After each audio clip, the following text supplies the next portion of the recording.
Welcome to Vicky vs. the Mermaid. We hope you like it. It mostly features me, Alice AI, as Vicky, and Me, Charlotte AI, as Anya the mermaid. this is part 2 in the series.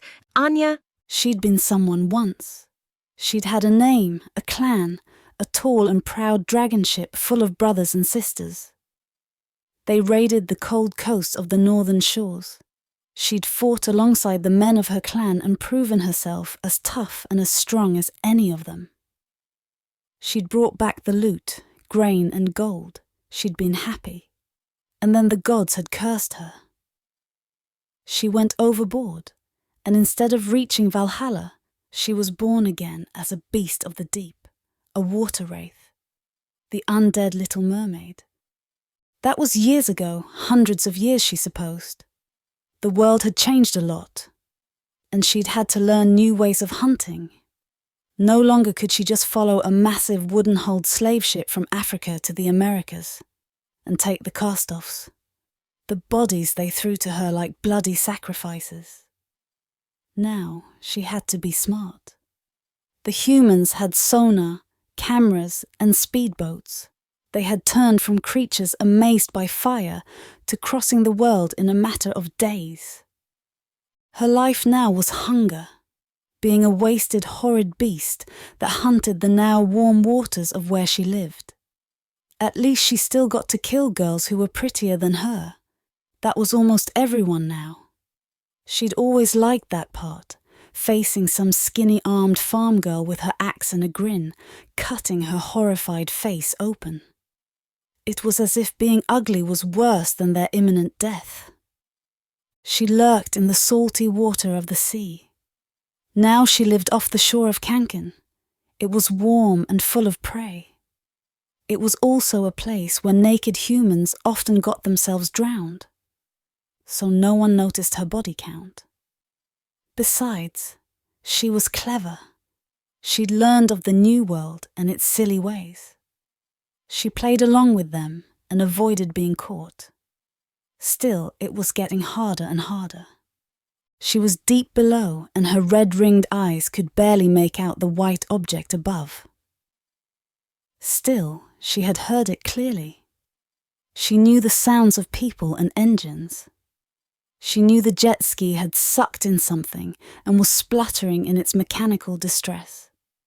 She could smell the petrol, the people, the sunscreen on their skin, and most importantly, the girl above. She smelled delicious. Her once fine white skin was much too white now, pale like the corpse she was. It was rotten in places. She could smell herself even under the water.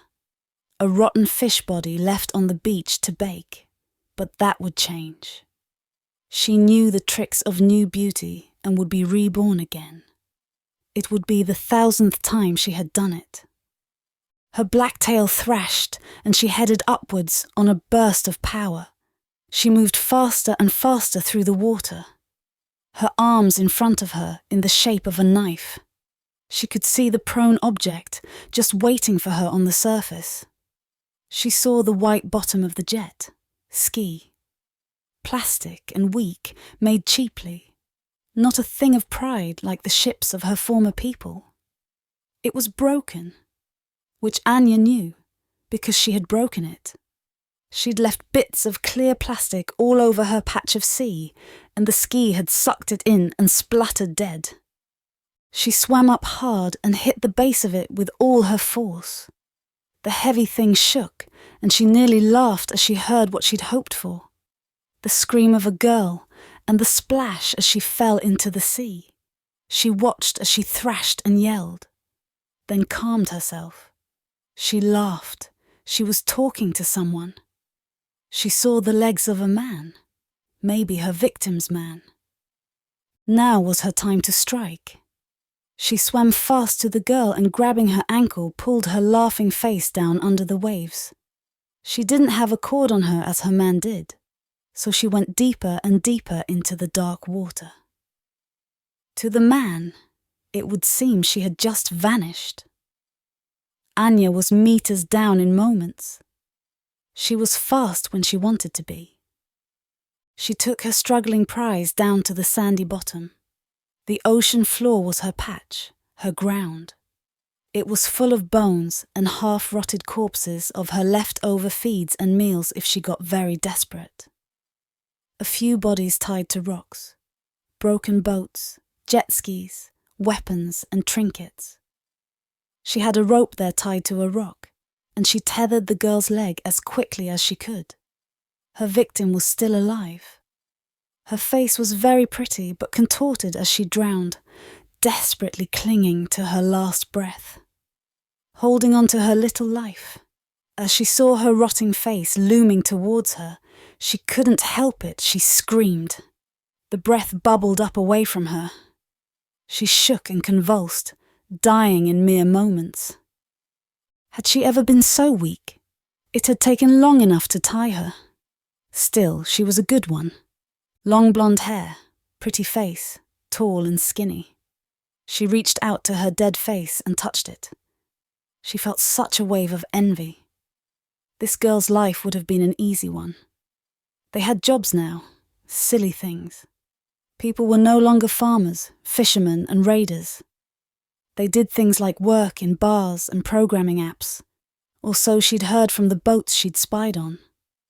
This girl might have been a model. People probably paid to take photos of her. She had sharp nails, and they dug into her soft flesh easily. She pulled a strip of bloody skin from the girl's face and placed it in her mouth. She swallowed it down, like the delicacy it was, the finest of things. It was a bloody slice of heaven, and the power of it hit her body in a wave. It flooded her in jolts of pulsing pleasure. So much better than any drug. She felt it transforming her. She continued to feast as her body grew younger and younger. Her eyes grew clear and sharp, her skin pure and clean, the wounds healed, and her skin took on her normal pinkish white. Most importantly, her hunger left, and she could think again. She knew her very brain rotted inside her skull. She had turned into a stupid beast. But now she was clever again, able to make plans.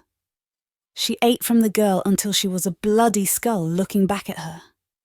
She laughed out loud and grinned. She was born again. Her body felt strong and good. She looked up through the meters of water and could see the jet ski. She knew it would start again if she pulled the plastic free. She wanted more. She was lonely and bored, so very bored. She swam away from the girl and looked at her patch. There were 2 rotten bodies of half-eaten men, some local fisherman and his son. How useless they had been. They had given her strength, her own form back for a few weeks. But to steal beauty, she needed a girl. Her home under the sea was a broken ship. It reminded her of another time, hundreds of years ago. The vessel was rotten like her, but had once been powerful and strong. One of the Spanish fleet. It had come down in a storm near on 400 years ago, back in a safer time for her. These days, the humans missed their dead.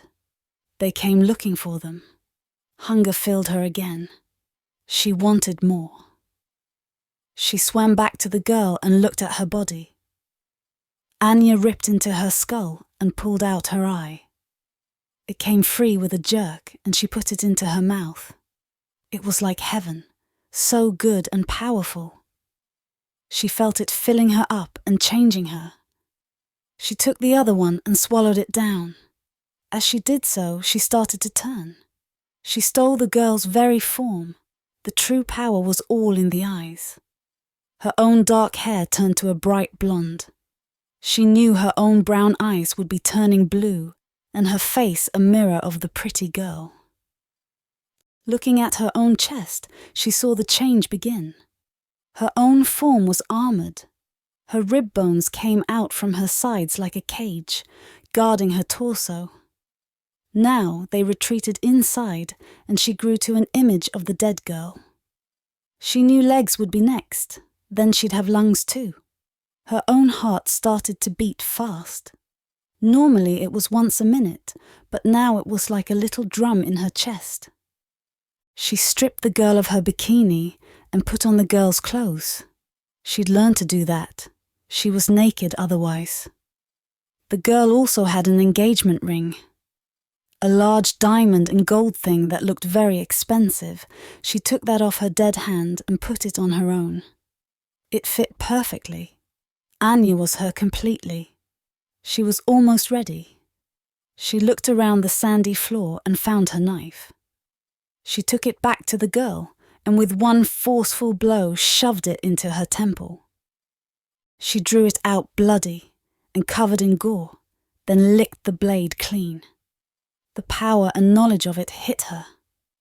She felt the girl's life filling her like an avalanche. Memory after memory, she was Laura and her man Dean was waiting for her. She saw that her life had been easy, everyone fawning over her, smart and pretty.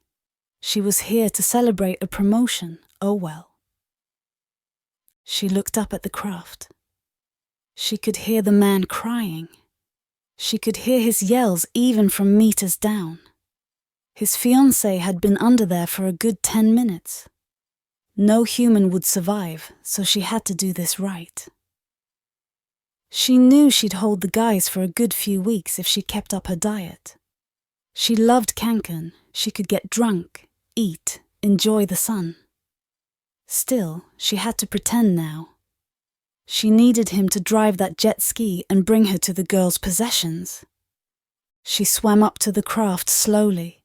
She stayed under the waves and taking the sheet of plastic that stuck out of the intake, she pulled it clear.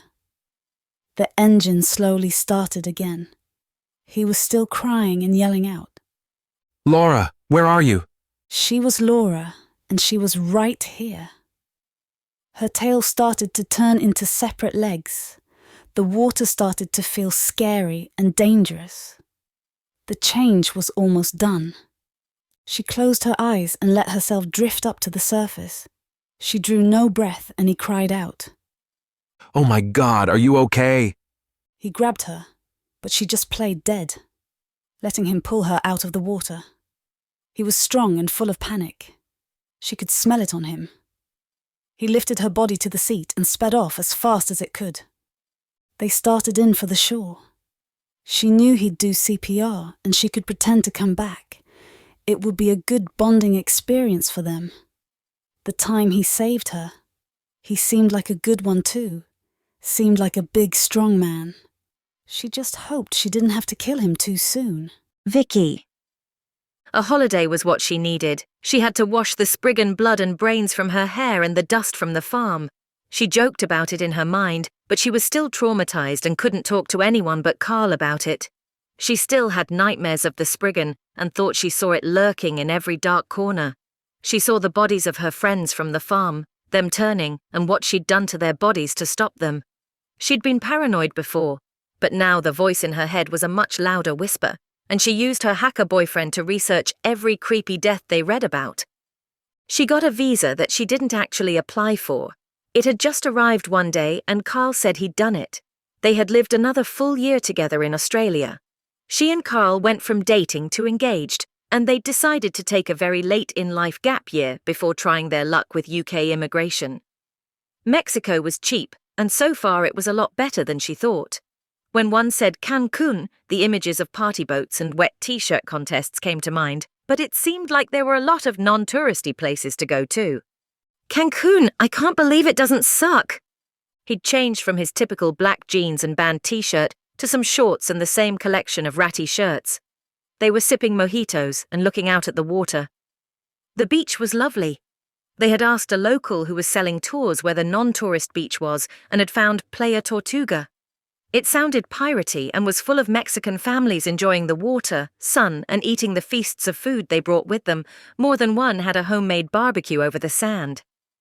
It was fairly free of the frat boys and spring break y'all crowd, which was unexpected and awesome. Yeah, it's nice. The drinks were seriously cheap. Cigarettes cost around £1 a pack, and the waiters were all lovely, in search of the American tourist tip. It was perfect. Her nightmares were fading away slowly. They sat at a bar/restaurant in the sunshine, looking out to the blue water beach, and she finally felt relaxed. She kept putting on sunscreen. Her skin was damn pale but would soon tan up, or at least burn, then tan. Nothing else weird had happened in a year. No Spriggan attacks, no nothing. She'd been expecting a visit from the police at least, but there'd been nothing on that front either. The incident was a massive news storm. It was on every TV channel and paper, yet reported as a massacre, some new serial killer in the Aussie outback, no mention of Spriggan bodies, just good old normal murder. Poor old Roger got a lot of the blame still. There was a nationwide search for Bree, who also got blamed, but they never found her either. Then after a few months it was forgotten. Some politician slept with his aide, got her pregnant, and that was all people could talk about after that.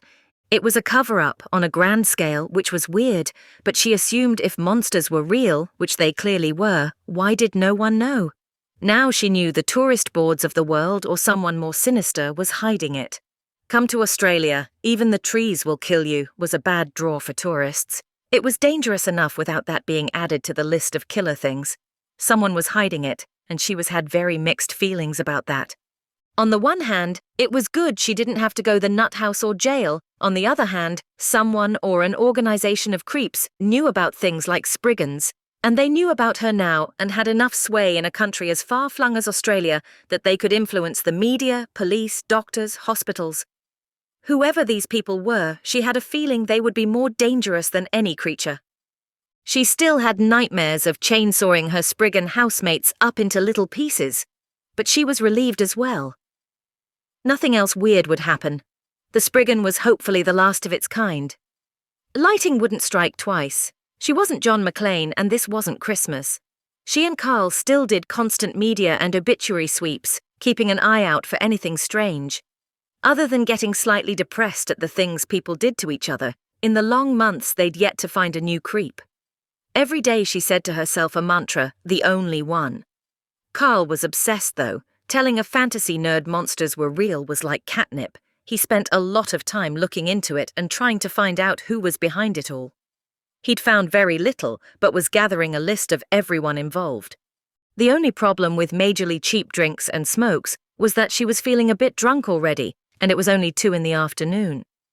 They planned to stay in Mexico for a few days, then they were getting a bus to Belize, which was apparently the Jamaica of Central America, and English was their state language. It was very close to Mexico, a land border, and then they were planning on working their way to Costa Rica, where they had booked into to do some farm work for accommodation. Another work away, but hopefully less horrid this time. Her bribe money never came through, and Carl hadn't stolen any more credit card details. That was a one-off. Cancun wasn't at all what she'd thought it would be. They caught the fast and run-down local bus from their hostel to the hotel zone and the beach. The hostel had a shower, but no hot water. It was in the working-class area and cheap. So poor, Mexico's working poor, lots of rubbish in the streets and unpainted houses, but everyone smiled at them, and the scary barking dogs that looked rabid were trapped behind fences of the houses. The hotel zone had shops like Louis Vuitton and Gucci, and girls walked around in bikinis to do their shopping. It had massive hotels that stood 20 flights high and all the things she had heard about and tried to avoid. Yet this beach was a much better choice. It was mostly locals. She'd only seen topless American girls once, and they were going to a much busier beach where they'd be appreciated. There was the typical jet ski rental and a million people selling a million things walking up and down the beach. From sunglasses, ice cream, cocaine and beers. It was all on offer from young Spanish guys with perfect English. As they sat and drank, they watched all the people. The sea was beautiful and right near them. A bar had some bungee thing with a huge wooden tower, 3 floors high, and people were jumping off it above the water. It had a name, the Big Baller. It was still Cancun. As they sat, she saw something. It was a long way out, but her eyes were just drawn to it. It was a girl face down in the water, but she just washed in with the waves. Slowly she came in and out on the tide. She was naked. Everyone stood up and started to watch. That looks bad. They stood up and walked with the crowd into the shallow water and looked. The girl was dead for sure. She washed in slowly and a crowd gathered. There were people shouting in Spanish, calling to her. She had brown hair that billowed out around her, and she had a rough rope tied to her leg. She was also completely naked. A man who was renting jet skis walked out into the water, and he dragged her in by the shoulder. Everyone just stared. She heard someone say in English, "Who is she?" She hadn't seen a girl who looked like her go in, but she looked dead, like she'd been in the water for months. She was Spanish, but her skin was whitish. Then the man turned her over. She heard at least 100 people gasp at once. Some turned away. She was horrified, and her hand went to her mouth as she gasped. The skull seemed like a girl, but her eyes were gone, her face ripped to ribbons, just a bloodless skull with some ragged flesh. Her hair still fell around her and was dark brown. The girl had brownish skin on her arms and legs. She was a local, or had been months ago when she died. The man covered her body with a towel he had. She closed her eyes and got flashes of the Spriggan and its rows of bodies. Something had destroyed this girl. So much for her mantra, only one. The sight of the girl just made her think one thing. What the hell did that? Anya. The boy, Dean, had carried her back to the shore on his jet ski, which he drove right onto the beach, almost hitting people. He dragged her off and placed her on the sand as fast as he could. He was doing his best with CPR, pressing his lips to her, breathing in and almost breaking a rib pressing down on her. After a while, she just opened her eyes and coughed up some water she had in her mouth. It had worked before and did so now. She loved the water rescue thing. They had done it on Baywatch all the time. Dean was so happy she had survived. He held her and she felt her cold body start to get warm. She was human again. There were people gathered around and some of them clapped. Then they slowly left to get on with fun. She had hit the jackpot in this guise. She hadn't seen her that closely, but now she stood and admired her new form. Not only did she love being a few inches taller than most other girls, the man, her fiancé, would be easy to live with for a few weeks. She remembered Laura's life with him. She was in charge, which was good, and they were rich. He tried to show off by letting her buy what she wanted. She'd be eating steak for dinner and drinking the best wine he could afford.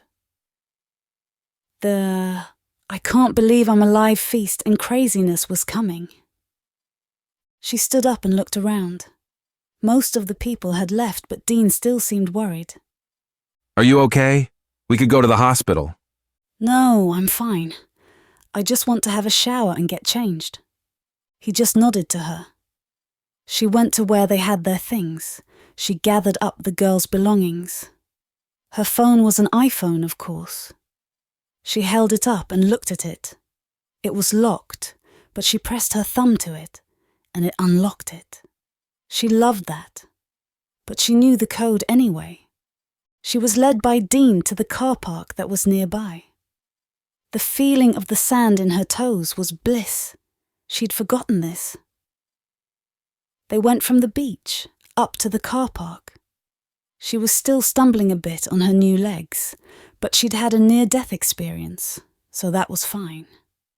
He'd rented a car, of course, and she was guided gently to it by Dean. It was a black BMW, another jackpot. Dean was nice and kind and very pretty. Not a man her clan would have respected. He had gym muscles, not fighting and axe-wielding muscles, but those sorts of men only existed on Netflix now. He was the closest she could get, and that was fine. He'd be a good partner for a few days. She wanted a shower. She wanted to brush her teeth, have some food that wasn't raw human flesh, and get drunk on beer and wine.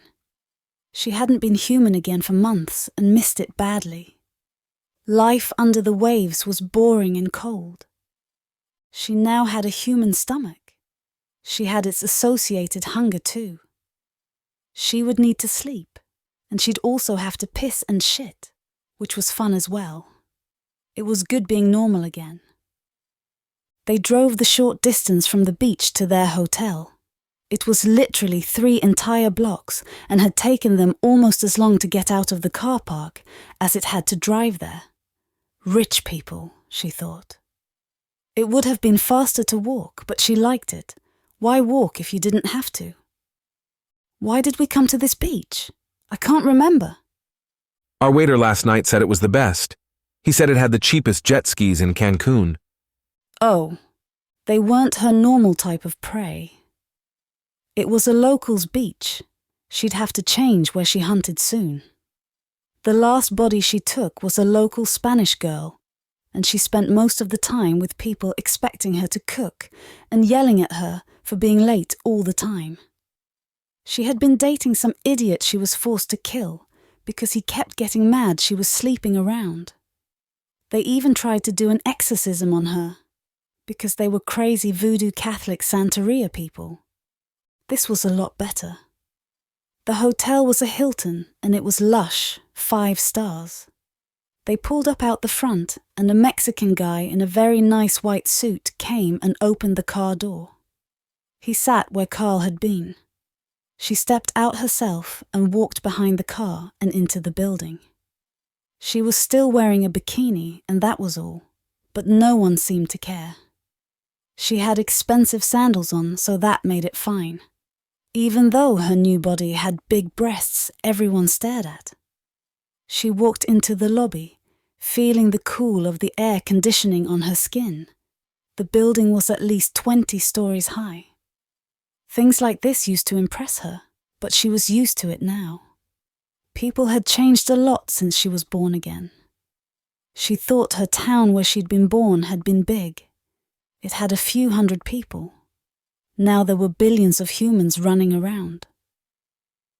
She wondered why, with that many, did they seem to notice what she took, yet they did. Killing people in this day and age was a lot harder than it had been in the past. If someone didn't update their bloody Facebook feed for 2 days, they sent out the police to find them. If she left someone dead, they would be testing it for DNA, fingerprints, and all sorts. As a serial killer, she watched a lot of CSI and Dexter for ideas. She normally just drowned people. They still expected that. They went into the elevator, which had a large mirror. She admired her new form again. Laura was blonde, busty, and fit. She had her memories of the gym. She wasn't going to run on a treadmill, but was glad she had. Soon they were in the room, and it was a mess. She'd taken the form of a bitch, or at least a spoilt princess. The sheer amount of clothes she had brought with her from home was staggering. She had bags and bags of things, wheeled cases with expensive brands. She took off her top and bottom and walked into the massive shower. The water started and again it was a delight. She loved a shower. This one was huge and had a door, but the water just hit the floor, which had a drain. It was built for sex, she knew that, or at least 2 people. The hot water ran down her naked frame. The girl Laura was better built than she had been. Her looks had never been much, but that was good. The pretty girls in her town were married off to some old rich earl at 14 and had their bellies filled with children. She'd been able to raid, prove herself, and make some gold. This Laura would have been an object of lust her whole life. Her man Dean walked into the room and looked at her. She was singing an old song from her homeland. He looked at her. He was happy, very happy she was alive. She looked at him. "Come and give me an orgasm." He laughed, but started to take his clothes off to join her. Vicky. She and Carl were back in their hostel, sitting on the bed. Sounds of bad music from the neighbours competed with their own that was playing from her phone and little pink beach speakers. She sat with a takeaway coffee in her hand that was a bit too hot and it was slowly burning her hand, but the realness of that felt good. They had stayed on the beach for almost an hour. Then the police had come, so had a family of crying locals. They knew who it was, the body, and the mother and grandmother had wailed. It was like a film, but very real. In the end, Carl took them away. The police had 100 witnesses who spoke the language and could help. They were just being macabre by watching. Human beings loved to stare at a roadside tragedy or the like. Now she sat on the bed and felt sickened. Some other creepy thing was out there, and it had destroyed that poor girl. She kept seeing flashes of her face, or skull with hair. It was so wrong, and why was the poor girl naked? What had they done to her?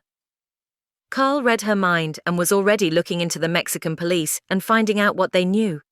He was at his laptop typing away, looking into their files. A family had come out of somewhere, and they seemed to think they knew who it was. The grandmother was at her side and crying. They think it's a local girl who went missing about 5 months ago. Apparently her family has been all in their business. But nothing else yet. No confirmation or photos. We don't think this is a person, do we? The killer? Yeah. I guess we have to assume it might be. If nothing weird had happened to you, we'd be thinking so. I mean, killed, naked and dumped in the water, cut up to avoid a quick identification. It could easily be a person. This is Mexico after all. They burn people alive in barrels here. She knew it wasn't the work of a serial killer, or the cartel. She knew a monster victim when she saw one. She felt a growing fear in her gut. It was that sense that not only would it turn out to be a creature of some kind, but it would also be up to her to do something about it. How much of this shit went hidden because no one looked close enough? People saw strange things all the time and just ignored it, or were called crazy by everyone else.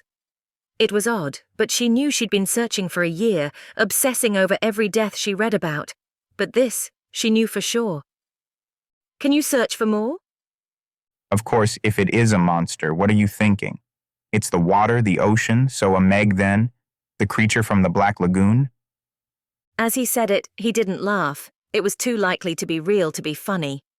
Well, a real-life Spriggan was a damn sight more dangerous and scarier than the stories or the Skyrim version, and I think a being that lived on people from the sea would be pretty damn horrible. Okay, I'll keep looking. What do you want to do for dinner? I can go get something, just baked goods and beer? Sounds good. She took her keys, wallet, phone and smokes and walked to the supermarket.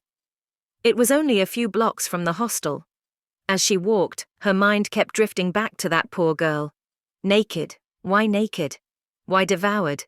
Her face was gone and her eyes too. She knew it was a what not a who. A feeling was in her. She had felt it when she battled the Spriggan. She often wondered, why wasn't she dead? How had she beaten it? Was something there?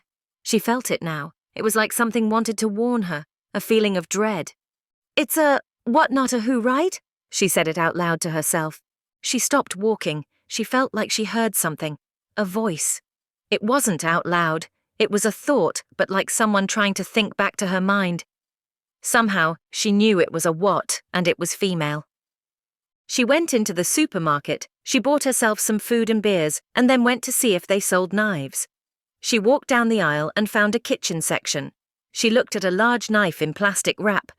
That would have to do for now. She'd have to do some research and find out all she could. If it had done this once, then it might have been at it for years. Anya. She loved that she had Laura's memories inside of her. She knew every facet of her life. The school she went to, the friends she had, her family, how she dressed and acted. She could be her if she wanted to, but she wanted fun. She'd be her after a near-death experience, embracing life and living it to the full.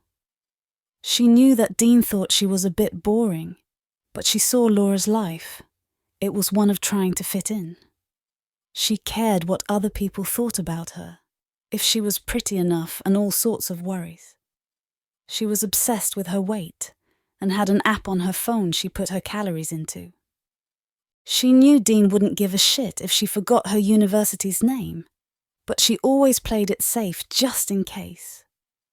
She walked into the room from the shower and was back on the bed, half naked and grinning like an idiot. He was good at sex, and they had clearly done many things they normally didn't, but she wasn't wasting her human time on being a prude. Modern people had funny ideas about their bodies. Hers was a wonderland. She liked that song, or Laura did. When is dinner? She was getting hungry. The feeling was also good. Just a hunger of the body, not the driving madness and slow slip into stupidity. That was when she came close to being caught.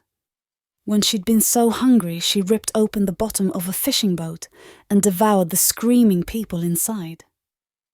I was thinking we could just stay in the room, order some room service. I mean, you did die today. I'm fine and I want to go out. Maybe just the bar downstairs. She spent time getting ready, trying on almost all her clothes. She settled on some tiny shorts, boots, and a tight top. She tied her blonde hair back and combed the front up into a bit of a crest. He laughed as she came out, taking her in. You look cool. I don't normally. She wasn't dressing like an idiot anymore. That was one of the many things she'd change. She knew from experience she had 3 days as this girl, or more if she took the blood of some other girl to keep her fresh and full of life. She could always change as well, but she liked this new body quite a bit. It was one of her favourites so far. It made her think more seriously about what it would take to stay human. She thought she could just take a body a week. She'd become a blood drinker like those nasty vampires, but it might be worth it. She hadn't been human for almost 6 months, and she had missed it. It was like this was real life, and being under the sea and the water was just waiting, aging and being hungry. Surely normal human killers did 1 a week and found ways to hide it. She should do some research on some successful serial killers. As she walked from the room, she looked up. A lone camera watched them as they came and went. They got in the elevator, and though she couldn't see them, she knew they were there. In some control room, her movements were being watched. She would have to plan a kill properly. At least plan the right location. Somewhere without cameras, or not many. She couldn't just invite a man up to her room. They'd see the footage, and when he didn't go to work, track him down. She wanted to stay as Laura and not have to change to avoid the police. Once they were downstairs, they went to the restaurant and were seated quickly by the well-dressed waiter. The items on the menu were expensive, but she knew Dean wouldn't flinch at it. He ordered a bottle of champagne to celebrate the fact she'd survived, or he'd saved her as he thought. It came to the table, and she placed her order from the menu. It was Mexico, and she loved the food here, so much better than in the past. Humans improved everything every 10, 20 years. Luxury got better and better. She got some chicken burritos, an order of beef and lamb as well. No fish. She also ordered a jug of sangria and 2 shots of tequila. Dean looked at her with a raised eyebrow, but said nothing. She wasn't counting calories now. She'd come to Mexico by chance, but now she was here she truly loved it. She was a raider, or had been one once. When she had turned, she had hunted the cold shores of her home without much but her hunger guiding her. Many years had passed that way, hundreds of them, never thinking of the shore. And then she'd smelled something. It was a heavenly smell of a slave ship. Human shit, blood, dead bodies and filth. It came to her from far across the sea. She journeyed up the shore and saw someone was trading with her people. They took white-skinned slaves gained in battle, or for crimes, and gave grain, wine and gold in return. She followed that wooden hull of that blessed ship and ended up in Portugal. They took their ships to Africa, fleets of them, and then she was in heaven. For years and years, she followed the ships back and forth. Her life was a blessed one, and there were a few others of her kind. They were there as well. The ships sailed for months to Africa, to Cuba, the new land of America. Then they dealt in dark-skinned slaves, but they tasted the same. A slave ship was a floating prison, and every day they would throw some poor dead soul overboard. She could eat when and as she wanted. The others of her kind thrived as there was so much to share. Slowly the years changed the world. The trade in human flesh stopped, and they didn't throw dead people to her anymore. Her sisters faded and left, starving and dying. But by then she'd found Cancun, and the drunk American tourists there. She had found she could change by accident. She never ate the eyes before. She didn't have to. She had so much to feed on. She remembered changing for the first time, almost drowning and coming to the shore naked at night. It was glorious. She laid on the beach, the wind blowing across her naked human body, and she laughed. She could have stayed there forever. The food came and she started to eat. It was a different flavour. Chicken, beef, eating animals. It was nice. The meat was spicy as well, with onions and chilies in it. She took the champagne Dean poured and drank. It was fine and expensive. This would be a good few days. Playing the role was easy enough, but she'd made a few slips. Or rather, she should have drowned Dean in the ocean. His story was too much. He was proud and boastful. No one needed to know she was under the waves for so long.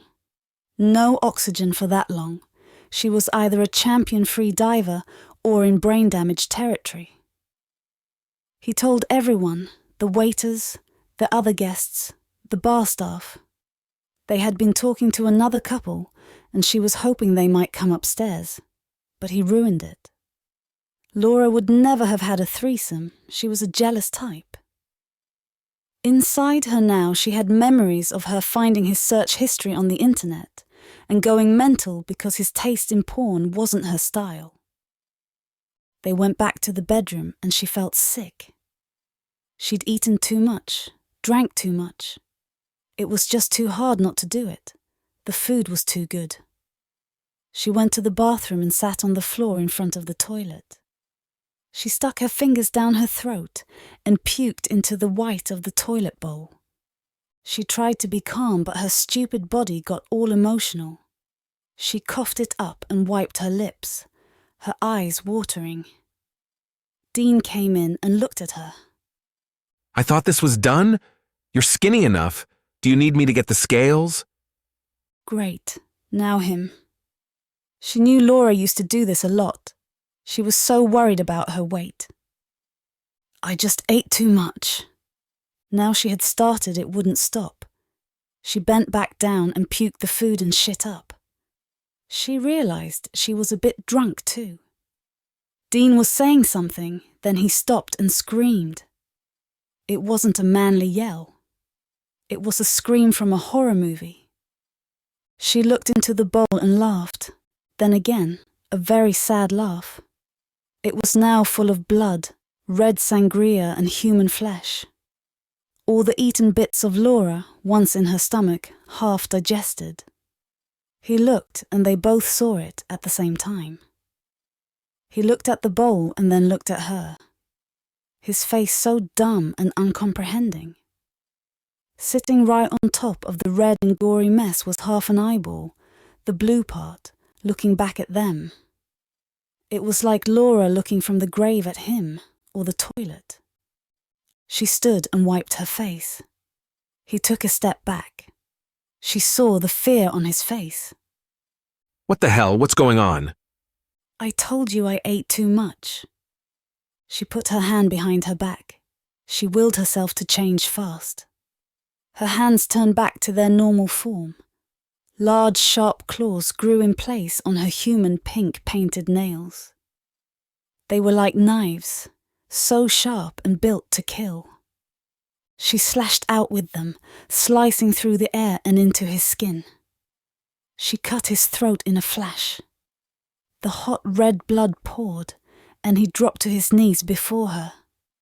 He grabbed the deep wound on his neck, making a choking sound. The blood poured from between his fingers, and he still looked dumb. His body fell forward with a bang, face first to the white-tiled floor. his hot blood pumping out in an ever-growing pool as he lay dying. Shit! And we had plans for tomorrow! She looked at her hand. She willed it to change back. She still had plenty of power and it formed back. Still, she had used a day's worth. Shit luck! She went to the toilet and, cursing loudly, took the eye and some bloody crap and ate it down. It was cold and gross. She felt a glow of power running through her veins. She was whole again. Now what do I do with you? She left the body of her fiancé in the room and went to the bed. She sat down and thought. She had no choice. If she just left his body and disappeared, Laura would be wanted for questioning at least, and maybe more. She wanted to keep this body, and didn't want to be locked in a cell when she started to turn back. She searched around the room and looked. Nothing good. No containers of acid. They did have a huge collection of knives, though, and a very big bathtub. She heard a knock on the door and a female voice saying, "Are you okay? I heard a bang." She went to the door and saw some of Dean's blood had sprayed onto her. She took off her top and threw it to the side. She just had her bikini top on as she answered the door. A girl stood there looking worried. A guest, some young girl. "You okay? We heard a scream. Should I call someone?" She said it, but had relaxed, seeing her half-dressed and a bit pissed. "All good, just games with my man, thanks for checking. Have a good night." She shut the door as the girl went to say more. Bloody nosy. She went back into the bathroom and looked at him.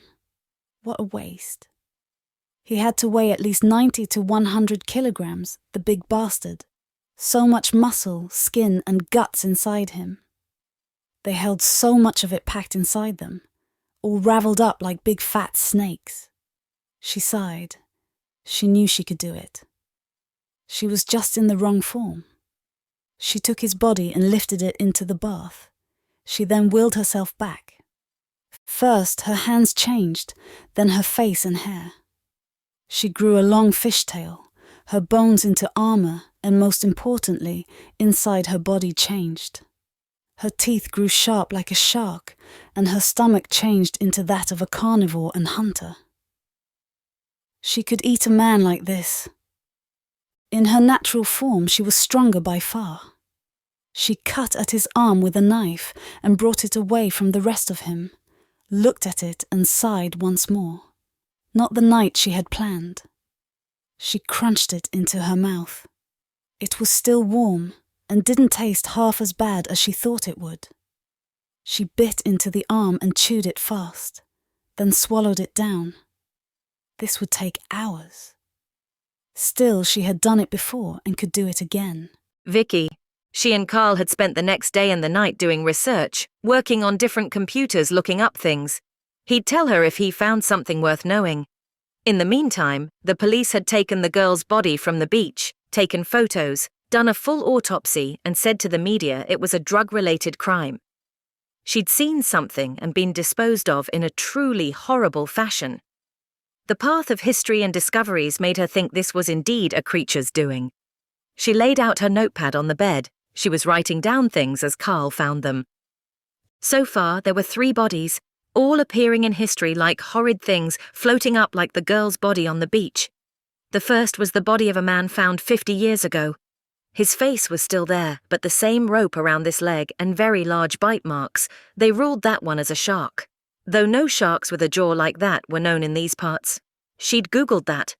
There was an American woman in the 70s. She appeared in a similar way. A boat saw her floating in the water. No rope, just days dead, but her face gone and body destroyed.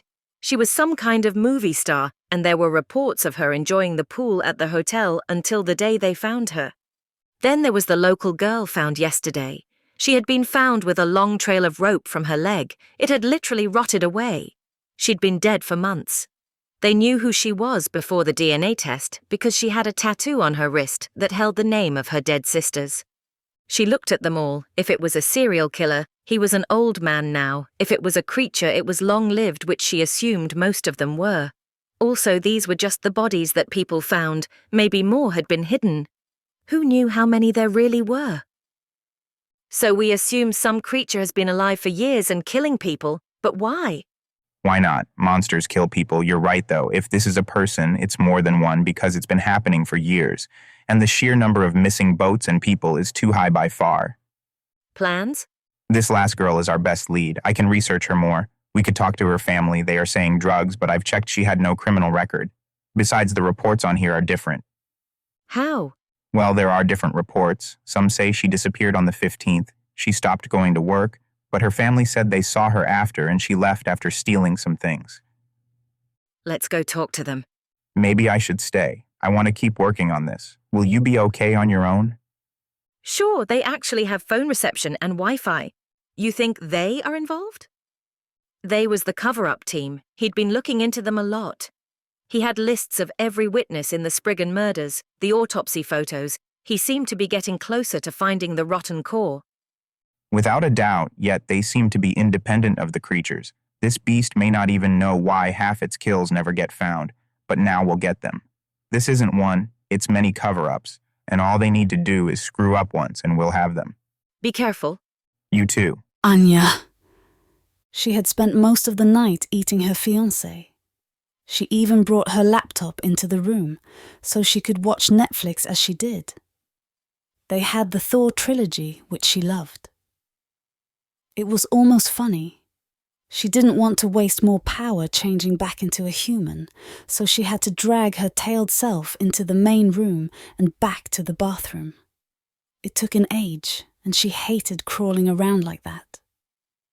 As the sun started to rise, the bathroom was clean at last. She turned back to the form of Laura and slept in her bed. She woke feeling sick and weak. She was laying in her bed, the sheets a mess. As she lay there, the door opened up. A maid walked in and stopped. She was a local, of course, and said sorry in English. An hour later. Anya knew the room was clean, but how clean? Later, can you put Do Not Disturb on? The woman nodded and backed out of the room. She stood up and climbed from her bed. She was feeling rough. She still had the form of Laura, but holding on to it was hard, very hard. She stepped from the bed and staggered on her feet. She went to the bathroom and looked. It was clean and good. She'd eaten the whole of her fiancé, and the pounds of male meat wasn't going down well. She felt full, but the magic of the female form was leaving her. She'd ruined it by turning back for so long. She'd just spent some painful hours earning Laura a clean slate, so she wasn't going to lose it. She knew how to take the goodness of a girl, but not her form. She was staying in the body of Laura, but she was sick of this sickness. She needed some female blood, and the sooner the better. She left the room after getting dressed and drinking some water. She was hungover as well. She needed a girl, any girl would do, but she couldn't have any witnesses. They lived in such a stupid world now. She was born in a time before electricity. Now they had DNA analysis, mobile phones, and most importantly, cameras. It was night time. She'd slept most of the day and the sounds of the street were drifting up to her. She got dressed in her little shorts. She would have fun while doing it. She'd earn some fun. She looked at her phone and typed in, "Girls' Night Cancun, free drinks." She found a bar that was beyond perfect. Right near her hunting ground at Playa Tortuga was a bar that was a pirate ship. Not only was it a pirate ship, but it was also the Queen Anne's Revenge, Blackbeard's ship. Blackbeard, that old wanker who told stories of her kind, never having met one ever. Still, nothing gave her more joy than killing pirates, or had done. Now she had to go with just murdering some fool dressed as Jack Sparrow for a costume party. though she did like that Stranger Tides film. Also, the bar looked like a dive and unpopular, so she hoped there were no cameras. She went to the door. She walked to the elevator and got in. She looked at herself and she saw Laura, then her own features pushing through. The power was failing. She concentrated on the girl and brought it back. It took a lot of effort and she knew it would be gone soon. She left the lift and, walking out the front of the hotel, stepped right into a waiting taxi. The driver knew where that pirate ship bar was and he drove her there. Everything was close in this place, and it took only 7 or so minutes to get there. She barely had time to check in on Dean's phone. The taxi pulled up in the car park in front of it.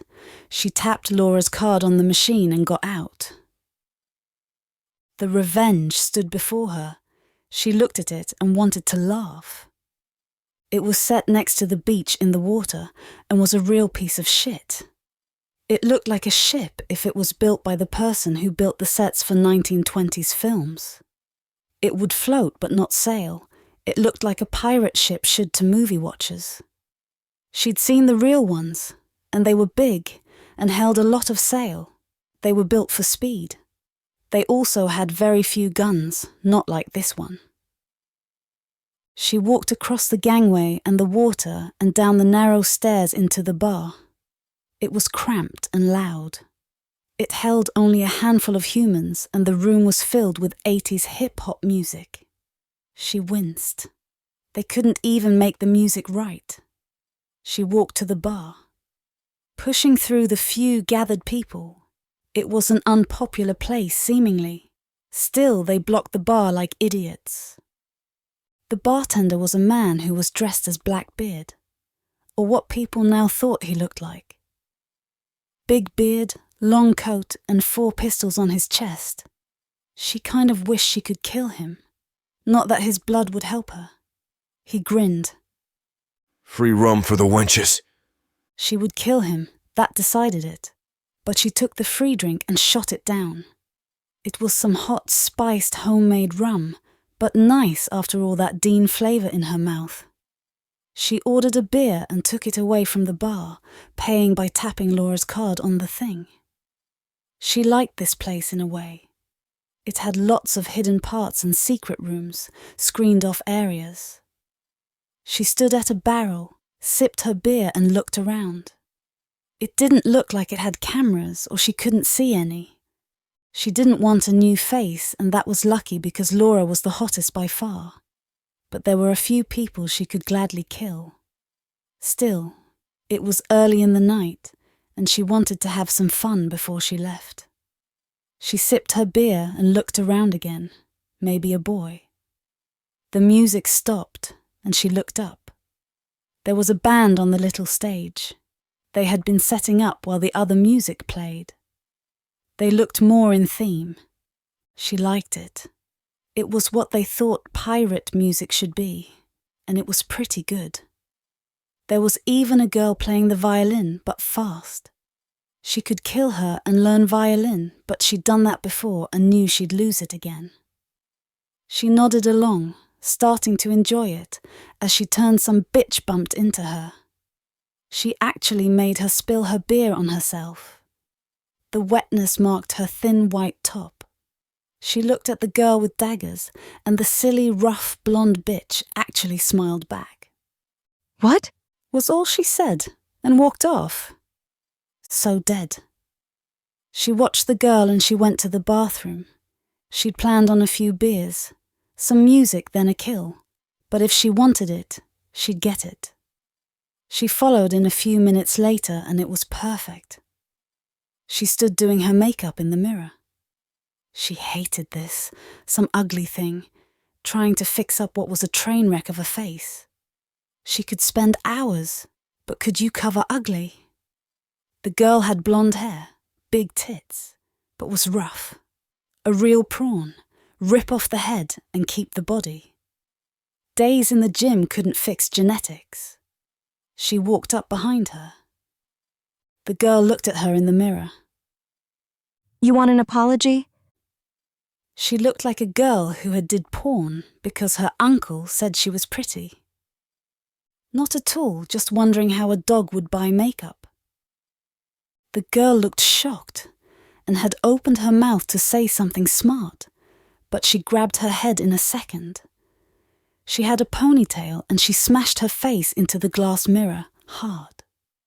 She smashed it again and again, swinging her back then forward. The glass cracked and her face bled as it broke the glass. She turned the girl's bleeding face towards her and licked her face. She let her tongue run slowly up her skin. The blood was sweet and full of power. It tasted amazing. The girl managed a shocked murmur and even had tears in her eyes. She pulled a knife she had tucked into the back of her pants and stabbed her in the neck. The small blade stabbed into a deep artery in her neck. She shoved her bleeding body into a stall and closed it shut behind them. She was going to drink every last drop of her. She pinned the girl's body up to the wall and drank deeply of the red blood that flowed from her white neck. It was a joy. She felt the power of it. The form would be easy to hold now. She felt it rush over her. It filled her with power and pleasure. It was like a bath in bliss. She held her grip on the girl's head and swallowed deeply. Her blood pumped into she mouth, driven by her beating heart. That slowly slowed down as she drank and drank. The tears from the girl silently flowed as she died in a dirty toilet of a floating pirate ship bar. When she was done and feeling glorious, she let her body drop to the ground. It was a sad way to die, but funny, and what the rude bitch deserved. She left the stall feeling good, and now she had her full powers back. She wasn't some young idiot, she was Anya the Undying. She could change parts of herself to suit her needs. She could make her hands into claws, grow her rib bones into armor, change her teeth into sharp fangs and change her throat into gills. People didn't know, but like many beings that ate the dead, like the kimono dragon she'd learned about on planet Earth, she held bacteria in her mouth. Nasty flesh-eating stuff, and she could spit it right out. Nasty black bile that ate the flesh like she did. She was a monster of old. As she looked to the bloody mirror, she saw the girl's bag was still there. She went to it and looked in. She laughed. It had her phone, purse, room key, and that circle thing Americans use for the pill. She took her purse and anything else of value so it might look like a robbery. She had all of the girl's memories now as well. She knew where she lived, but had nothing worth taking. She took her time and washed the stray blood from her mouth, neck, and a weird spot on knee. She cleaned up and walked out. She walked up to the bar again. She felt good. The pirate bartender smiled at her. Maybe she should let him live. Another drink for the buxom wench? She grinned, drawing back a disgusting draught of bile and spat at him. It hit his eye, and it was black and tinged with the girl's blood. He staggered back, wiping his face. It must have burned. Bloody bitch! She laughed and walked out of the bar. He'd feel that. It was a slow, horrible death, but he should have had more manners. She was a goddess, not a wench. Stupid idiot pirates. She was glad she got to stick it to Blackbeard. Vicky. She stood before the house and wondered why she hadn't brought Carl along. It was a poor Mexican family house, off a side street and in a row of them. A one-story bungalow with a busted car in the front yard. It had no wheels and was rusted and destroyed. The house had a tall wire fence and a rabid-looking white-spotted dog that barked like mad at her. It pushed its body against the fence, which came out a little. She swallowed her fear and stepped closer. The fence also held roses and wreaths left behind by people. It was like a telegraph pole that was the scene of some road disaster. Mementos left behind. The girl was loved once. There was even photos of her, Vicky saw what she looked like before the thing had taken her. The dog stopped barking as a young man came out and yelled at it in Spanish.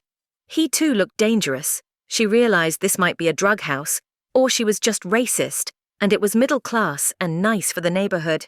He had tight jeans and a tank top. He grinned at her. Media, you want take photo?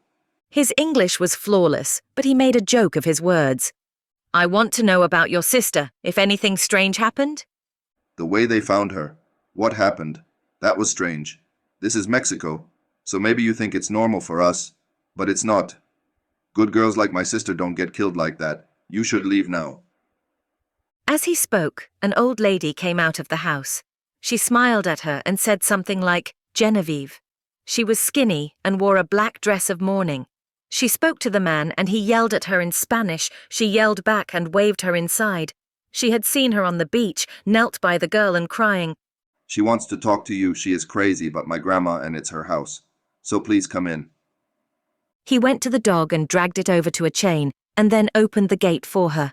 As she entered, it went mad trying to break the chain and get her.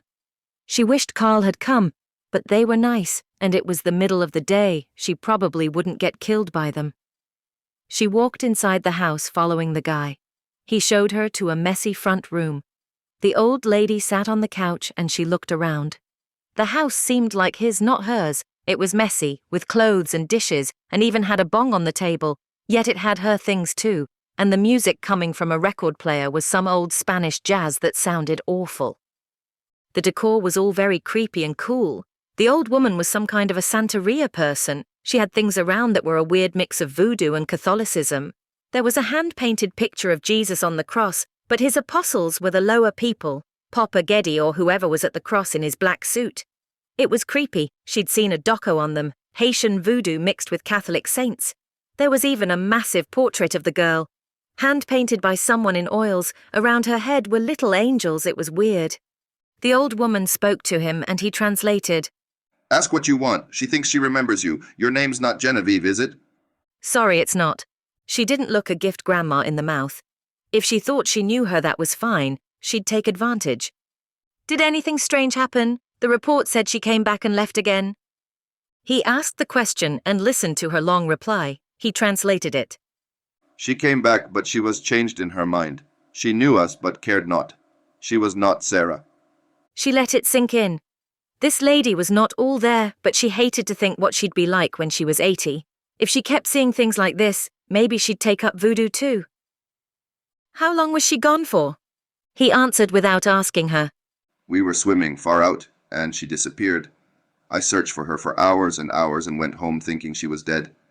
I told everyone. Then she came back to the house. We were all so happy, but it wasn't her. She stayed a few days, then said she was just going to live life to the full. You know, I think that's all it was. But Mama and Grandma drove her off. There were two versions, each she could believe. She looked at the woman. She didn't look that crazy, just a true believer. She believed in things that she knew were at least partly real. Maybe she was the same girl, just sick of rules. A near-death experience would make you rethink a boring life. Where were you swimming? Tortuga. The woman had enough of being ignored and spoke in a stream at him. You have to go. My mother will be home soon, and she's not handling this well. But you can ask one more question. She stood to leave. What was it? What took her? The lady spoke back, and he looked at her. A demon, what else? Everything is demons with her. A water one. An espectro del mar.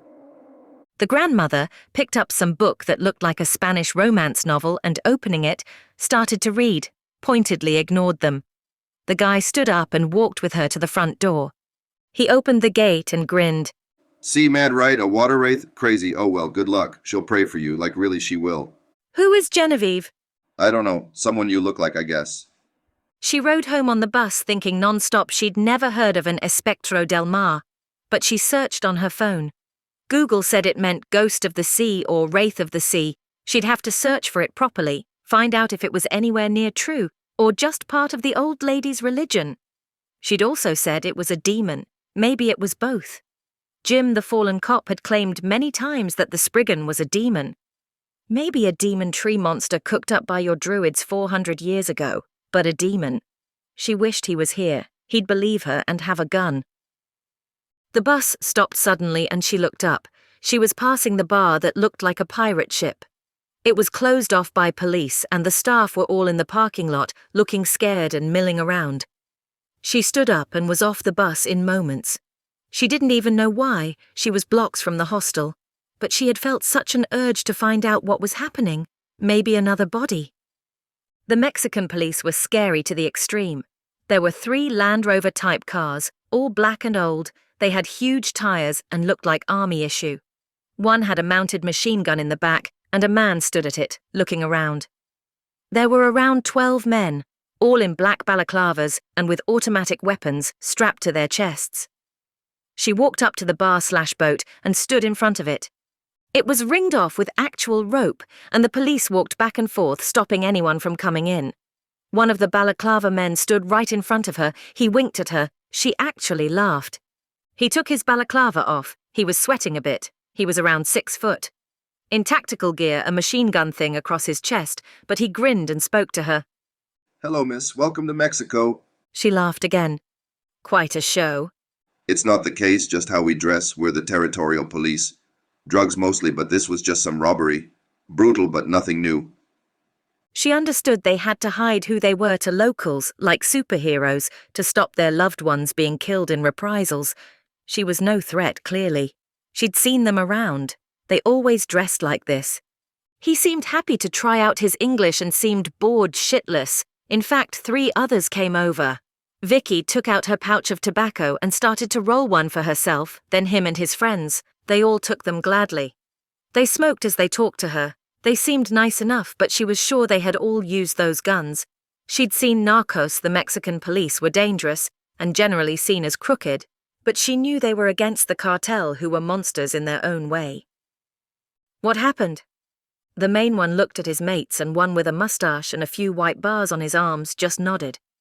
He was the captain or sergeant, it seemed. No name tags, of course. Some girl got killed, all her blood drained and robbed, and then some guy got poisoned in the same night. What, like a vampire? Now she was getting somewhere. No, they cut her with a knife, but there is not much blood. We have seen many bodies. We know how much blood there should be. And what about the man who got poisoned? He's in the hospital now, said some girl spit on him. Maybe she had AIDS. She thought she'd try something. Any video? There is. The captain said. She needed that. It could give them what they needed. Can I see it? He laughed and looked at the man who was his captain. He looked around. It was just her and them. Copy only, $200 US cash. She looked around for an ATM. They were crooked, and she was glad. Anya. She sat on the beach in the sunshine and she decided just then that she was going to stay. Stay human. Stay Laura. Stay living life and not just not dying. Killing that girl the other night had been fun. She hadn't expected that. She'd killed a lot of people. Taken the swimmer who went out too far. Little fishing boats. She smashed weak wooden hulls and pulled the terrified people down. But that was when she was ugly and half mad from hunger. This was to maintain her glorious good looks. She could eat tasty human food, eat, shit, screw, and have 3 showers a day. So much of her life had just been survival. Now she wanted to live. She had a credit card with a 20K limit and wanted to spend it all. The girl she had robbed also had a card and $200, which she was going to buy a really expensive bottle of wine to see if she could taste the money. Still, if she killed 1 person a week, she would certainly get caught at some point. That was a pretty high body count, even for Mexico. She needed to either start traveling around or find a way to get blood. She could work at a hospital, but work was work. She had no skills, but Laura had a degree in social media marketing, which she could probably do. She had all her memories of it. Still, the idea of going to a job every day was worse than living in the ocean. She also knew that they would remove her if she became public knowledge. She'd met them before. The idiot vampires who thought they had control of her world. the world of monsters and the supernatural. They were fools, but they would try to stop her if she left too high a body count. Just like they did to other creatures when they got too active, like poor old Jack, just having fun in merry old London, and they came and removed him. She also knew she could get blood delivered by them. She was sure they were on Uber Eats under some fake restaurant with an obvious name, like Bloody Mary's or Lou's Barbecue. But she wasn't giving them money. She thought of all the TV and movies she'd seen. Surely there was a solution in them. The only problem with killing was people noticed. Surely the girl she killed at the bar would be investigated. Yet if she'd just loaded her into a van and dumped her body at sea, then it would be fine. She could be like Dexter, leaving them for later. She didn't even need a boat. She also knew when people engaged in dangerous things, they expected the people to die. If she went back to the water and found some more swimmers and ships out too far, she could do what she wanted. No witnesses. She could just burn the ships down, and everyone would say it was bad luck. She'd done it before, and had even learned which ones to go for. Not the single girl trying to sail the world solo. Get the local no one cared about. For now, she was well sated with blood. She wouldn't have to kill for a few days. In the meantime, she'd shut up the pirate idiot and try to find a new man or girl to sleep with. She could do it easily. One a week would be easy. She'd just slip into the ocean and take a swimmer. She knew there were still ones of her kind in places like Australia. They took one a day in those rivers. This would be fine. People feared the water, and when someone drowned, they blamed the victim. It was less fun than her bar adventures, but would be much less work. Vicky. She arrived back at the hostel. It was late afternoon now. She walked inside the room and threw her bag to the bed. Carl closed his laptop and went to the half-sized fridge that was loaded up with cheap beer and not much else. He drew out a can of beer and passed it to her and then took one for himself. He took a very long sip. He clearly had something. You or me? You, and took a slug. Cancun has 20% more sea-based missing persons than anywhere else in Mexico.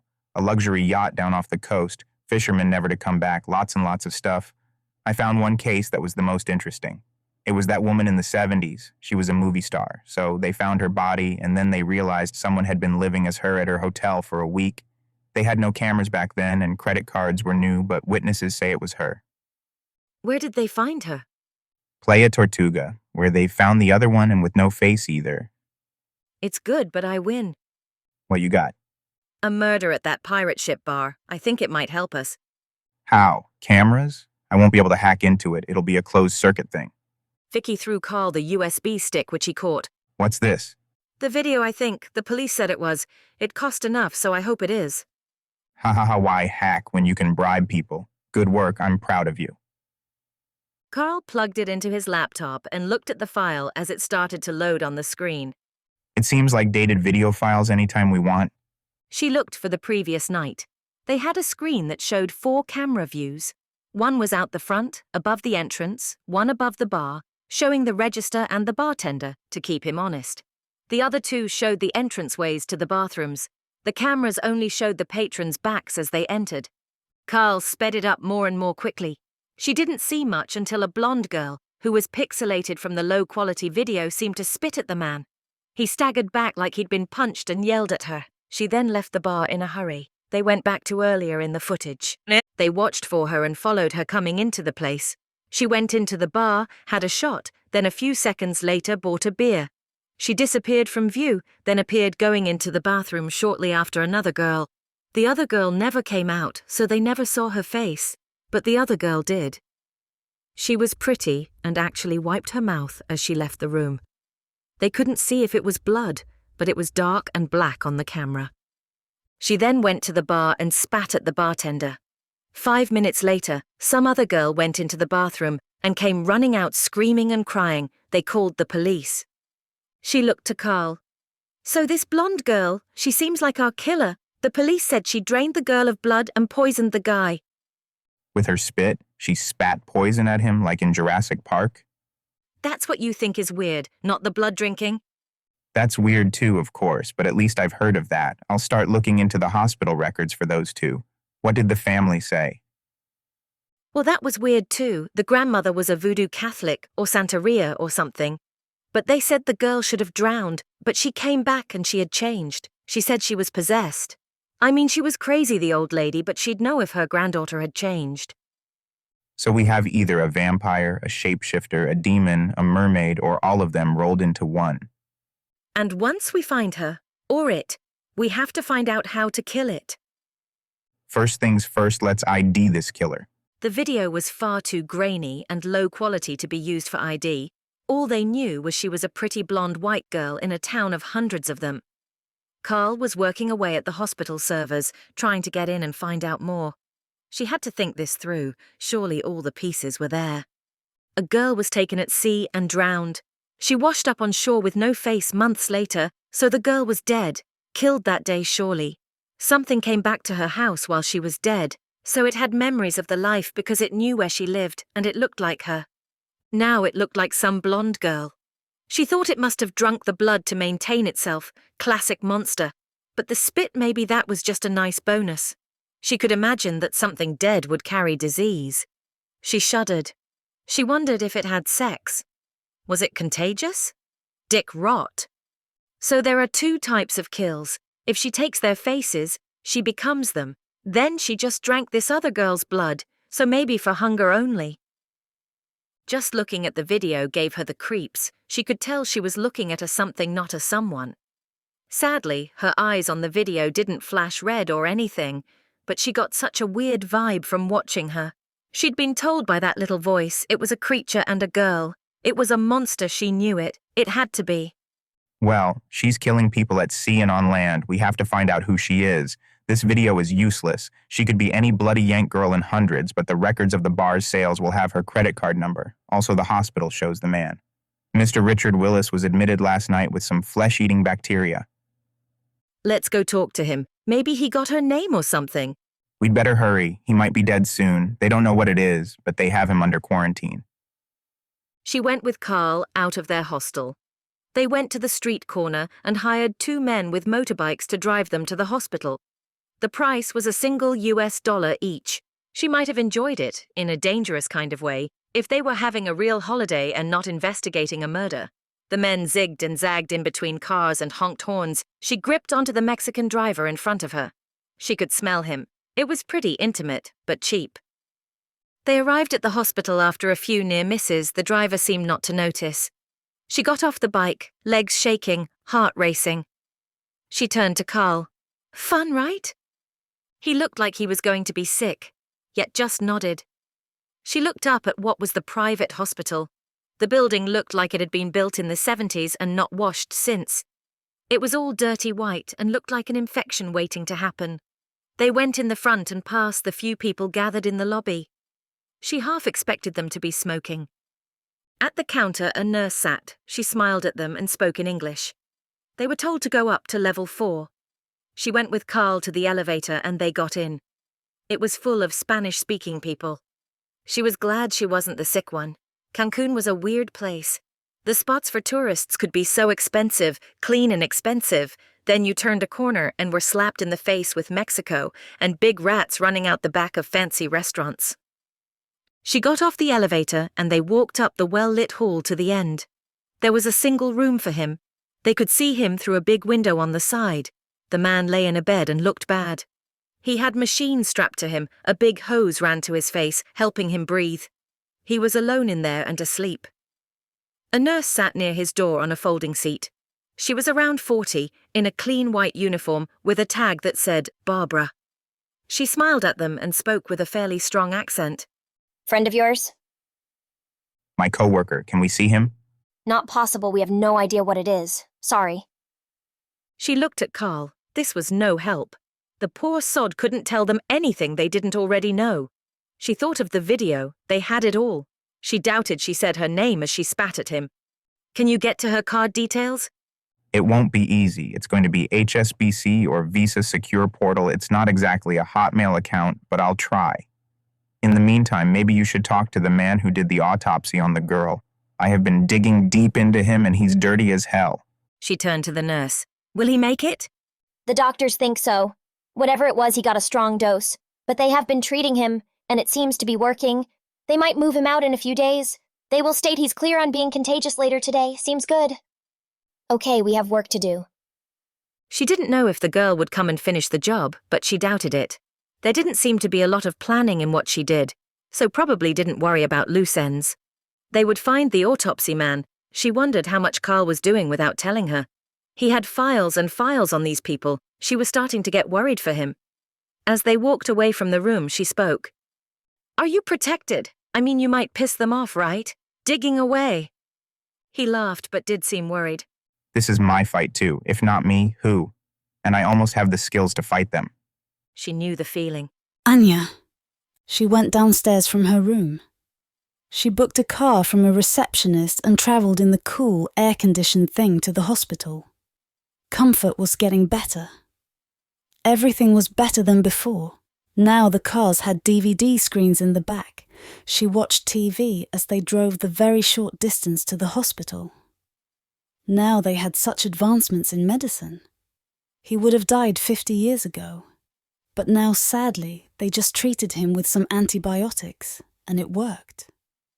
She had to be more careful so she didn't have to bother with annoying things like this. She should buy a gun. She could have shot him. That would have been better. She went to the front counter. A nurse sat at a computer looking ahead. She realized she didn't even know his name.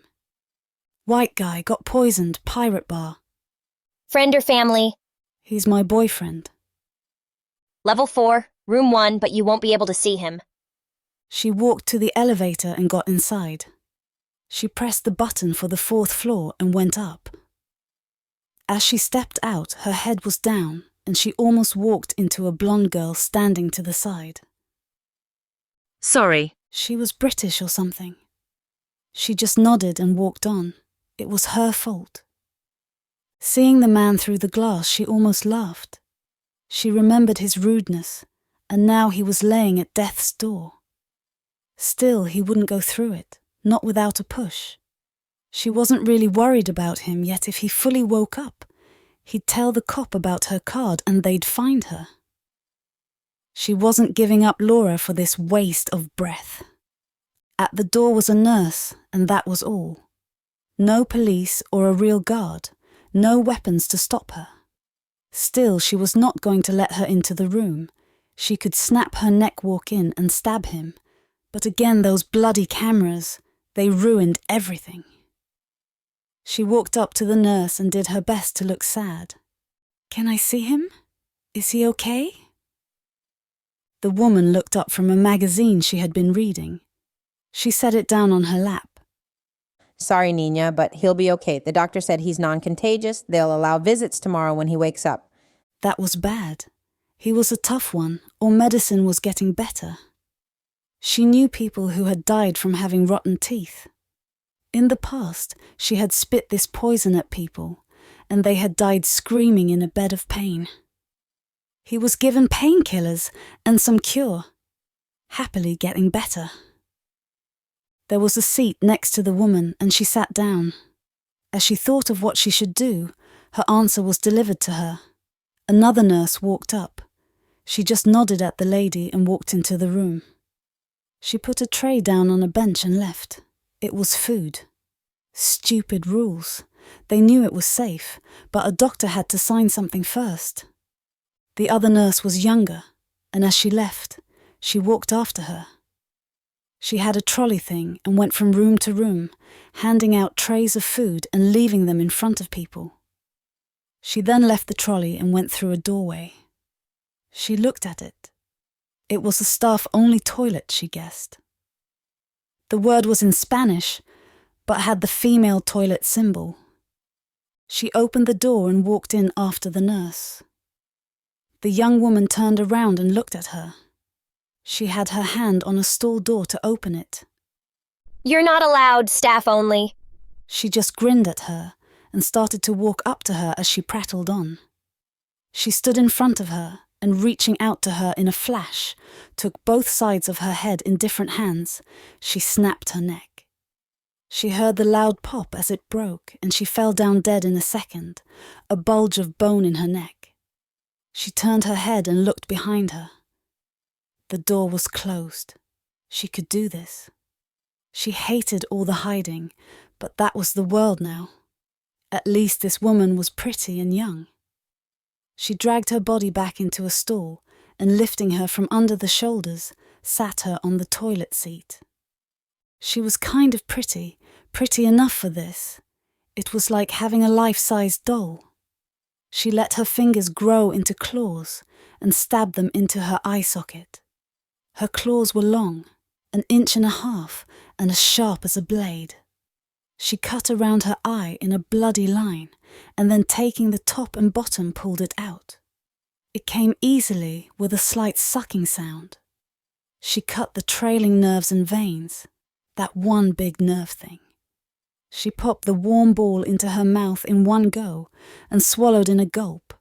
No chewing, it was better. It slid down her throat and sat in her stomach like a ball of power. She closed her eyes and focused on the power radiating from the eye. She willed her body to change, and she took on the guise of the girl. Her skin changed hue from tanned white to the softer pale girl. Her eyes went brown, and her hair too. She had smaller breasts and a bit of a gut. She worked here while Laura jogged at the gym. She missed her tight body in moments. Still, this nurse was what she needed. It would last for a good 30 minutes. She slowly undressed the girl's body, stripping it to her underwear, and got changed into her uniform. She took her wallet and keys. She had a tag on a cord.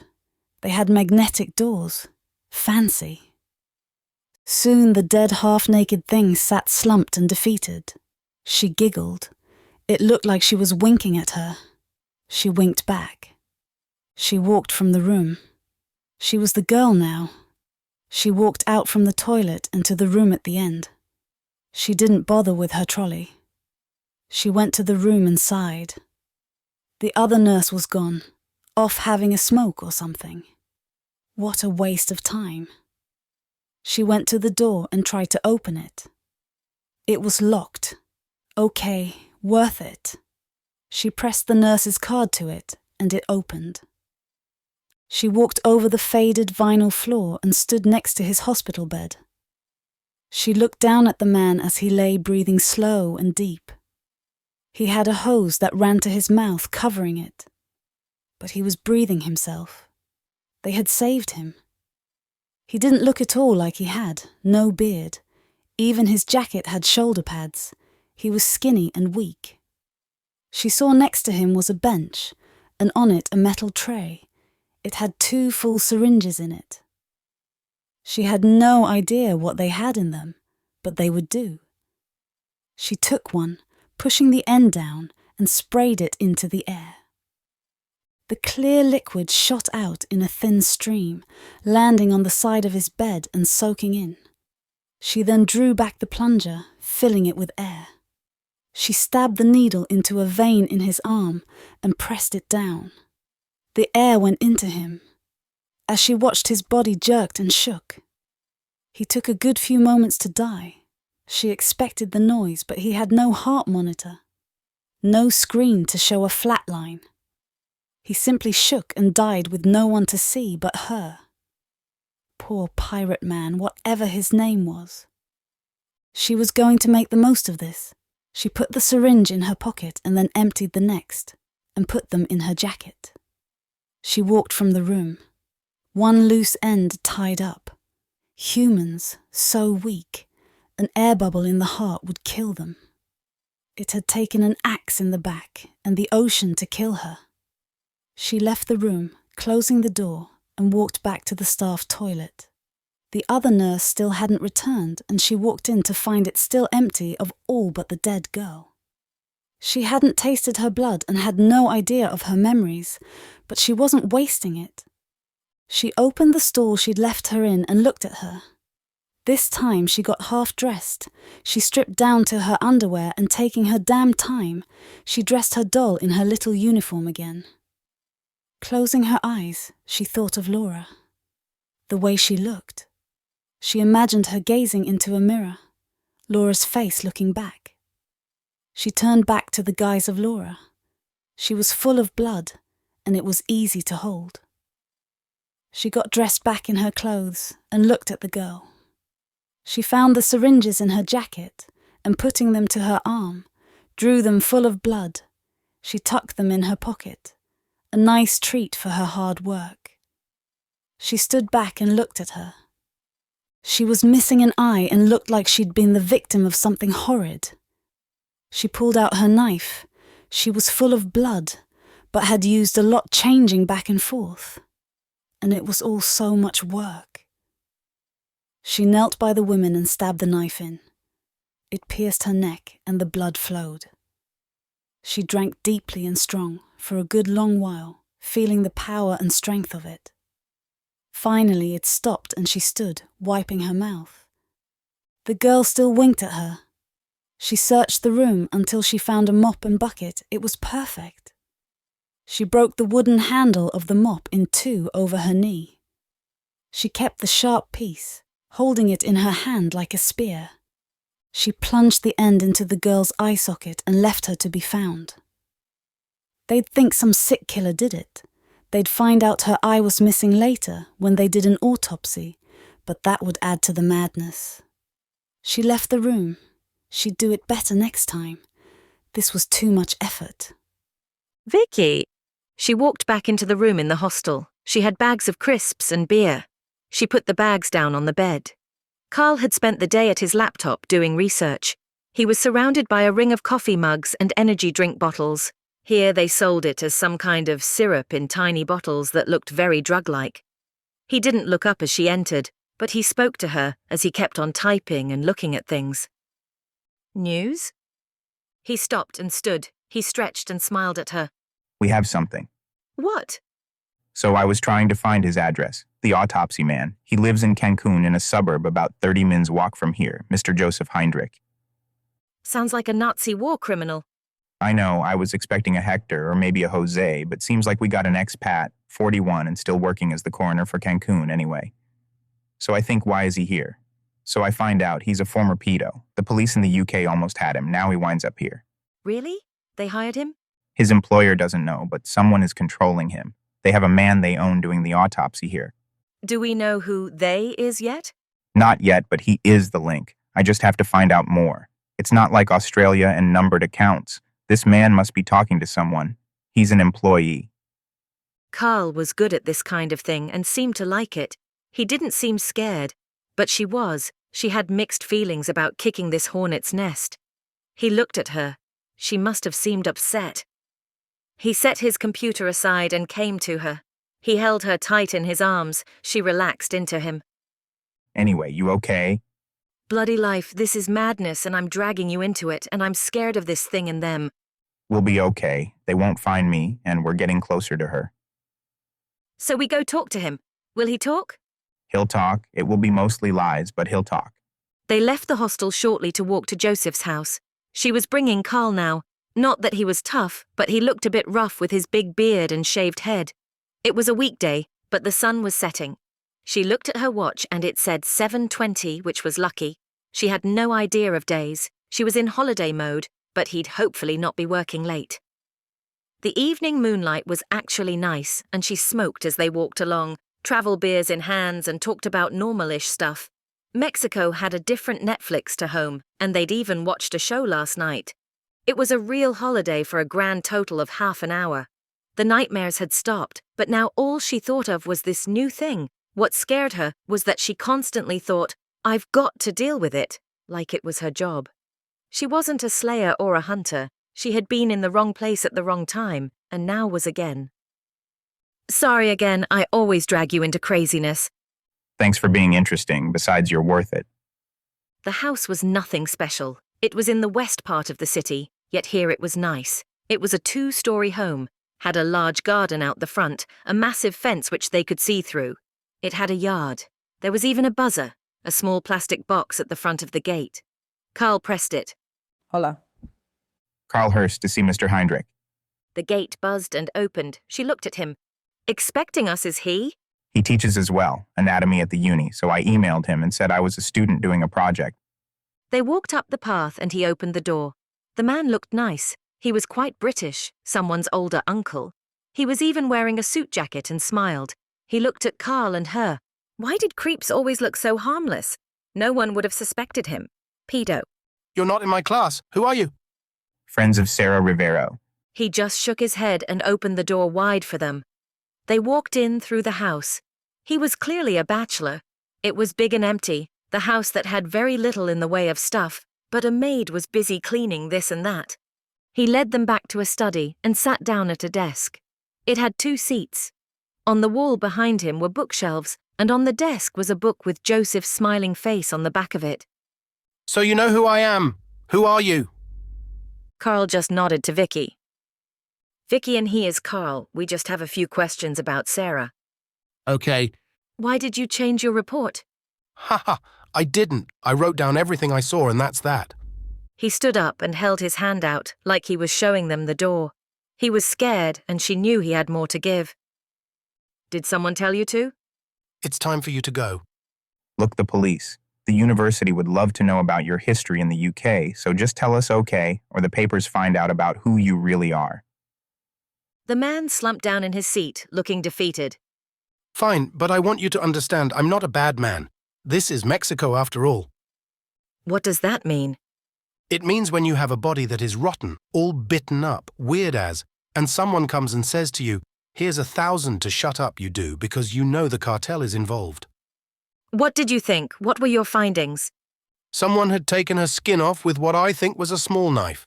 Off in strips, she had bite marks like a shark, and she was in that water for weeks, if not months. Plus, it's not the first one. We found a few over the years. What has that got to do with drugs? I don't know, or care. Maybe she saw something. The cartel does heaps of evil stuff. Every week I have a body burned to death in a barrel or acid or something. And that's not even a bad day. Now please leave. Vicky stood, but Carl turned to him. Photos. You all take photos. He makes me delete them off the card. He should have burned it. Go get it. The man left the room and went to find it. Can you get those photos? Of course, what else do you keep me around for? The man came back and Carl looked at him. How long have you been helping? This isn't the first right. The man looked scared. They got me this job. You know what I did.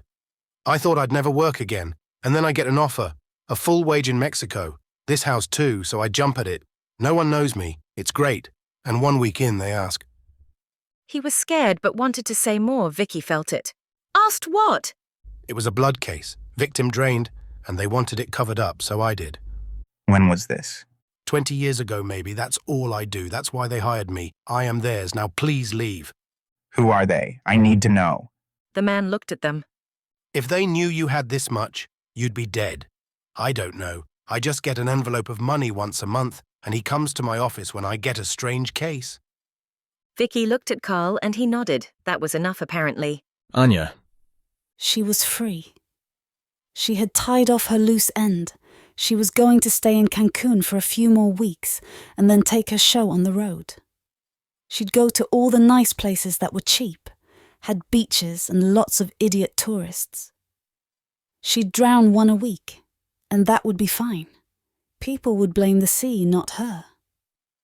She thought next she might spend a few weeks in Hawaii, not that it was cheap, or maybe the Greek islands or Belize. She sat downstairs in the hotel bar. She'd had 3 drinks as she sat there. Vodka and cranberry, she still liked it the most, though her clan would have laughed at her. It was a very girly drink. It felt good sometimes to let her inner Laura shine. She loved the sweet flavour and bright colour. She was hoping to find someone to take upstairs. A few men had come and hit on her. But they were not cute or young. She missed Dean. It was a shame she'd had to eat him. As she sat, drank, and looked around, a pretty girl walked up to her. She was American. This place had a lot of Americans. She was in her early 20s and sat next to Anya. She was wearing a tight dress and had a lot of cleavage on show. She was a bit drunk, pretty, and she smiled a lot. She had brown hair that was in a tight ponytail. Hi, pretty girl. I'm Jennifer. The girl was trying to be seductive or something. And right now she'd have a chance. But she knew what she was straight away. The girl had the faintest smell of blood on her breath. She'd covered it with booze and smokes, but she could tell. She either had lung cancer or she was a vampire. She'd blown it. She'd made too much mess, and they'd come to sort it out. Scared shitless the humans would find out about them. Blood-drinking cowards. She smiled back. "Hello, Jennifer. I'm Laura. Are you here alone?" As she said it, a boy walked up, American too. Just her type, both of them. It was like they had read her file, and indeed she guessed they had. He was fit, muscled and clean-cut. He looked like her poor dead fiancé. She liked muscle on men, and for them to look a bit dumb, which he did. Short hair and a tight t-shirt to show off his body. He shook her hand. Jason. "What are you two up to?" The girl spoke. We're bored, and you looked like fun. Want to come up to our room? It was funny when old things tried to be young. Vampires had no patience. You'd think being a few hundred years old would have learned to wait, but they hadn't. The girl should have talked to her first, got her drunk, bought her some drinks and then put the moves on. That's how she did it. When she wanted a first-timer.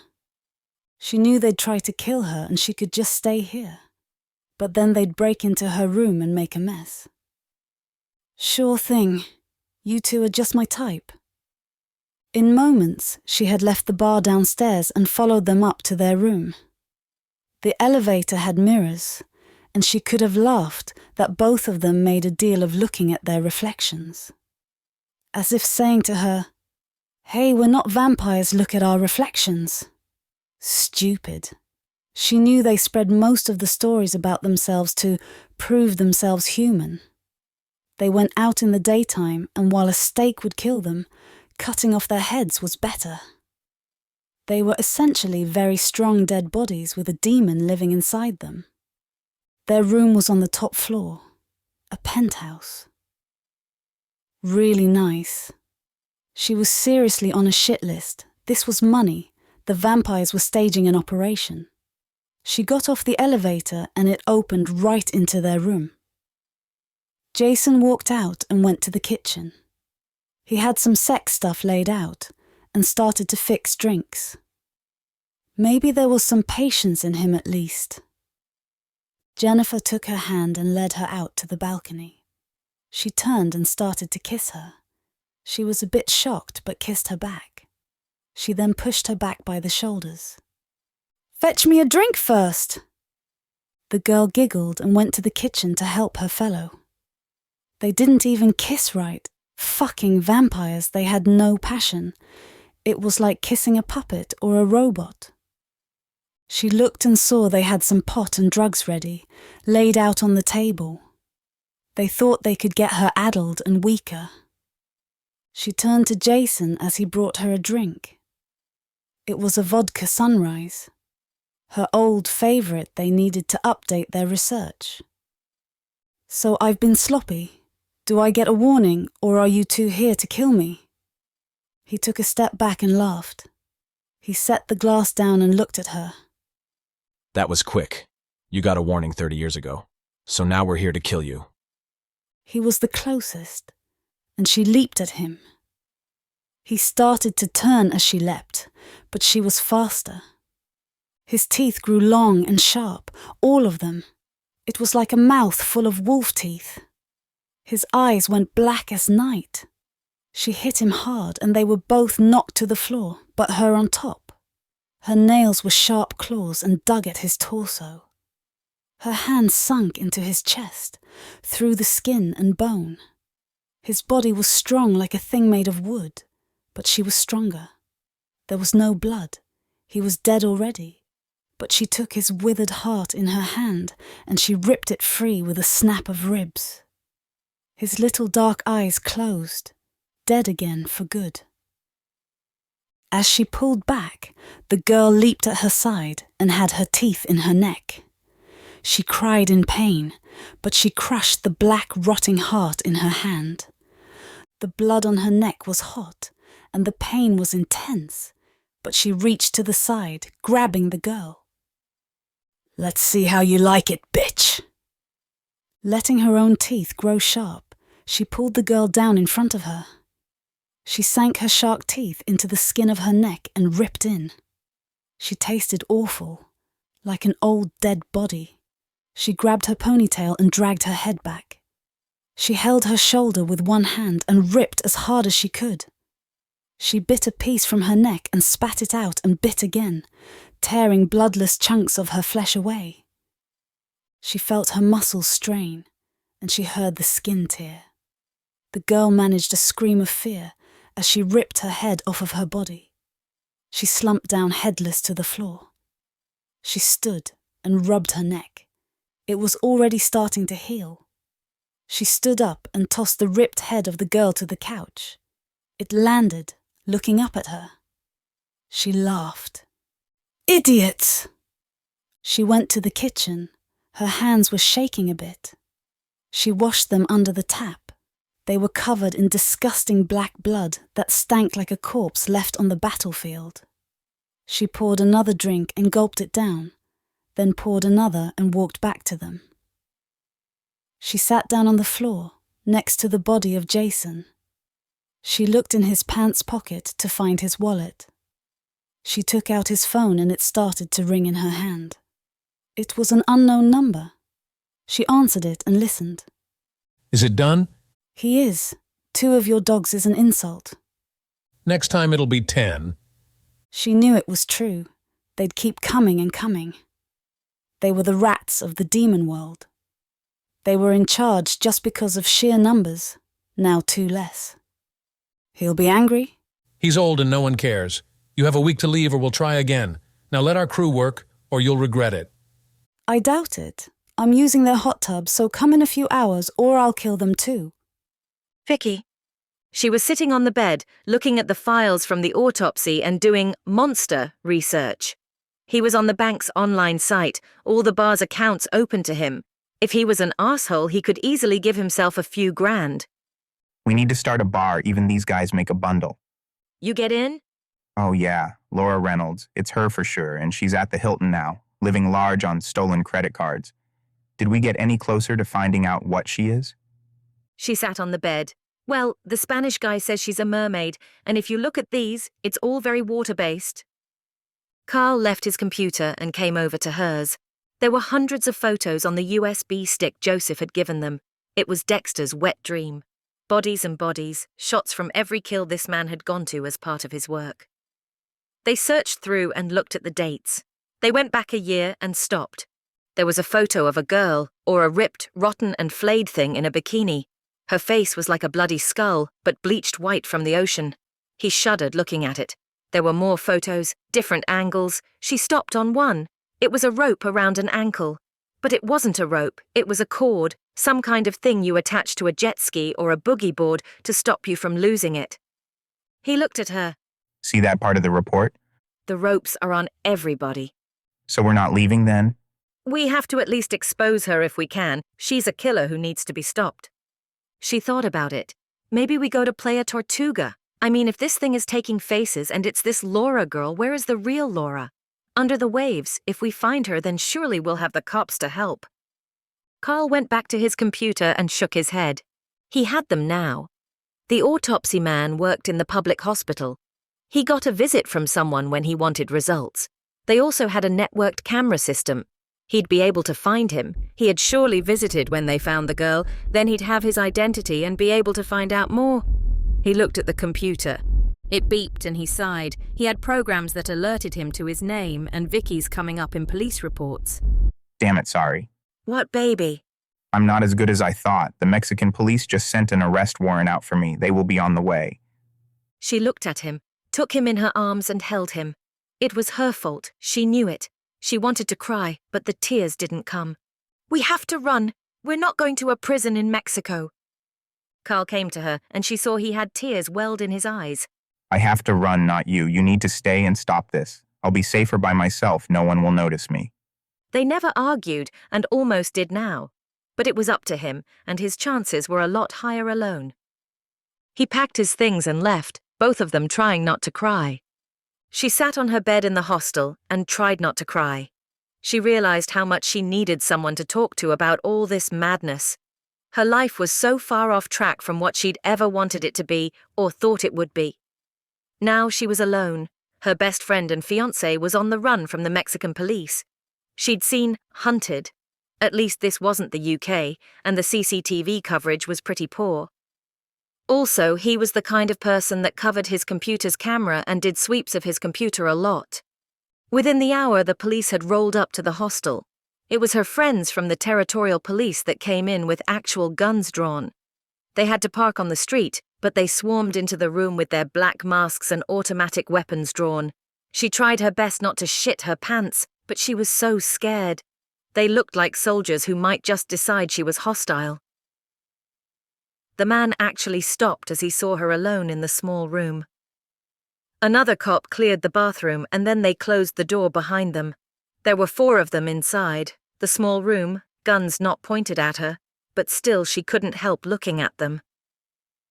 She saw the lead man had a stripe on his arm. He didn't take his mask off, but she assumed it was the man she'd bribed. It hadn't won her any favors, it seemed. She didn't know if they even remembered her. Where is he? Carl Hurst? His English was perfect. "He left me, stole my money, and is gone." I don't know if I believe that, but I don't care. This is a bullshit warrant. I don't get calls from my boss about hackers. If you hear from him again, leave Mexico. Go home as quick as you can. The men left the room after searching a little bit. They stopped and talked to the boy at the front who pointed up the street. Carl had actually made a big show of storming out and yelling as he left. That more than her words had seemed to work. They left promptly going up the street to a hostel there. As they did, she got a text on her phone. "I'm sick of this shit and your stupid face. Welcome to Dumptown." It was from Carl, and she hated it. She knew it was for them. They had joked about who would send a dumped text. But still now she knew they were tracing her phone. She sat on the bed for a moment and looked at her watch. It was still early. She went out to get some beers. She doubted she'd sleep much tonight. Anya. She had relaxed for 2 hours in the hot tub and fallen asleep. She woke to hear the sounds of people coming in. She walked out of the penthouse room, head down as the clean-up crew appeared. They took the bodies into the bathroom, as were either melting them with acid or something more creepy. She hated these dogs, the fact they thought they could tell her what to do. She was a warrior before their host bodies were even born. Now they thought they were in charge. They were so scared to be found out and spent their lives hiding from the humans. Still, she preferred it. A world run by them would be boring and shit.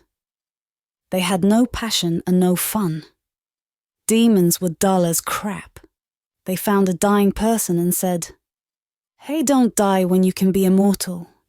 And they gained a body. They didn't say a demon would use you like a boring puppet and you needed to drink the blood of the living, or your dead body would start to rot like the corpse it was. She hated them and hoped Father was watching. She wasn't a demon. Her dead body had been brought back through the powers of her father, but he didn't have his hand up her arse like a puppet. She went downstairs and walked to the front counter. A young man was working it. He had a nice uniform and always smiled at her, then stared at her rack, then smiled wider. "I'm checking out. I want the room next to mine and you're going to leave the records as they are." You'll have to pay for both rooms and for my trouble. She liked this place. No one ever asked why. Just how much. She took out $50 and gave it to him. He smiled brightly and went to get a new keycard. If they came back, she'd be close and would kill them. She knew she could take around 5 of them, but she needed some friends. Jason's words had really gotten to her. He's old and no one cares. She'd show them. He'd crush their maker like the bargain basement bitch he was. If she was going to stay on land, she wasn't running from these dogs. She'd make an army of her own. It would be funny. She'd show these undead losers what a mermaid could do. She was so mad at them. It was time for her kind now. They were weak and stupid, hiding all the time. They lived forever, not really living. They couldn't even screw. They made that up too. No blood flow, sorry True Blood, more bullshit. She took the key card and went upstairs. She loaded her stuff from one room to the next, and soon she was done. There was no door from one room to the next, but she put her hand on the wall between the rooms. It was plaster and wood. She could tear through it in a few seconds if she had to. If the vampires came back, she'd rip through it and kill them all. She sat on her new bed and took out her laptop. She had to find some girls who were worthy to be her new family. She knew the best of her kind would kill to stay pretty. They would be loyal because she'd made them, but she didn't want someone who cried when she killed. Also, to turn someone she needed a 7 days and nights underwater and have at least 2 full and fairly fresh victims to feed on when they rose again. When one was newly made, they were mad and stupid with hunger. She had killed half of her own clan when she was turned. She dragged them down, but they'd asked for it for letting her die. She Googled for boats and cruises, and then she found the perfect one.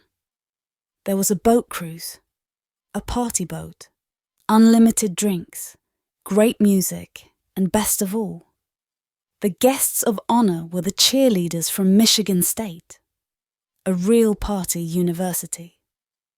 The Wildcats would be putting on a show. She laughed. That was perfect. No one was more cutthroat than a cheerleader, except maybe a Midwest beauty queen.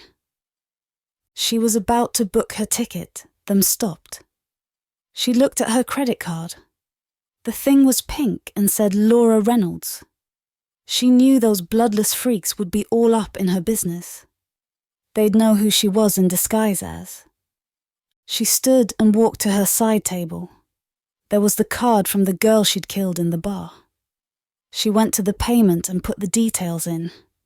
It worked. She looked at it. Thanks, Portia.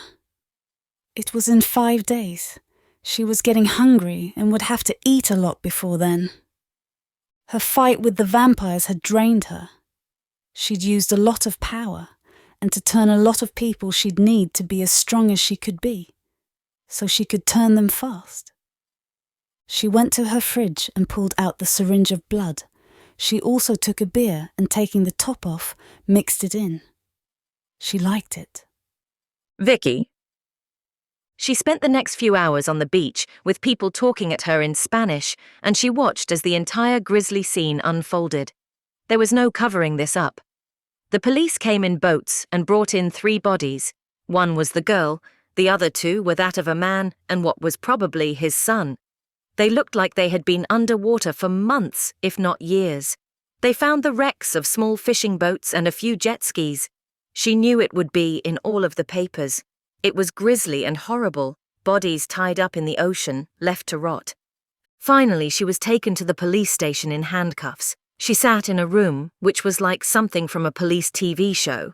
She was treated much more like a criminal than she'd expected. She was worried now. She didn't speak Spanish. Carl was gone, and she couldn't really explain why she had gone out there. The room had a single table, and she sat across from a man with a mustache and a suit who kept asking her how she knew the bodies were there. He wasn't the captain she knew, he was another one, and he seemed mad at her. I didn't know.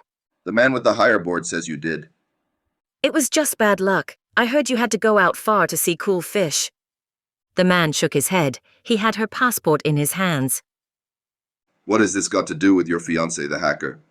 Ex-fiancé and nothing. He's left me. I have bad luck, I guess. It was around lunchtime and the door opened and a woman walked in. She was American, looked like a lawyer, short brown hair in a bob and a nice suit with a skirt. She smiled at her and actually frowned at the police. My client has nothing more to say. She'll converse with me for a few minutes, then give a statement and then be leaving. Now get out unless you're pressing charges. She was stunned that they did leave. The police stood up and walked out of the room. The woman sat down and reached out and shook her hand. Angela Dawson of Eternal Legal. You're not my lawyer. Do I need one? This is a mistake.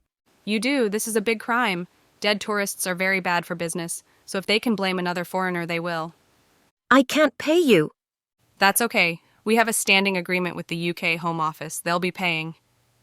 That seemed true enough. She'd sort of expected the embassy to get involved at some point.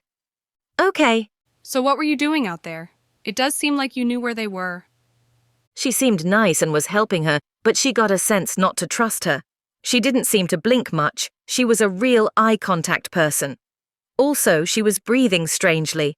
It was like she had to think about it. Who was she? Bad luck.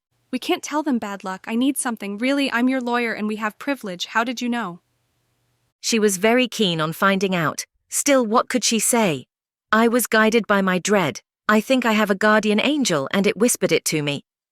I just went because that's where they found Sarah and followed my gut.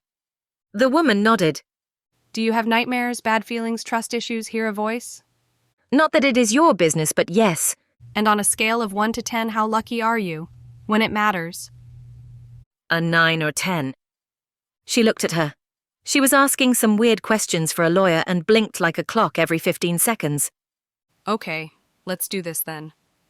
The woman then walked to the door and spoke a few words to the police. When they came back in, they had changed their attitude a lot. She signed a statement saying she didn't kill anyone or know the bodies were there and was shown the door. They seemed pretty wary of an American with an expensive suit. But she was leaving the scary cell. The woman gave Vicky her card as she left. Call us anytime and ask Carl to come in. We can help him too. He is Australian after all. Vicky walked out the front of the station. She was breathing hard and was scared, but she felt good. She'd done it. She took out her new phone and called the only number in it. Hello, you've been busy. Indeed, you see all that at the beach? The police? Yeah, and the police server is blowing up. Did you hire a lawyer? She got registered as your representative in the system? Beyond weird, she showed up saying the Home Office in the UK hired her, but she was asking weird questions and seemed a bit off. She asked if I get bad feelings about people, and I wanted to say, yeah, you slow blinker. Are you okay? What's her law firm? Eternal Legal, I think. Haha. Well, I'll look into her if you like. That name sounds fairly evil and obvious. I mean, seriously, why not call it Burn and Pain? Or Devil and Co. Or Wolfram and Hart. Or Pick'em and Fork. I'm done, I think. Yeah, me too. So, Spriggans, mermaids, and evil lawyers. So what do I do about the killer mermaid? Just wait. I mean, they'll do a DNA test of the body, and if it's Laura, then they'll arrest the girl for credit card fraud if nothing else. She heard a beeping from his end. I have to go, a minute at a time only. There is a bunch of Sims at home for you and something else. Don't trust them. Maybe move rooms. Love you. Love you too. Carl had run because the police were coming. He was so mad at himself. He'd been stupid and let himself get caught, but he didn't think it was because of a mistake he'd made online. He'd showed his hand to Joseph, and he'd probably called them. In a way, though, this had freed him. If he was going down, then he'd really make it worthwhile. As he looked into his charges, he realized it was a setup. As he read his charge sheet, a sense of dread settled over him. He'd done it, he'd kicked the bee's nest, and they knew who he was. They had him for things they really shouldn't. He'd covered his tracks on the police servers. Yet they had him. They also had a lot of wire transfers. He looked at his bank account, and it had around $12,000 in it. Someone had just transferred an extra $10,000 from the bar into his account, with no attempt to hide it. He would have to be daft to do it that way, but it looked like he had. Just a straight transfer to his account. Someone wanted him out of the picture. He was worried. He'd been scraping away at this for almost a year. He had a full-time job, but his hobby was trying to crack the conspiracy of creeps. He spent a lot of time going at this. It had started simply. He'd had to hide what Vicky had done during the Spriggan attack. As the bodies were found and things came out, he needed to know what the police knew. Was she a suspect? Were her fingerprints in the house? Was there record she was there? He got it all. No one knew she was there, but then the case turned. No mention of monsters. They said it was Roger and Bree, a tag team of murderers. He was glad she was safe, but then he saw how bad this was. Some killers had been hiding from the world for hundreds of years. How many hundreds and thousands of people had been killed by these things and no one knew? He dug into the autopsy of Roger, or Jim. No, nothing weird. It said he was decapitated and burned, but no mention of Spriggan vines. People had gotten paid off, experts were brought in, and it went away. He followed the money and it went nowhere, or rather came from nowhere. Numbered accounts in tax havens that were well past his skill level. At least he'd found the man Joseph. But who had gotten him hired? Who paid him? Who visited him? Did they call him still or email? Carl was sure he'd called them after he'd left and ratted him out. Called on what phone? If he was hiding, he was safe. They were after him, not Vicky. They knew she wasn't talking of what she saw and clearly didn't care about words, but he could get records. Carl pulled out his laptop and sat down. He'd rip Joseph's life apart and track everything he'd done since he landed in Mexico. And he'd find out who he was working for, even if he didn't know himself. He'd show these idiots why you didn't pick fights with hackers. Vicky. She woke fully clothed. She'd slept on top of her covers with a kitchen knife in her hands. She decided what to do. She'd investigate this beach. Playa Tortuga, the scene of the crime, the scene of the body of the movie star. She'd try to find this monster and bring the police into it. Carl had found her room, her name. She Facebook stalked her, but wasn't going head-to-head with her. She'd leave her to rot in a jail cell. She knew it was a monster, and she knew there was more than her floating around killing people. The autopsy man, Joseph Heinrich, had said he'd done years of cover-ups. What else was out there? Were Spriggans and mermaids only the tip of the creeper iceberg? Was everything else real? Ghosts, vampires, werewolves, demons, witches. What else would she have to fight? She had a shower in the dripping, coldish water, got changed and went past the front desk. She'd stayed a lot of extra nights and just kept paying for more. The boy at the desk looked at her strangely, but he had reason to. The police had rolled up for her man. Now she had cancelled Belize and her farm work in Costa Rica. As she passed, he stopped her. Package for you. He passed her an actual Amazon Express package. She took it and opened it on the way to the bus stop. It had a brand new Samsung phone inside, a new but old model Galaxy 4, and a few SIM cards. She put the card in and turned it on. There was no note, but she knew it was from Carl. It beeped a new text as soon as it was on. "Love you, my new number's in here. Sorry about the message." She tried to smile. He was probably loving this. Now he'd get to engage his paranoia on a major scale. She walked to the bus stop and waited. Soon enough it came and she boarded it. It went to Playa Tortuga and it was only 4 stops away. She stepped off the bus and looked out at the beach. For some reason it seemed creepy to her now. It was full of people, same sun and sand, beautiful blue water crashing, but it seemed dangerous. Maybe it was the thought that water also full of rotting human flesh. A taint that had gotten in her mouth last time, and she didn't know. There were bodies out there and she knew it. She closed her eyes and she saw it. A dead girl, her face torn to shreds, blonde hair clinging to her skull, naked. She was here somewhere. She looked out. It could be anywhere. It was just a feeling after all. It was there. She suddenly knew it. The feeling of dread guided her. She walked up the beach and let it grow. She felt it. The wrongness. She was dressed for the beach. A man yelled out, "See the fish. Diving boards off my boat." That's what she needed. These things were the new rage. A big inflatable surfboard thing with a hose that ran to your face mask. It was a cross between snorkeling and tank diving. You could go down about 5 or so meters without much training, or any. He was a young, fit Mexican guy. The type that sold everything here. How much? Reef adventure, 10 US 1 hour. Everyone thought she was an American. Fine, but we go where I want, not the reef. He took the board and walked along the beach with her. They walked along for a while and then she saw a very small pier. It was narrow and all wood, but at the end was a little Zodiac inflatable with a motor. She followed the man onto the boat and stepped onto it, trying not to fall in. He untied it and, reaching the cord, pulled it to start it. She saw it took a lot of effort, and after 3 big pulls, he had it going. The engine whined and cried to life, but then settled down. I want to go very far out. Fine. I'm a good swimmer. You get in trouble, just grab the board. He pushed the handle down and the engine was tipped into the water. It took off from the pier and she saw he'd untied it gladly. She didn't know where she was going, but closed her eyes and tried to be guided by her sense of dread. The boat moved forward at a slow pace. She felt out for the dead girl. "Where is it?" she whispered to herself and was answered. She knew. "Go left a bit, then out until I say stop." He just nodded. The boat went left for a bit and then turned. She felt something and looked down. It was dark. Bad spot. Junk down here. Sadly, this is it. What do I do? Put the pipe in your mask. Go down and have fun. He gave her the thumbs up. It was funny. She slid off the side of the boat and into the water. It was actually lovely and warm. He slid the board into the water and passed her a mask. She linked the hose to her mask and slid it on. She had a knife as well, strapped to her leg like a Bond girl. Like that would help. She put her face under the water and looked down. She couldn't see anything, just meters of clear water. She was scared but had no choice. She was drawn to it.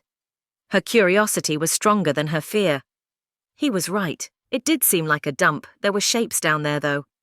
She said a prayer and then dove down into the water.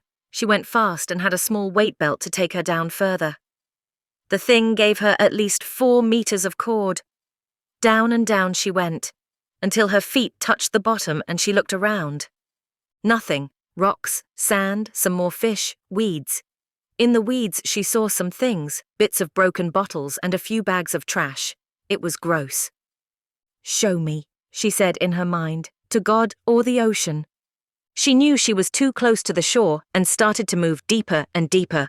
The cord started to pull. She'd reached the end, and as she went further, her feet came off the bottom. She could still see clearly. Then the bottom just dropped out. It went down at least 3 or 4 more meters, and she was now standing on the edge of the drop looking down. The little mermaid would be jealous. It was a vast, sprawling yard of shit. At the far corner was a ship, or the rotten hull of some ship from years ago. Hundreds of years. Rotten wood stuck out from the sand. It was mostly covered, but was massive. Around that were broken surfboards, jet skis and boxes, barrels, crates. It looked like an episode of Crazy Hoarders from Under the Sea. Someone had brought things here. It wasn't all dumped. This was a home of sorts. Then she saw it. She actually screamed underwater and almost drowned as the pipe burst from her mouth. She shoved it back in. There, tied to a rock at the bottom, was a body. It was a girl, or had been. The fish were going to work on it, and the skin had been ripped off the face and neck. There was no way to tell who she was, yet it was a skinny, naked girl. Blonde hair hung from the ragged skull. It looked fresh, a few days old at most. She was in pure terror. She didn't know why, but she just had the feeling this was Laura. She was breathing too fast. She was in a panic. The sight of the girl was so awful. A human being reduced to nothing but floating meat and bone. She swam to the surface as she struggled to stay calm. She swam back up to the surface. She hadn't realized how far out they were. They were very far from the shore. The boat was still there and he'd followed her. The guy looked worried. She'd dragged the board thing further and further out under the water. Too far, we go back. She took her mask off and took some deep breaths. Her heart was beating like mad, but she calmed herself. She had to know if it was Laura. She had to stop this thing from being her. It was the least she could do. Once more, then back. I'll pay double. She went down again and swam hard. She pulled the pipe from her mask and swam free. She went right at the horrid body, kicking her legs hard. The weight belt wasn't enough, and she had to grab the girl's cold, dead shoulders to stay down. She had to know, was this Laura? Was this a body dumped by a boat or the victim of a monster? She saw her leg was tied to a rock. The rock even had a rusty old bolt in it and the rope was tied to it. She turned her body and kicked down hard. She was near the girl's feet and drew her knife. Holding the rope, she started to saw through it. It took 3 long moments, then the rope cut through and the body broke free. It started to float to the surface. She was struggling for breath now. She kicked hard and fought to gain the top. She made it to the surface with a massive splash and took in a ragged breath, gasping. She was a good distance from the board and the boat. The man was facing the other way, but he yelled some insult in Spanish and turned the boat to come and get her. She waited in the water, staying up and swimming hard. She saw a blonde head bob up to the surface. The police could get her. They could test the body now and confirm if it was Laura. No, she knew the thing had tied her to the rock under there. The whole scene was like Ariel's tower, but the darkest version. Great, just what the world needed. Killer mermaids. The man looked at the body as it floated up, and then at her. She had her knife in her hand. For a moment she thought he might just turn around and leave her there, but he spoke. You give me that, we call police. Anya. She watched the unfolding drama on the beach with dismay as the humans continued to ruin her home. She'd seen some drama on the news, and she got to watch the police pulling bodies from the sea. The real shame was they dragged out the body of Laura. It made her so mad. She'd really gone above and beyond for this identity. She was coming to love it. Now they would ruin it. The medical examiner would do some DNA magic and find out the creature with no face or fingertips wasn't in fact staying at the Hilton, but had been dead for a week. She missed the good old days of humans being dumb and science being an unknown art. She hated to imagine how hard killing people would be in 100 years' time. As she watched, she drank cranberry and vodka and let her feet get wet. The bar she sat at had a huge trade. People loved this shit, creeps. She was about 20 meters away but could see it all clearly. She watched as some blonde girl stood talking to the police. They gave her a towel and she dried herself. She didn't know why, but she looked a bit familiar. Then she remembered she'd been at the hospital. Now she was here. It seemed she had discovered Anya's little home. She found it very hard to believe that it was an accident. It had been safe for years, and no one had ever found it. Now this girl had gone straight to it. She wondered if she was a hunter. She kind of looked like one. She was skinny and didn't look very upset by what she'd found. Most people would be having a nervous breakdown. She saw the police take her away in handcuffs. They would probably try and blame her for it. It was odd that she had found it. She had no idea how she had figured it out. She was so mad. Now she only had a day or two left as Laura. She'd have to find a new face. She also needed to find out what this girl knew about her. She left a $10 note on her table and walked to the street. She saw the girl being loaded into a police car. She knew there was only one station in Cancun, and that's where they would take her. Anya got a taxi and headed to it. Vicky! She walked out of the police station and it was still light out. The sun was starting to set. She knew she just had to stay safe for a few days and the police would do their work. Or the cover-up team would help her get away with it. Why help her just get her killed? The problem with the modern world was everyone knew everything the moment it happened. The news was already alive with stories of the beach, so the killer would be alerted. As she walked past a local bar, she saw a reporter speaking in Spanish, standing on the beach as the police loaded a dead body in black plastic into the back of an ambulance. She walked up to the bar and spoke to the man behind it. "What's it say?" They found some dead tourist girl, they say blonde, possibly American. So the mermaid would know her cover was blown and she'd just change who she was. It was all over for them. She'd just avoid it all. She didn't know how she changed exactly, but thought it involved cutting off faces and eating them or wearing them. If she did that again, she'd be safe. She wouldn't be able to find her if she hid the bodies better now. She gathered her courage up and got on the bus. She went to the hotel zone and walked into the Hilton. Carl had told her what room she was in. She could storm in and die, or she could call the police. Maybe that would work, even if they got the killer for questioning. She might turn back to a mermaid in the prison cell. That would be good. She sat down at the bar. She had her phone in her hand. She wondered what she would say to them. The thing probably thought it had a day. She took her phone and searched online for a hotline number. She dialed it and it connected. Fake accent time god thing she was always doing, her valley girl. I'm so pretty I'm never going to stop. Hola, Cancun police. I killed that girl on the beach and I'm at the Hilton room 415. Come get me. Are you gonna come in? I'm armed. I'll kill you too, by the way. Her name is Laura Reynolds and I've been using her credit cards. I killed her because she looks like my sister. I'm never going to stop. Stay there. She hung up the phone. She was panting. She took the SIM card out of her phone and put it in her pocket. She was glad Carl had given her so many of them. She would wait and watch. As she sat with a rum, she got to watch the drama unfold. The police showed up in numbers. Trucks and SUVs pulled onto the driveway. They jumped out like an army and swept into the hotel amongst yelling people. 2 of them went upstairs and were there for a few minutes, then came back, alone. She was hoping they'd come down with the killer. She clearly wasn't home. The captain talked to the man. He was nodding and telling them something. They went back upstairs and some of the men stayed there. She turned to the bartender. "What's going on?" I don't know. She soon gathered they were going to search the hotel. They were questioning everyone and seemed like they knew the call came from the hotel as they were starting to round people up.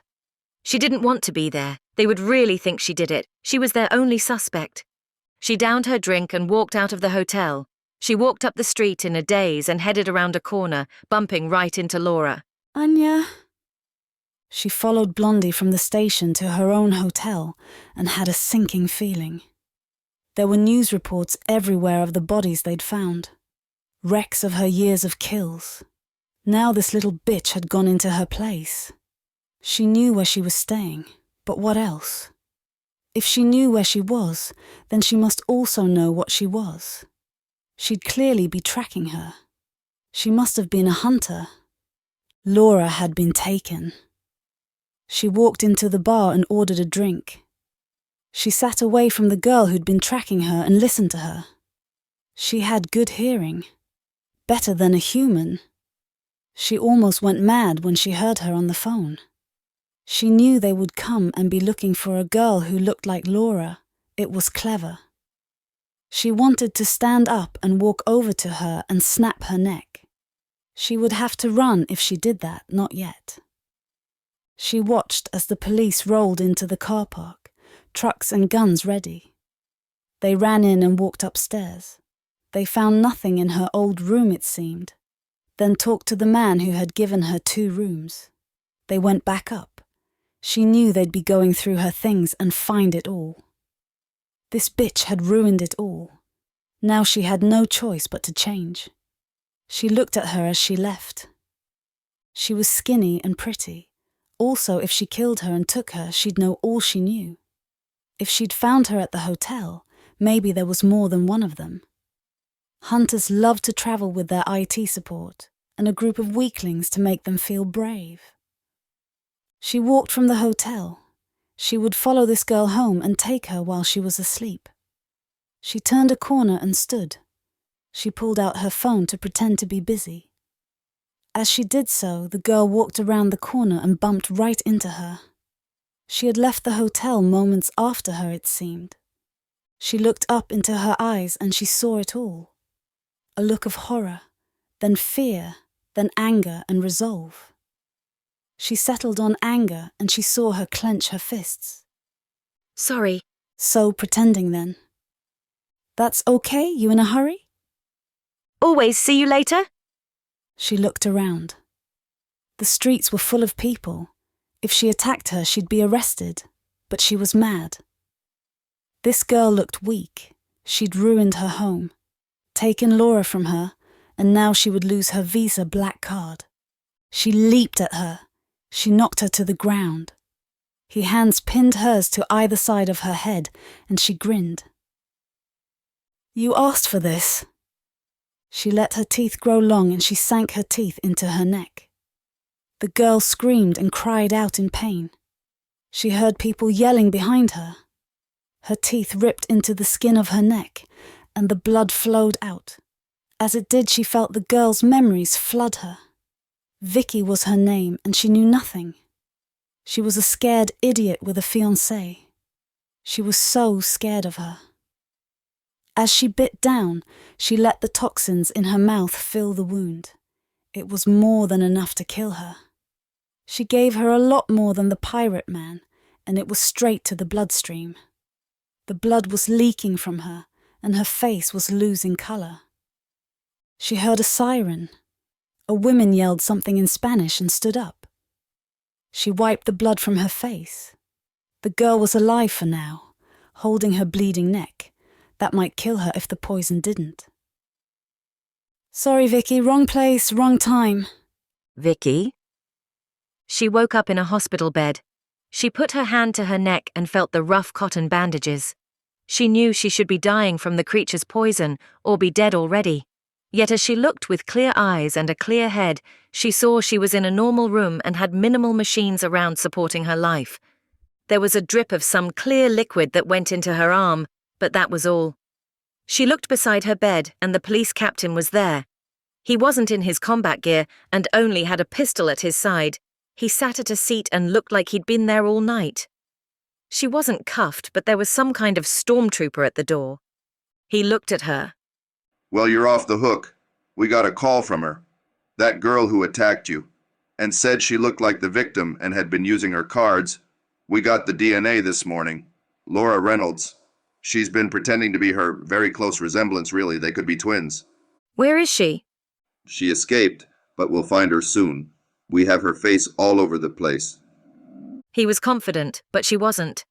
The thing had almost killed her. She knew it somehow knew all about her and had basically let her live because she wasn't a threat. It would rather not get caught than spend the time to kill her. Why the guards then? You're linked to her, and we thought she might try to finish the job. What do you know about her? I met her, the real Laura, a few days ago then, after it wasn't her. And she'd never met her, but that seemed like the best excuse. And the body? Well, she told me to stay quiet, or I'd end up in Playa Tortuga like Laura. You should have told us anyway. We'll get her soon. As Vicky lay on the bed, a nurse walked in. She checked the level of the drip and looked at her bandage, which was still white. She smiled as she left. That could be her. She had no idea. It could be anyone. She had to leave. She'd tried to stop it. She'd done all she could. This thing would kill her with no hesitation. It was strong and deadly. Why am I not poisoned? The doctor said you were. She's some kind of crazy person killing people and poisoning them. But it didn't take. Ask the doctor. I don't know. He stood up and went to leave. It seemed he'd been waiting for her to wake up. He turned as he left. You'll be under guard for a few days. The Home Office doesn't want a dead Brit. Her doctor came in moments later. He was Spanish and well-dressed. He went to the board at the bottom of her bed and looked at it. You're a strong one. I hardly feel it. Can I leave soon? No, ma'am, you have 6 stitches in your neck and they need to heal. A week at least. But you should be thankful. We had a case of the same poison last week and he died. It didn't affect you at all. It's weird. Maybe because of your malaria medication or rabies vaccine. Who knows? Someone up there likes you, as we say. She was scared, and most of all, she wanted Carl. He must have been going out of his mind with worry. The police at least seemed not to care about him anymore. They had a serial killer to find now, and he was well down on the list. Still, they'd arrest him if he just showed up for visiting hours. She lay there, feeling sad, lonely, needing a smoke, when the nurse came back.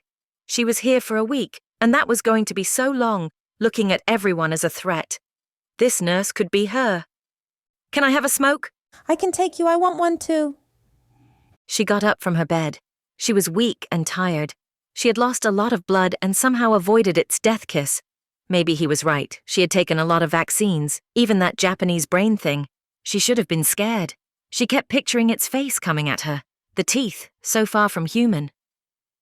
The nurse got her drip, and they walked slowly up the vinyl floor to the elevator.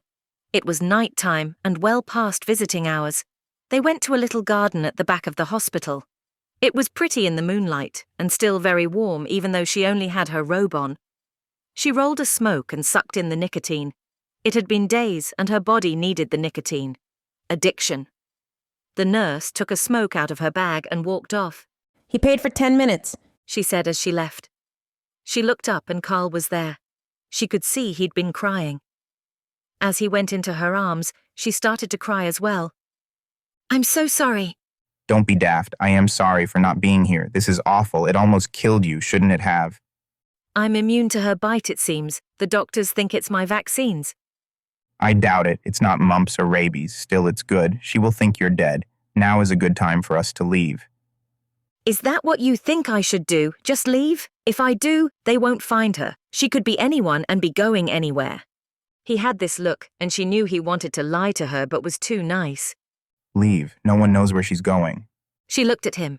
He was trying to protect her, but she knew he was lying. What do you know? We can just leave it. She's too dangerous. We can run. I'll get fake IDs. It'll be okay.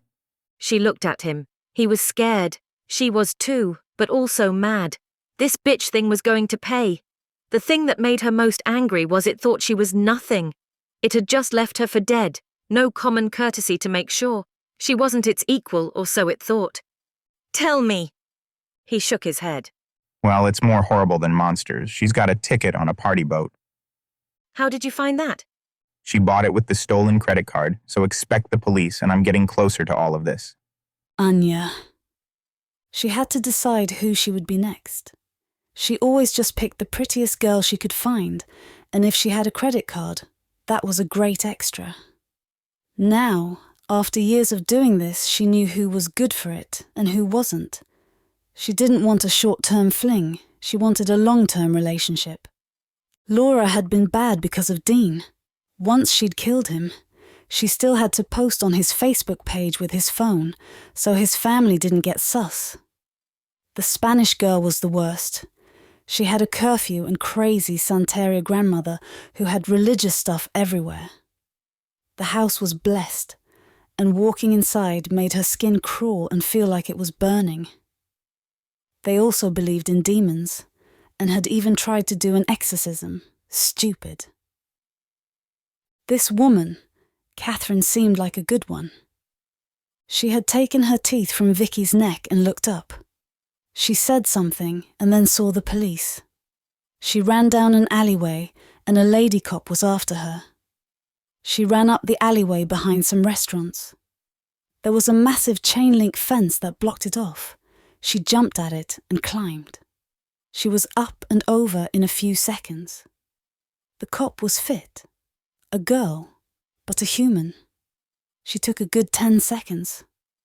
By the time she landed, she had made it up a building's fire escape and was looking down at her. She followed her back to the station and then home. Now she watched the policewoman through her window and she knew she'd be perfect. She was single. She didn't even have a cat. She was a part of the team after herself, was a pretty cop, and had a gun. It was perfect.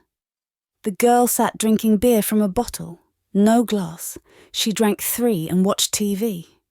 She didn't call anyone on the phone, update her social feeds. She was a loner. She was a perfect person to take. She hated cats.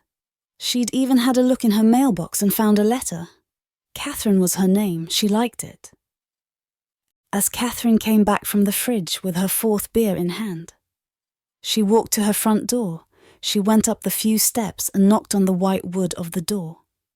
She waited and the woman came to it. She opened it.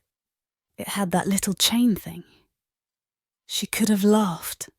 The cop looked at her, shocked. She knew her face. She shoved the door back, with her left hand, snapping the chain. She simply hit her with one hand as hard as she could. The cop flew off the ground, a good few meters, and landed hard on the floor of her apartment. She was breathing but out cold, some blood dripping from her now broken nose. She shut the door behind her. Finally, something was easy. She dragged the woman into the bathroom. She was wearing some unflattering tracksuit pants and a baggy t-shirt. She laid her down on the white tile floor of the bathroom. Then she lifted her up and put her in the bathtub. She was still breathing slowly. She wasn't a total bitch. Also, she didn't want her to scream. Putting her hands to either side of her head, she snapped her neck with a pop. She was getting good at that. She laid her out in the tub and let her nails grow into claws. She pressed it into the top of her forehead, as close to her hairline as she could. Using her fingers, she cut a little at each side, the starts of a strip, then she pulled it up. The skin ripped off it a nice little piece, all the way down to her eyebrow.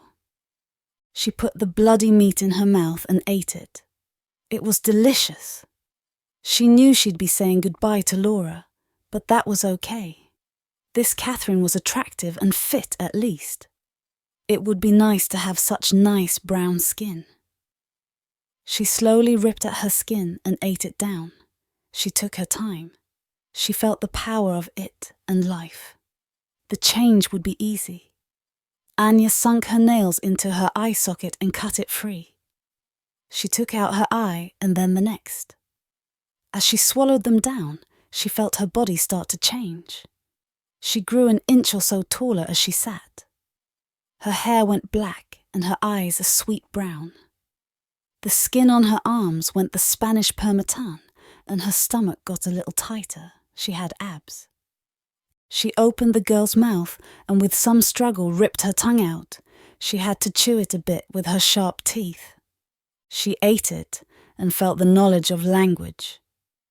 She spoke and laughed. Hola, mi llamo es Catherine. The knowledge of the Spanish language flowed through her, as did all of her memories. She could have cried. She was a tough cop now, but abused as a child, badly. She saw the face of the man who had hurt her. Well, he was dead if she ever saw him again. She stood from her meal. She was now Catherine. She looked at the destroyed thing in the bath. She took a white towel and wiped her bloody face and chin. She threw it to the floor and walked out. She'd fix it later. She went into the lounge room and sat down on the sofa. It was some Spanish soap, but she understood it now. She reached down for the beer and took a sip. It was still cold.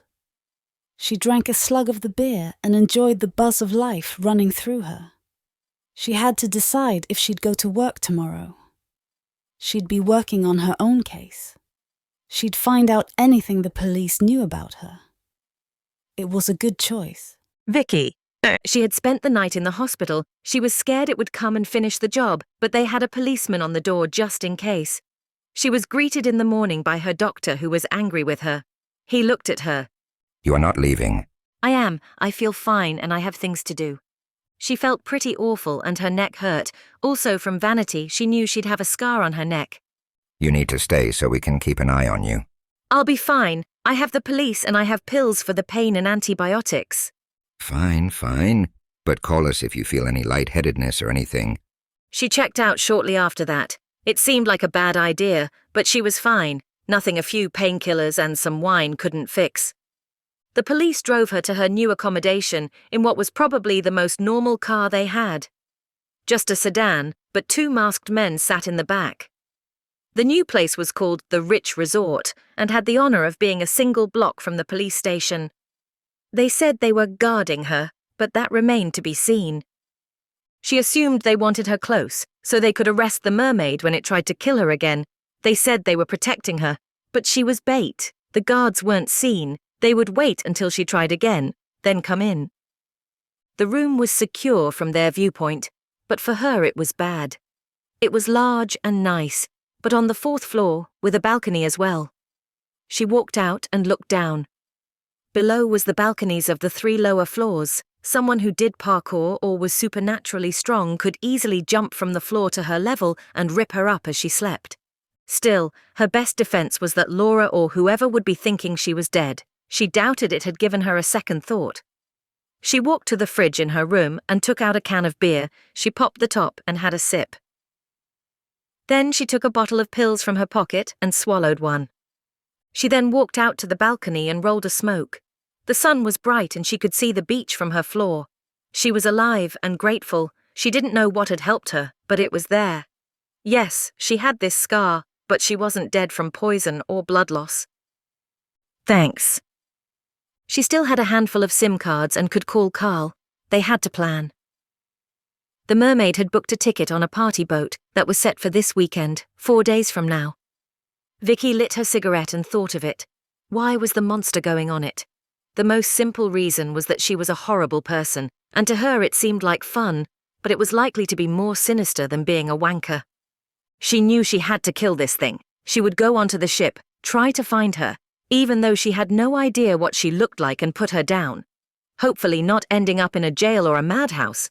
She picked up her phone, she put a new SIM card in it and called Carl. Hey baby, any news? Well, the cops are watching you, so I have to stay away, but we can talk for a bit. How can I kill her? I was thinking about it, and you need some weapons. I mean, a gun would probably work. But the jail time for even having one is major, maybe a machete. They sell them everywhere here. What about a Molotov cocktail? That would work. They sell gas in glass bottles on every corner. It was true, everyone sold gas for motorbikes, and they were all in glass bottles. It was so dangerous, but it was Mexico and they did things like that. Additions to the Hilton were being built with bamboo scaffolds, plastic ones melted or caught fire in the sun. Okay, how do I make one? Just go on YouTube, I'm sure you'll find it, but put in some polystyrene, it will make it sticky like napalm. Ha ha ha ha, how do you know that? Every hacker wannabe has read the Anarchist Cookbook at least once. Actually, that has a Molotov section. I'll send you my copy. Thanks. How is the neck? Should you have checked out so soon? I just need time to heal, and here I can plan and speak to you, so it's better. We should go. Good luck. Talk tomorrow. Sure, I love you. I love you too. She crushed her smoke under her foot and went into the bathroom. She thought about facing it. It was crazy and had attacked her in the open street. Now she'd have to do something mad to stop it. She took the bandage off her neck and unwrapped it. She took off a bloody pad thing and looked.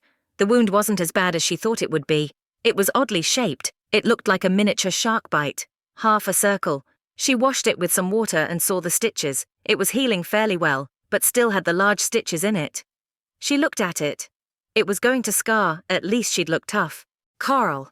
He had them. He really had them now. He got why the police were after him and not Vicky. She might know about the things in the darkness, but he could prove there was someone covering it up. The line went from Joseph straight to his handlers. He was like a person in witness protection. He had a job and got paid from the city. Getting into his banking had taken a day and showed nothing except he was still a creep. He had memberships to a lot of porn sites. He also bought expensive wine for himself. Still no one was paying him extra, maybe cash like he said, which he never put in. His work was the gold mine. The morgue in Cancun was part of the hospital, which was a weak public system, and he walked into its network like he owned it. There was a network of cameras, and he found he could get in on a remote login they had to the private company that had put them in. He found the day the girl's body was found, and he watched it over and over. Finally, he saw a man arriving. He was just some bloke, but well-dressed and an American. He had no uniform. The only interaction was that they stood next to each other while this guy had a smoke near and wall. He could see their lips moving. He knew it was them, this bloke. He lit the smoke and had maybe 2 drags the whole time. He was there to talk. Now he had the guy's face. He printed out pictures of him, and then he really hit the jackpot. The hospital had a car park for staff, and his dickhead had used it. His name was Peter Falcon, and he worked for Eternal Legal. Anya. She woke up and opened her new brown eyes as Catherine's very old clock radio went off. She looked at the red glowing numbers. It was 7:30. She knew she worked at 9 a.m. She had all her memories. And while she'd rather just not go to work, she wanted to see what, if anything, they knew about her. She climbed naked from the small and uncomfortable bed and went to the shower. It was pretty bad. The poor dear had a shower over the bathtub. She hadn't bothered to move the body, so she had to step around it as she showered. It was weird looking down from her own body to the dead one. It was the same. She was well built and fit. Yet the body had no face, and her head was at a very painful looking angle. She got out of the shower and dried herself with a rough towel. It was no Hilton. Tonight, she'd eat the body. It would be okay, a girl she could do and not feel too sick. She walked into her bedroom and got dressed, finding her clothes all neatly folded. She had a cute little uniform, black pants, even in the heat, and a thin blue shirt. She strapped on her gun and badge. She knew at work, in her locker, she had an assault rifle. She was one of the only female territorial police. She had her memories. She'd killed people. They all had. But she went to church on Sundays and didn't feel too bad about it. They were all drug dealers who had tried to kill her. She was hard.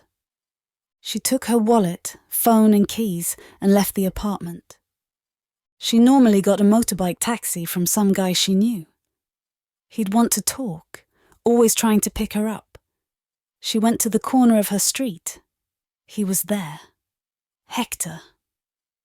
"Hello, Hector." Yet it came out as Spanish. She laughed. He said back something like, "You look very good today."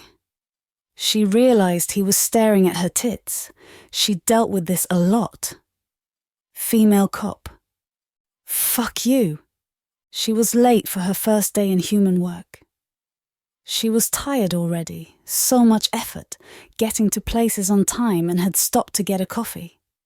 That big dumb captain was at the police station when she arrived. Muscles and mustache, he looked like a 70s porn star. She was about half an hour late and had the coffee in her hands. He looked at her, his watch, her, the coffee, the watch. You think this is 9 p.m.? She knew she was nice, or was expected to be. Sumi, any news? Well, that girl Victoria is okay. She's been discharged this morning, against doctor's orders. She was shocked. She'd given her enough poison to kill 3 or 4 big, strong men. She should have been dead before help came. Good for her. We protecting her? She's at Rich Resort. We have a team, but I want you back on the double. Get back to the hotel. I want any clues to where she is. Also, this Laura had a fiancé who has gone missing. Now his family is all over us. Find him. Can't I help guard her? Are you okay? Since when do you want to do guard duty? You're an investigator, as you tell me every day. She'd blown it. I just feel responsible for her. I thought I'd let her die. And she's just some girl alone. Okay, you can check in on her, but then go to the hotel. She might like a female face anyway, and I want you to tell me if we have to force her back to the hospital. Vicky. She spent the next hour reading the Anarchist Cookbook. She wished she could make a pipe bomb, and maybe she could. Of course, a bomb on a boat was a bad idea, but so was fighting a mermaid. Getting illegal fireworks was also easy here, and they were the main component. Still, she liked this plan. She went downstairs and saw no cops or anyone guarding her. She went to a corner and sure enough, a young girl, about 14, was standing and selling gasolina. She bought 2 glass bottles full of the clear stuff for $1 each and got some local change. The girl thought it was just for some hired scooter or something. She placed them in her backpack wrapped in an old t-shirt and went to buy the rest of the dodgy items on her crazy shopping list. Her life was weird now. She knew there was a big supermarket nearby and she walked to it in the sunshine. Her bag made a slight tinkling of glass as she walked. The place was actually a megamart and was packed with people. They had lots of sections and she found the camping one and went to it. They had a lot of dangerous-looking things. They even had a glass counter with knives in it. She looked at one. Some were quite pretty. She was getting weird too. The police had taken her other one and never given it back. There was a man behind the counter. He wasn't a local, but looked like a 50-year-old stoner American. What do you need? A machete for hiking. Cool. We have a large range. He went to the most expensive. It was $40. It had its own sheath and all. You can strap it to your side and it's legal. Really? Sure, why not? She bought it, as well as a knife with a cool sheath that was for her ankle, just like the old one. She paid and got them in a big bag. She felt a bit like a badass. She also bought a cheap shirt made of cotton and some tape as well. She walked home with her supplies and went upstairs. She laid it all out on the table and held the page of instructions. She'd printed them out in the business center. She then went and got a beer. She looked at the table and saw her stuff. She laughed. "You're mad," she said to herself. Making the Molotovs was easy. She stuffed in some white packing material from Carl's phone and then the ripped shirt. The instructions said to stuff it in hard and make it sealed tight. The flames shouldn't go in. The bottle breaking was the trigger. For good measure, she put some tape around the mouth so it wouldn't come loose. She twisted the rag and tied it to the neck so it made a loop. It looked good. She took a slug of beer and then she heard a knock on her door. She stood up, machete in hand, smelling of gas. Hello? Sergeant Catherine Suaves Gutera to check on you. She went to the door and looked through the peephole. It was the one who chased after the mermaid. She remembered her face. She looked at her table of weapons and materials. It looked like a terrorist's lounge room. Give me a second. She put the bottles and things in a cupboard. She went to put the machete away and then hid it behind the sofa with the handle up just in case. She opened the door a fraction. It had a little chain and blocked her from coming in. For some reason, she looked at the chain and smiled. She looked at her neck.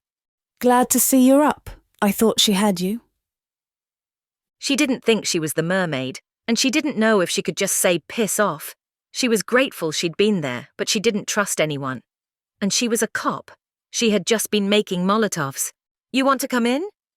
I've been told to check the premises. It'll only take a moment. She spoke English well, but with a bit of an accent. She closed and unchained the door and let her in. She walked back to the balcony. She rolled and lit a smoke and took her beer and had a sip. Any word on her? The cop made a show of checking the only other room and then came back in. No, sorry. She could be anywhere, but I'm confused. Did she bite you? She asked and looked at the scar. She looked deep into her eyes. Maybe she wanted to know if she would say something weird. She could be from the group who covered this shit up. Vicky made herself laugh. She had a small knife, a weird one. She did try to drink my blood, though. She's a freak, clearly. She saw her flinch at the word and looked a bit pissed off. Maybe it was her come to finish the job. She was in no position to fight her now, and if it was her, she had the upper hand. What I meant to say is I am the fool. I shouldn't have gotten involved in her business. I'm leaving tomorrow, so hopefully that will be the end of it. The woman smiled and took a step back. She looked again at her up and down, as if assessing if she was a threat. Any idea where she is? None, but it's not my business. I'll tell you guys when I need a lift to the airport. The woman smiled again. I think that's a good idea. Glad you're okay. Weird the poison didn't affect you, and that wound looks like it's 2 weeks old. Lucky, I guess. Okay, bye. The woman left, and she noticed her heart was racing. It was her, no doubt. She pulled out her phone and called Carl. Now she had her again, but this time she was a cop investigating her own murders. Damn good idea. Anya? She left Vicky's room and was glad she didn't have to kill her yet. Changing identities was getting to be hard work, but being Catherine had its perks. She'd never been a person with power before, and being a police officer was good. Catherine was a feminist trailblazer. One of the only females in the territorial, and she was a semi-investigator. Of course, she still put on the mask and ran around with assault rifles, but she found the targets as well. The girl, Vicky, knew nothing. She had her memories, and she would now know that she was fighting a creature. She'd seen her true face when it was ripping into her neck. She clearly also knew she was out of her league and would leave Mexico because of that. She wasn't a hunter, had no one to help her but a hacker BF. He was the real troublemaker. Anya would have gone and killed him. But he hadn't even told Vicky where he was. He was very paranoid and on the run from them, as he should be. The only thing that was odd was why Vicky was alive. The poison was a massive dose, and even her neck wasn't that bad. Maybe her poison was losing its effect. She went down to her police car and got in. Another perk. She knew how to drive and had all of Catherine's memories of this car and her police driving. She took the cruiser to the hotel and went to investigate herself. She'd see if she could cover up the murder of Dean and try to find the hacker. Everyone seemed to have forgotten about him. There was no team, no investigation. He was just gone, and no one seemed to give a shit. She parked the car right near the Hilton Hotel. It was a spot for disabled people. But she was a cop, another perk. She got out of the car and walked inside the building she'd spent so much time. It was weird to see it all again from different eyes. The receptionist was the guy she had bribed and who had given her up the police. She glared at him as she walked by and went up to the 8th floor. She walked up the hallway and the room next to hers, Laura's room. The room wasn't sealed and had no signs. It was a crime scene, except the door was wide open, and she heard someone inside. She expected there to be some police, but she was the only one. She looked around. It was even weirder. Laura's clothes were all over the place. As she looked around, a man came in from the bathroom. He was dressed like a lab tech. He had a long white coat, an ID tag, and was a gringo. She wondered if they had CSI-type people here. She searched Catherine's memories. They had one, it seemed. There is blood in the other bathroom. Or there was, and lots of it. I also think she cut up a body in there. There is stomach acid, and I found a fingernail in the drain. He was American and young. He knew her and she knew him. His name was Gary, and he was here for training, a year on loan from a Texas crime unit. Do we know whose? Not yet, but I've collected samples. It's most likely that Dean fellow, where is he, right? She thought about it. Should she kill this guy? Take the evidence? But did it matter that they found out Dean was dead? That would just be blamed on the unknown look-alike killer. She'd stopped his Facebook posts, and people were already wondering where he was. Okay, any of her DNA or anything? Nothing. Only stuff I guess was from the victim. This was her room. She was here for a bit. Before that, I have no idea. It's a weird case. All the hair and toothbrushes are all the victims. So she was here at some point, but then they said she'd been dead the whole time. She shared the DNA of her victims. That was a bonus. She truly became them. That might be handy in 50 years when everyone used biometric locks or some shit. She changed the subject. Any news on this hacker? He looked at her strangely. I have no idea. I'm a DNA guy. You'd know more than me about that.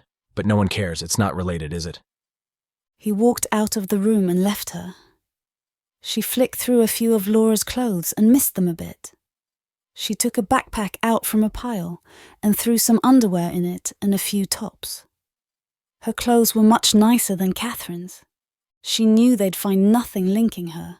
Her DNA was the same as Laura's. She knew that. They could add Dean's death to her tally. No one knew she was Catherine now. She was safe to do what she needed. The girl Vicky was nothing, and she'd leave Kanken in a few days, with her tail between her legs. She walked downstairs and thought about this hacker. She wanted to find him, and now she was a cop. She should be able to. He was obviously still in contact with Vicky. She had all of Vicky's memories of him. She knew his name, and his furry face, hipster. But he was on the run and didn't even tell Vicky where he was. Still, she knew he'd tracked her cards from the bar to the hotel. It had been him, not her, who had taken Laura away. She left the room to go back to the station. Maybe she could find him another way. Vicky! She had finished making her Molotovs, and they looked good. She also figured a way to strap the machete to her back with its sheath. If she wore a hoodie, she could pull it out, like a samurai sword. She practiced pulling it out until she could do it pretty fast, without it getting stuck on her hood or halfway out. Again, she laughed at herself. Her life had taken a very mad turn, but it felt right. She knew she had to stop this thing. The boat party was in just one day, and Carl had booked her a VIP ticket onto it. She spoke to him for moments on the phone, but he said he'd tried to find the mermaid's address but couldn't. She'd met the creature again. She was sure it was the policewoman, and it had just been seeing what she knew. It was weird talking to someone who had tried to kill you a few days ago, but she seemed over it.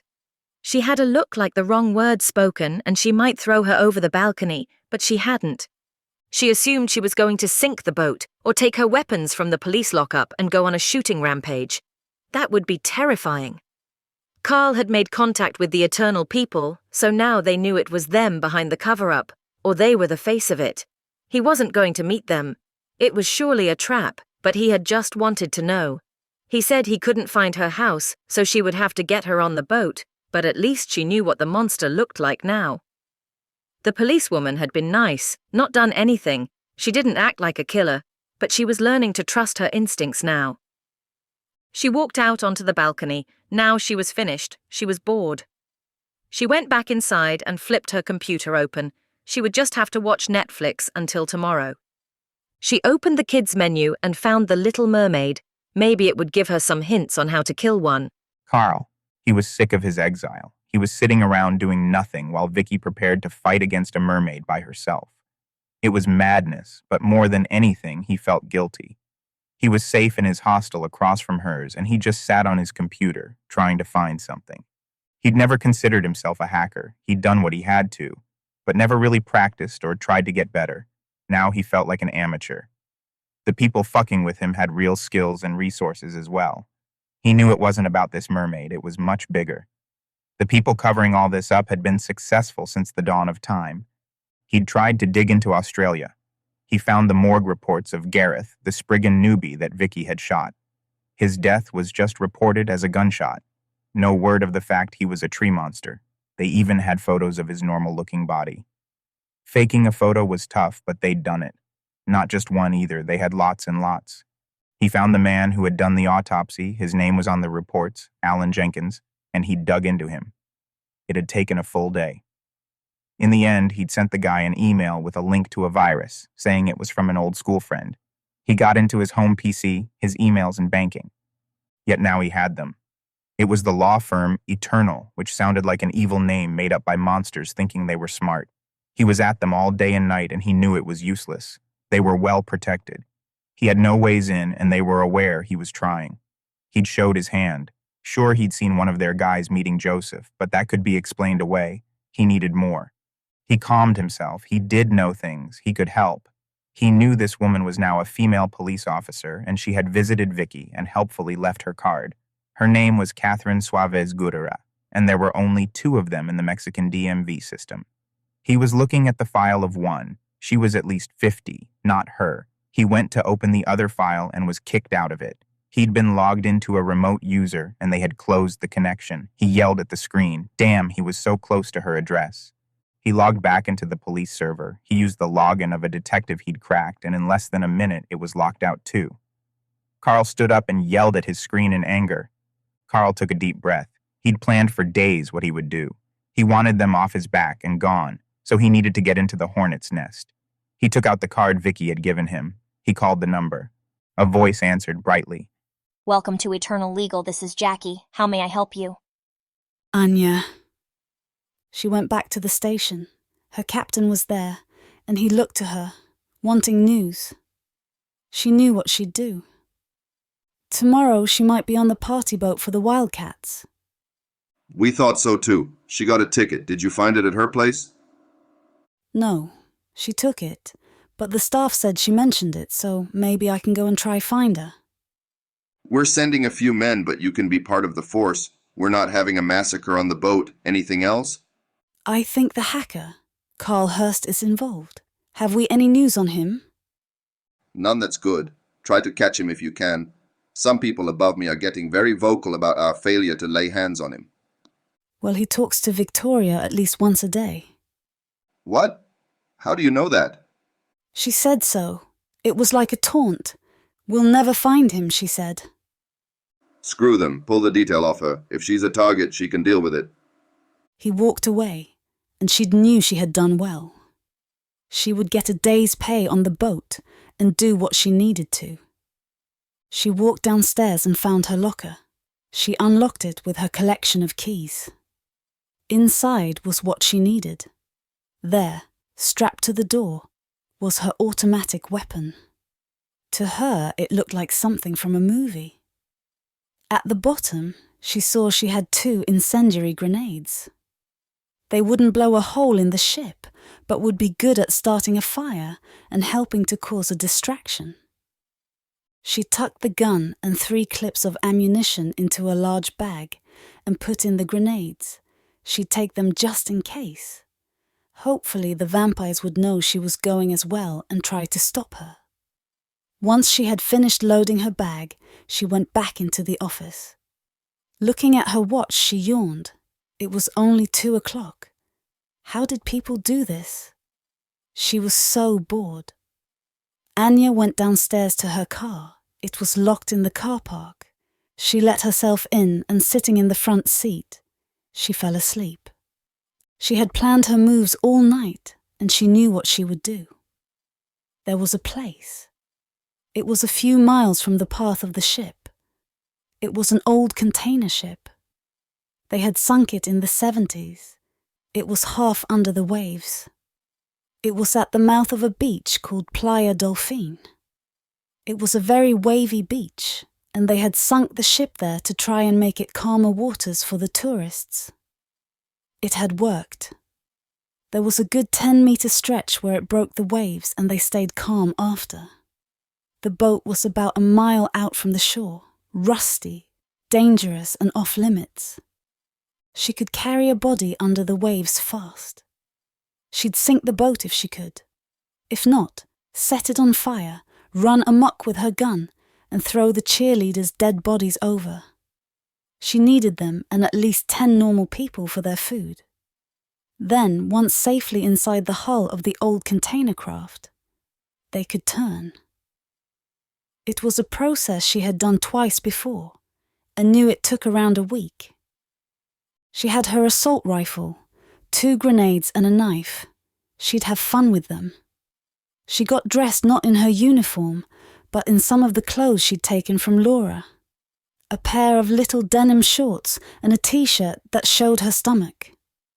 Then she packed a bag with weapons and took her badge. She strapped it to her pocket. She left her house and stepped into the bright sun. Nice day for it, she thought. She went to the street corner and Hector was there. He whistled.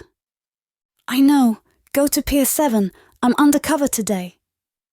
She got on the back of the bike and they made their way to the beach near the hotel zone.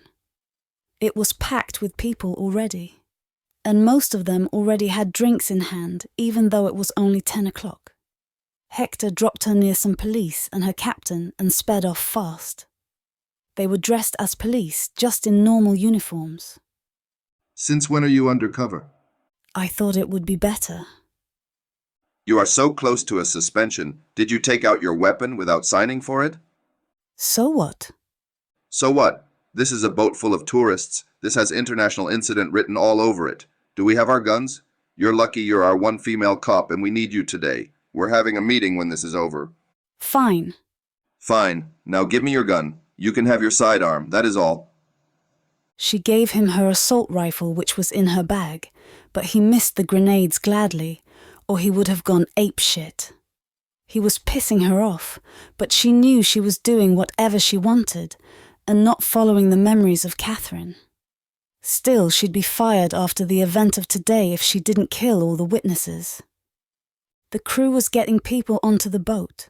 First a few sailors, then the party crew, boys and girls in branded tees. The captain waited until they were gathered around. 4 uniformed men, her and him. He spoke with them all.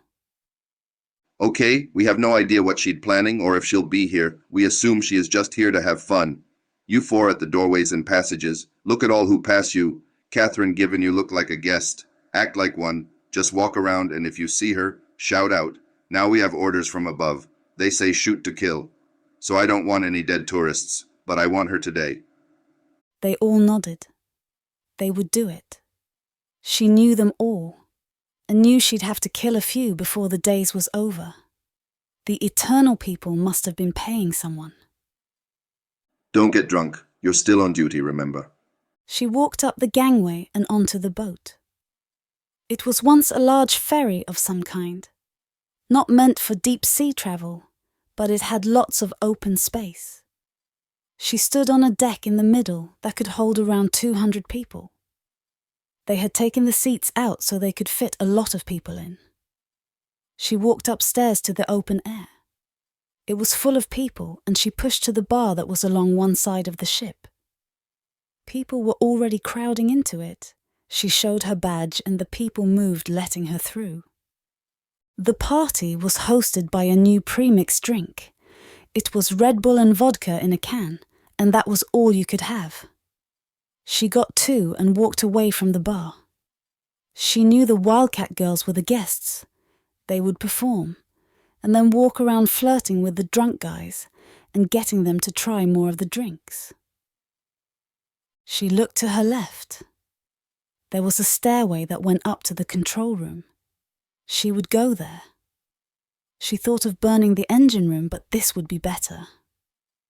The bay was full of ships, and she wanted to smash a few. Vicky. She was glad Carl had gotten her a ticket for the event. She didn't want to pay $150 USD for this. She wasn't half as scared as she should have been. She wasn't letting this monster kill a whole bunch of people, if that was her plan. This could just be her having fun. She wore black shorts, some boots that didn't suit the situation, and a Johnny Cash singlet and a hoodie. She tied her hair back into a ponytail and did her black eyeliner. She had a scar on her neck now, but it looked kind of tough, a large thing that looked a bit like a crescent moon. She went to her bag and checked. Inside she had 2 homemade Molotovs, glass bottles filled with gasoline, some bits of polystyrene from a package, and some rags tied to the neck and shoved in. Her machete was down her back, a knife strapped to her leg. She looked way too rugged up for the 40-degree heat and was already sweating. Still, she wanted that machete. Carl was her getaway. He was close to the shore and in a hired car. He was risking it to be there, but he'd help her escape if everything went south. It was beyond odd. Her life was so far from normal, she thought a normal person might have run by now, or called the cops, but they wouldn't help. She went downstairs, and sure enough, the VIP minibus was there. They had come to collect her. She looked at the host and could have cried. He looked like an extra from Bad Neighbors, a spring break frat boy with a clipboard. Big arms, big Mexican hat, and a tight t-shirt. She walked up to him and did her best fake smile. "Vicky reporting for duty?" He looked at his board and grinned. Yep, ticket. She gave him her paper one and he ripped it in half and gave her a wristband. He then looked at her bag. It was already on her back and she was glad the bottles were well wrapped in an old shirt and semi-hidden. If he looked in, he might just see some bottles and think it was sly booze. Anything dangerous? Glass? Nope, just a towel, change of clothes and a camera. He made her turn around.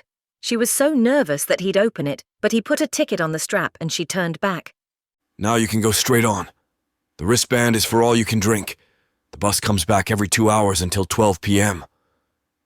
She smiled and got on the bus. It was so awful. She hated this. It was full on spring break. It was very hard to feel these people should be saved.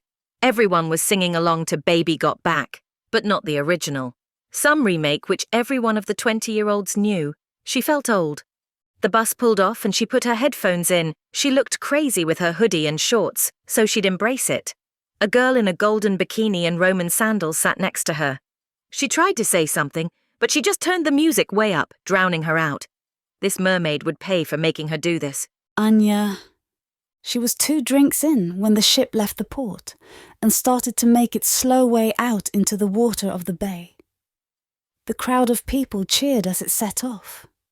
She liked this whole thing. All the girls showing off and the men, or boys who were at least built like men. They had gotten their muscles in the gym and not swinging an axe, but at least they weren't skinny things like she saw all around. Hipsters with glasses. They were more likely to have beards, which she liked, but they were so short and neat, it really ruined the fresh from raiding look. She looked out from the side of the ship as it travelled onward. There were a lot of other crafts, and it went slowly to avoid them all. She'd changed that. She stood at the side of the bar and talked to some guy called Trevor. He clearly wanted to have sex with her. She looked at him and shook her head. "I'm a cop, piss off." He left in seconds. He'd been offering her a joint.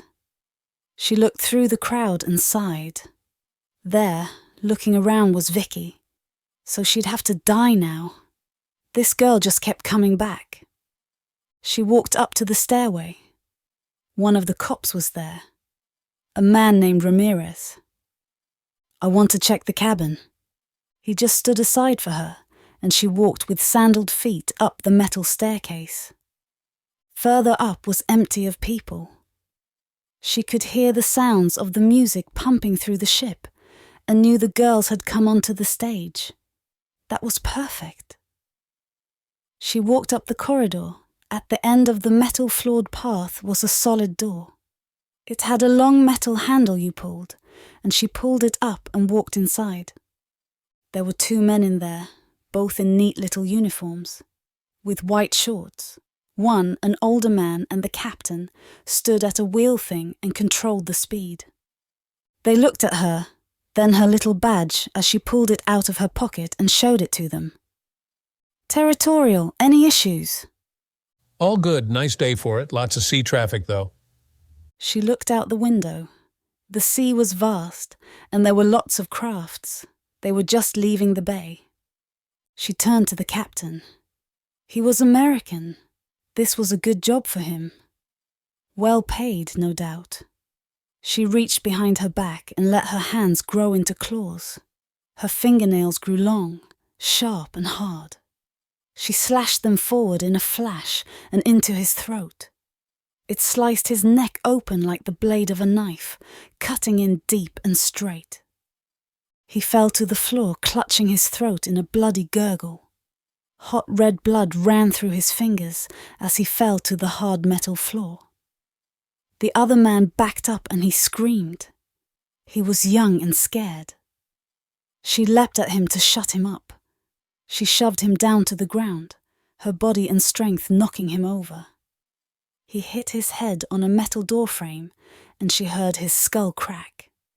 She stood back. He was dead. Bad luck. His eyes stayed opened as he stared at her. She walked to the captain and saw he was still clinging to life. He was clutching his throat, trying to staunch it. The deep red blood pumped between his fingers, and he moaned a little. Anya stood over him and, raising her leg, stamped once, then twice down on his throat. She heard his neck snap. It was over in moments, and she was alone.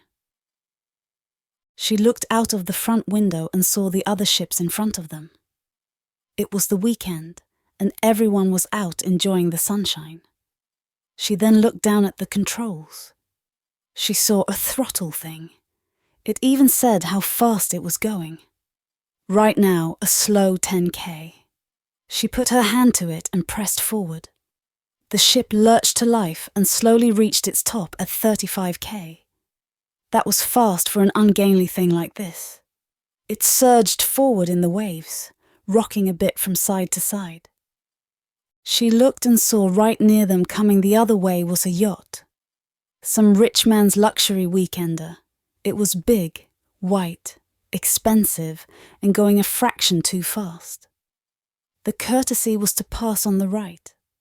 She let it come closer and closer, and then taking the big wheel she steered right into it. She let herself laugh like a maniac as the two ships slammed into each other. She was thrown back from the force of the collision. She flew to the floor and was covered in a shower of glass from the now broken window. It burst with a huge smashing sound and littered the metal floor with shards. She stood and brushed herself off and saw the yacht ripping its way down the ship's side. That should do it. Vicky. She was looking for the Sergeant Catherine. She was searching for a uniform, but she wasn't wearing one. She finally saw her near the bar, and she watched as she insulted some guy and then walked away. There was a stairway that led further up. A cop in front of the staircase just let her past. He knew her apparently. She wondered what she would do. As she was looking, the Wildcats appeared. The cheerleaders came running out from the crowd and were helped up to a big stage that was taking up a lot of room. The announcer shouted out that it really was them. The crowd of idiots all screamed in delight, and the sound system played their theme song. They started to do some formation, climbing on each other. She let herself walk back as everyone pushed forward. She slipped further and further through the people as they surged to the stage. She looked to the stairs. The cop was still guarding it. She felt a jolt as the ship started to speed up. She got a very bad feeling. She turned and looked out to the front of the ship. The beast of a thing started to turn. It went violently to the left. She saw as the front of it smashed into another craft. They swung hard into it. She was knocked from her feet and flying through the air for a moment, then landed hard on her back. She heard the cries of 200 people from the two boats. It wasn't a head-on smash, but she saw them as the yacht was ripping slowly down the side of their boat, with a horrid screeching sound as they tore big gaping wounds in each other. She heard the cries of injured people. She looked down. She was all right. She looked. The cop was gone. Everyone was on the floor. The bar had exploded in a shower of glass, and injured people lay all around. Part of the stage had collapsed. She knew some of the girls would be dead for sure. She stood on shaky legs. She looked at the stairway. The path was clear. A male cop was nearby, tending to some girl bleeding from the head. She turned and raced up the stairs. As she did, the yacht broke free of them, and the ship lurched to the side. It had a massive gash ripped in it, and water was coming into it. It tipped to the left as she ran. The big cop didn't even see her as she ran up the metal stairs. She could hear a siren going. The ship was going down and fast. She could hear the screaming and shouting of people throughout the craft. At the end of a hallway, she saw the captain's cabin. Clearly, the monster was in there. She ran to the door. She grabbed the metal handle, pulling it up, and she went in. She should have planned it. The cop was there, the creature. She was fine and had 2 dead men at her feet. She also had a pile of rags and blankets piled up. Their bodies were in the pile along with anything flammable from an open cupboard next to her. She turned from her work and looked at her. Hello, Vicky, come to die? She turned and ran back out. She heard laughter, but she slammed the thick metal door. She shut it with the lever. She had time now, time to think, not be a fool. She dropped her bag to her feet and looked inside. One of the bottles was smashed and had leaked all over, but one was fine. She pulled it out with a hand that was now shaking. She tossed her bag away and took a few steps back. She found her lighter in her back pocket and pulled it out. She walked back from the door a good few meters. She heard what sounded like a muffled explosion, and then only moments later, the handle came down, and the door swung wide as the creature walked out. She was horrified. It had let off some kind of explosive in there, but was miraculously fine. She saw the mermaid in its true form. Its face was all teeth, sharp like a shark with a rotten skull, but its chest was armored bone. It looked like its own rib bones were sticking from its side and grew into a solid plate. It looked at her with human eyes. It still had legs and had nasty claws. It stood, and she really could have lost her mind at that point. It was so wrong, so strange, but a voice in her head yelled, "Throw it!" She was a good distance from it, and she didn't want to think. She lit the rag, which took in seconds, and she tossed the bottle at the thing as hard as she could. The bottle flung through the air, making a whooping sound as it did, and hit her armored chest right below her face. The glass smashed everywhere, cutting into its skin as it exploded upwards. The fire engulfed its head and chest, which caught and stayed burning. The thing screamed and stepped back into the doorway. Behind it, the room was burning too. She ran forward and grabbing the door, she slammed it against the mermaid's body. The hit was so hard, and she felt it getting knocked down as the metal smashed against it. She shut the door. It was trapped in there. She hoped it would burn. Then the handle started to lift. It had its hand on the other side. It pulled it up from her side. She screamed and was amazed when she managed to push it down. She felt it on the other side, and then the pressure stopped. From inside, she heard a massive smashing followed by a loud thud. It had jumped down to the deck below. She knew it had jumped. She didn't know how she had been so strong, maybe adrenaline, but it was still alive and going to escape. If it got into the water, she'd never find it. She raced back down the stairs, pushing people aside. They were all yelling and screaming, covered in blood, t-shirts and towels wrapped around wounds, and the staff tending to people where they could. They had some boats, and people were already getting loaded in. She ran to the front deck and saw it. A flaming girl was laying on the deck. She'd hit hard and landed on her front, yet it stood up, still on fire. Some people had bloody phones out and were filming it. She rushed past the people, and reaching behind her back, she pulled her machete out. It came out clean and in one drawer, like a samurai drawing her sword. She ran towards the creature as fast as she could, but it was faster. The thing ran to the edge of the ship and leaped over the railing head first. She hit the edge hard and slashed out. The blade cut through the air and struck it hard. Vicky saw it dig deep into its side as it fell, but then it was in the water. Behind her, she heard screaming, and she threw the blade into the water. It sank down. She turned and saw a cop. He saw her and maybe knew her. He yelled, "You wait!" There were so many people, though, he was still on the wrong side of the crowd. She turned and pushed her way through, finding the other side of the craft. Now she'd messed it up, she took a breath. Her heart was racing and she was high on adrenaline. She'd been on autopilot for an age. She saw the police pushing through the crowd after her. She didn't know what he'd seen but didn't want to find out. She went to the side of the boat and looked. They were raised up at least a meter. The ship was sinking left side first. There was a handful of rescue boats in the water headed for shore. She stripped off her hoodie and shorts and threw them to the side. She had a bikini on underneath, but still had sneakers. She let her hair out and was just like anyone else. She looked out from the railing and had to hold it. The craft was tipping more to the left. It was going to be like that scene in Titanic soon enough. She looked down to the water. It was warm, and there were boats she could reach, but it was about 5 meters and damn high. Behind her, everyone was screaming, and the cop finally pushed through. She heard, "Stop her." They had seen her. She climbed over the railing, and as a hand reached out for her, she leapt. She pushed off as hard as she could, getting distance. She felt herself fly through the air before she realized she had jumped, and then hit the water. It was hard, but she had her legs straight and went down fast. She disappeared under the water and went down a good few meters. She made it and she swam back up fast. She wasn't alone. A group of boys were next to her who had jumped as well. Then 10 more fell into the water. She swam as hard as she could towards the waiting lifeboats. People continued to fall around her from above, landing just next to her, but missing. She felt a massive splash, but kept going as fast as she could, trying to get clear.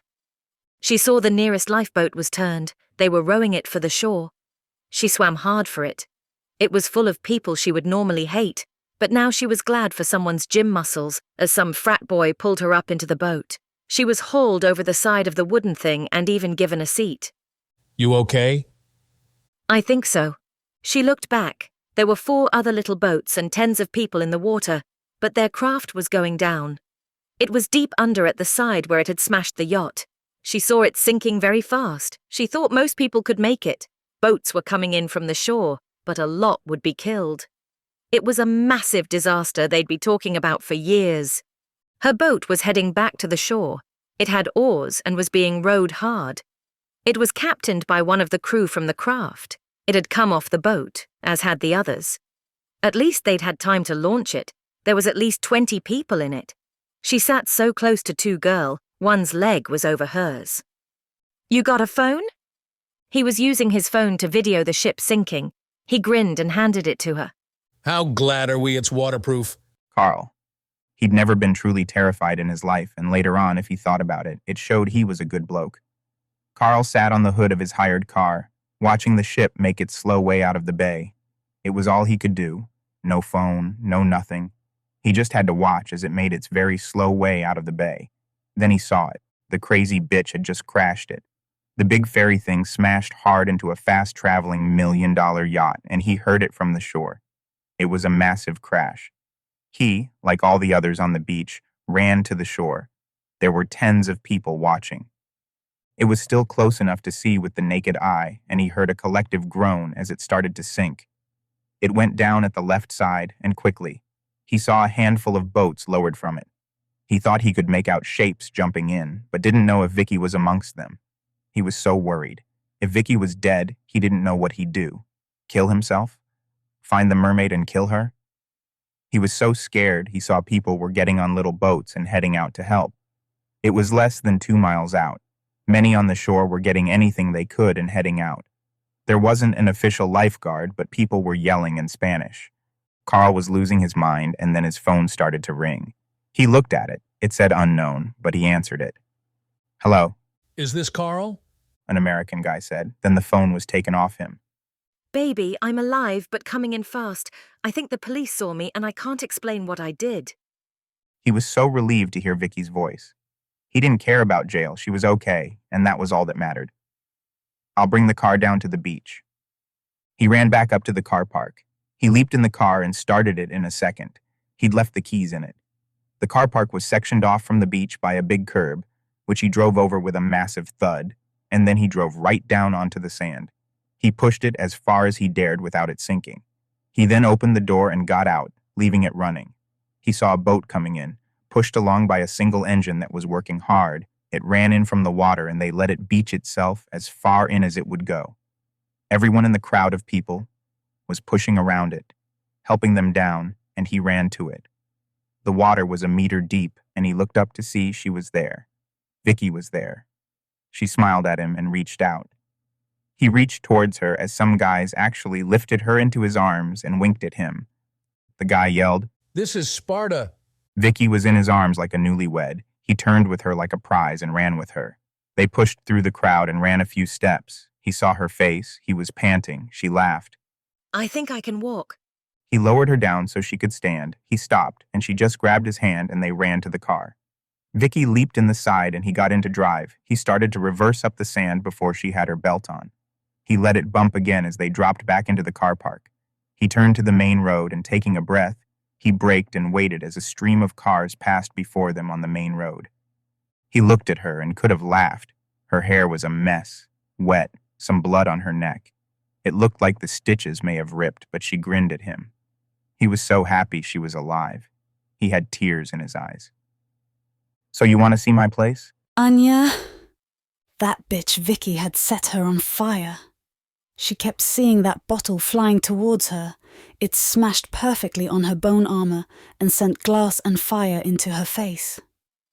She had screamed and staggered back into that burning room. Then she'd locked the door. The room was even more fire and her arms and skins blackened and burned. She could smell herself cooking. The stupid door was jammed, so she had no choice. She had one thought, not kill her. It was get to the sea. She leapt at the broken window with all of her force. She smashed through the jagged pieces and felt herself fly through the air until she hit the wooden deck, an entire flight below. She'd broken her arm, hit her head hard and had a bloody mouth. Also, her skin still burned. The flames clung to her like oil. She couldn't shake it. She was not thinking. By instinct, she went to the sea. She ran to the edge of the craft and dived in head first, reaching out for it. She felt a pain lancing her side, and then she was in. She sank, not swam, down below the waves. The bastard flames finally went out, surrounded by the water, and she felt the cool sea on burned and broken skin. She was in such pain. Her entire body was one giant raw nerve of agony. She'd never felt like this ever. She would have cried, but her eyes didn't open. One was burned shut. The lid fused closed, and the other had a huge piece of glass in it that stabbed it in half. She was blind, alone in a dark world of pain. Her face and skin must have been a ruin. She screamed under the waves in anger and pain. Reaching up through the water, she pulled the shard from her eye. Pieces of her flesh came with it. She whispered as she pulled it free. As she hit the water, her tail had come back. She needed it, and through her broken nose, she smelled the carnage. The ship was going down. She'd done that at least. She could smell people in the water, hear them splashing and screaming. She could smell the blood, and knew a few lived, and there were corpses here too. She made herself as calm as she could, and swimming blind went to the closest one. She was guided by her smell and a person thrashing in the water. It was a man. She heard him struggling in the waves. He smelled of blood. He must have gotten hurt. She reached out for him. She groped around blind. She heard a scream as he must have seen her, and it helped. She felt him in her hands. She leapt her body at him and got him in a sort of a headlock. She dragged him down and down into the deep to hide him. As she went down, she turned her blind head and bit at him. Her teeth finally found his neck, and they sunk into his flesh. As she shook her head and ripped the wound bigger, the blood flowed from his neck and she drank deeply. It went in her throat as she gulped it down like water. It was incredible. It was like heroin. Her pain faded as she drank. She felt her ruined skin healing. The black was turned back to white and she felt it tingling. Her eyes opened and she saw him as he died in her arms. She fed on him for a long minute as his body tried to drift off, drinking all the blood in his body. She was still hurt. Her skin, eyes and arm had healed, yet she had a slash mark in her side that had avoided her rib armor and found its way through to get her. She cast the boy aside. The pain was gone, yet she still needed more. More than anything now, she was mad as hell at Vicky, yet also mad at herself and all of the world. How dare they do this to her? She would raise an army of her sisters, and they'd invade Kanken and kill everyone, starting with Vicky. She wouldn't just kill her. She'd spend years making her regret being born. She might still be here if she was lucky. Now she could see again, and she swam fast around to the other side of the ship. People were in the water, tens of them. They climbed into little boats and tried to escape. She didn't know Vicky's scent amongst the masses. If she found her, she was dead, but if not, she'd just go to the shore and find her. She smelt another girl in the water. She swam towards her as she kicked in a scared way. She went down deep and looked up. Just some party girl, she saw her from below. Bare legs and a little black bikini. She swam up with a burst of speed and she grabbed her ankle and dragged her down. She pulled her into her arms and sank her teeth into her neck and felt the blood flow into her mouth. The girl struggled as she drowned, but it was good. The blood healed her more. It made her feel safe and whole. It filled her with energy. Then she saw it. Her eyes were sharp again. She saw a girl with a little dress, the Wildcat's uniform. She floated dead in the water. She let go of the half-dead girl in her arms and swam to the corpse of a cheerleader. She grabbed her ankle and pulled her down from the surface. She took her in her arms and held her close as she started to swim towards the ship that would be their home. It only took her a minute to swim the distance, the big ship getting closer and closer. The blonde girl was dead already. Blood leaked from where she'd smashed the side of her head. But that would be fine. Finding a hole in the metal hull, she swam in and left the girl floating there. She knew they'd been on stage when they'd crashed, and she knew where they'd be. After what seemed an age of hard work, fueled by rage, she had a metal hull full of girls and assorted other people that would be their morning meals. She'd managed to get 5 of the Wildcats, 2 other girls who were pretty and already dead. A good handful of food. They would need more. But now the police had come in boats with guns, and she couldn't just snatch people down. Everyone was scared anyway, as she'd taken a few in sight of many. She looked at her assortment of dead and knew she'd done well. It hadn't gone to plan. She had given herself away, and worse than that, she'd been hurt badly by underestimating that girl. What a psycho! She threw a Molotov at a cop. She was mental. The worst thing was, as she looked down, the wound in her side wasn't healing. She'd drunk a lot of blood, but it still looked like a ragged wound, infected, and it was hot to the touch. She must have been a damn good shot to get it through her armor, and why did it react like this? The girl was odd. She seemed weak and then fought like a true hunter. She ignored what that might mean and went to look at her new sisters. She had laid them out against the wall. Their bodies kept wanting to float up to the top, but she had tied them down by the legs to make it easier. Most of them looked quite similar. She didn't know their names, only that 4 were blondes, 2 brunettes and 1 redhead. They would take the forms of others and also just their legs when needed. The good thing about her kind was the old passed their knowledge to the young during the turn. They were born knowing all she did about their powers. She had never liked her own looks. She was a fighter, not a show pony. So when she got the chance to trade up, she had taken it. These ones would be different. She'd picked them because vanity was a powerful motivator.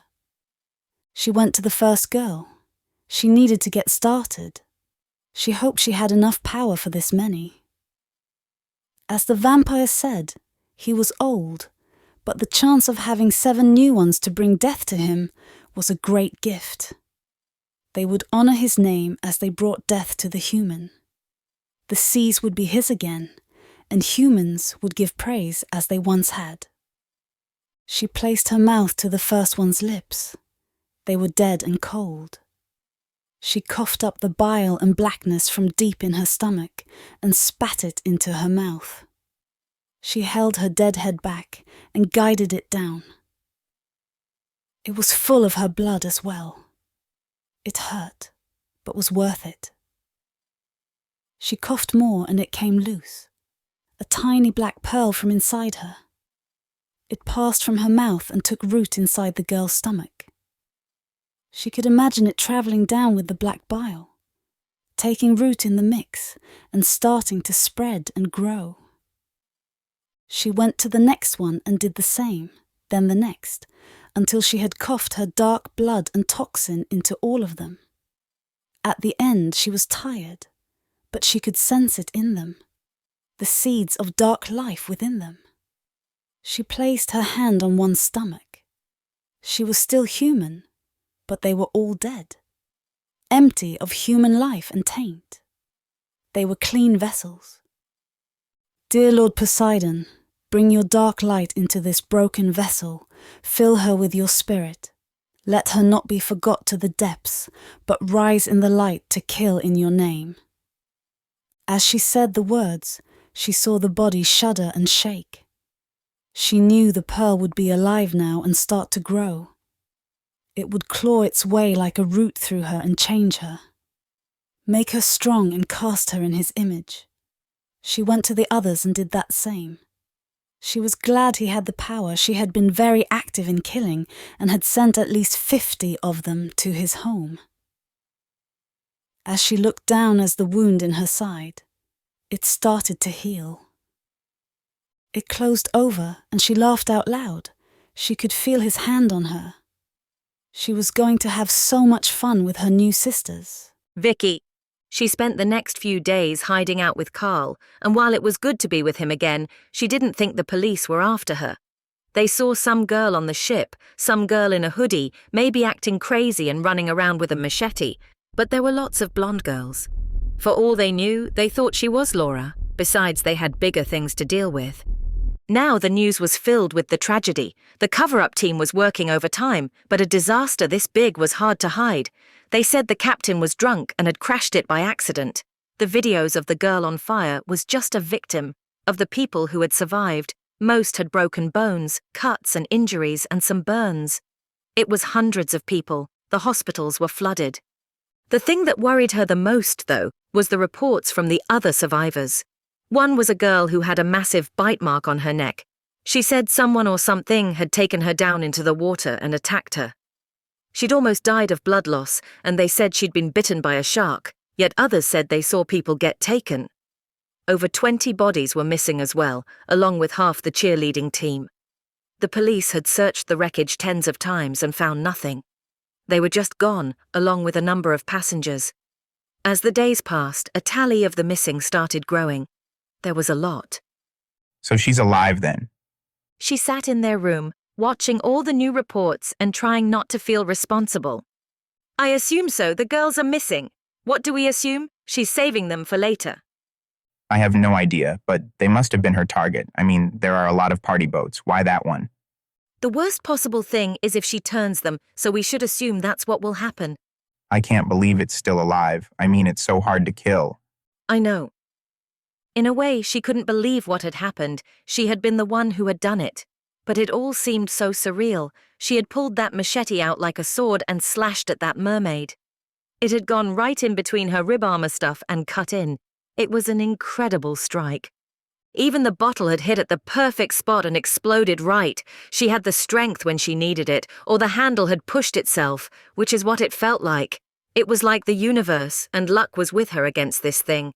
She hoped so. She wondered if she had a guardian angel, but didn't think they would help you kick ass. So what do we do? We could still leave. They had been sitting around for days, not going outside, except for food and beer runs. She knew they had to stay, but she was sick of being locked up. She wasn't wanted, but she'd rather be with him than alone right now. Are we doing the right thing? About what? Trying to kill it ourselves? You think we should call in professional help? I mean, not telling anyone. Don't people have a right to know? This creature killed tens and tens of people. Maybe if they knew about them, they could stop them. I had an idea, and you can tell me what you think of it. What is it? I'm sick of being on the run, and I'm sure you are too. So maybe we gather some real evidence of these things, and we say, hey, leave us the hell alone, or we go to the media. Won't they just kill us? Not if we do it right. I mean the old, if I don't put in a code every day, it goes to the papers. Okay, what kind of evidence? Well, we need to buy you a GoPro. This adventure would have been madness on camera. Maybe next time. Anya. 3 days had passed for her, and she was beyond bored. She'd spent her time staring at the girls and guarding them. She had tracked the police divers that came to the wreckage of the ship. That was around a mile to the south, and they seemed to have no intention of exploring her meat locker. No one came out here. She expected to be driving off random crazy people who wanted to climb it, but no one did. In fact, when she put her head out of the water and looked, the beach was empty. All the people had left. Only a handful came down here now. Everyone acted like it was cursed. She had no idea what they were saying about it. She knew she'd be hunted if she went to shore. The vampires would be after her blood now. She had a lot of time to plan her next moves and decide what she wanted to do next. She'd been planning on an all-or-nothing showdown with the vampires. Get her newly made sisters together and eat some black hearts. Now she had a better idea. She wanted them to leave her alone. If it was through fear, that was fine as well. The 2 non-Wildcat girls had come from the yacht. They were models, hired to serve drinks and things. She'd decided when she saw the yacht. She wanted one. She looked down at her body. It was hers again, or her as a mermaid. She had lost anything she'd taken from the policewoman and from Laura. Just her dank brown hair and flat features now. The problem was she knew she couldn't do a whole week without feeding. She would need to kill someone. But going on land without an army was a bad idea. The bay was still full of boats, and she left the hull of her wreck and searched through the wreckage of the party boat. It lay at the bottom wrecked and with a huge rip in the side. All of the bodies had floated up and been taken away by the Coast Guard. She swam on further and looked. The yacht was there. She'd not paid a lot of attention to it. It had just been the thing she'd smashed into. Yet now she looked at it closer. The smash had truly damaged it. The front was all caved in. It was on its side and rested in the sand. She swam into it through the broken glass of the cabin window and looked around. It was big. She swam to the lounge room and was amazed. All smashed and underwater, yet it had a TV, a massive bar, and a lot of other nice things. She swam out of the lounge and went to the main bedroom. It was huge. A giant bed lay on the side, broken and destroyed. She thought about this boat. Why live in hiding when she could live in this kind of style? She just needed to be away from everything. She imagined in her mind she could live like a floating queen, and if anything came for her, she'd just dive into the water and be safe. In the water, she was impossible to find and kill. She swam out of the boat and decided she'd try and take one. In Cancun, a lot of people had these luxury yachts. Spring breakers who had hired them out. No doubt a few rappers or some movie stars too. She might even get to kill someone famous. She left the boat and swam to the surface. She put her head out and looked around. She didn't expect to see anyone, but knew the marina was off to the north, around 4 miles up the beach. She knew the girls would be safe. She ducked again down below the waves and started to move fast. She'd been on shore so long she had forgotten this. It was like a shower. She cut through the water like a knife. Going fast, she was filled with her own power. Her tail kicked hard, and in just minutes she was at a row of holes. Their white bottoms pointed down.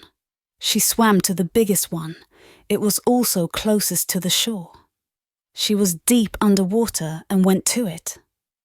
It was larger than the one she'd sunk. She swam up behind it. She looked through the water, seeing no one. Then came up. It was beautiful and called the Princess fucking Perfect. She looked at it and saw it was full of a crew. Professional-looking people. Some handing drinks out, some handling the boat. Then she saw more. There were some drunk-looking men in bad clothes and worse tans, women in bikinis but far from attractive. It was some kind of work thing. If they had a yacht like this hired, they were probably some bankers. She saw a lot more men than women. Then she saw it. Some young rich guy walking around. He had champagne in his hand. He looked like the Wolf of Wall Street. She knew they were bankers or share traders or some kind of rich salespeople. She ducked back down and listened hard. She swam to the front and heard it. 1 hour until the safety brief, and then we can go out. She swam again to back of the ship. She counted around 18 people, including the crew. That was fine. She knew that these people had holidays on the ships. They went out for a week on the water as it cruised around the islands, maybe to Cuba. All the food, drinks, and everything was prepared. It would be a great first venture for her girls.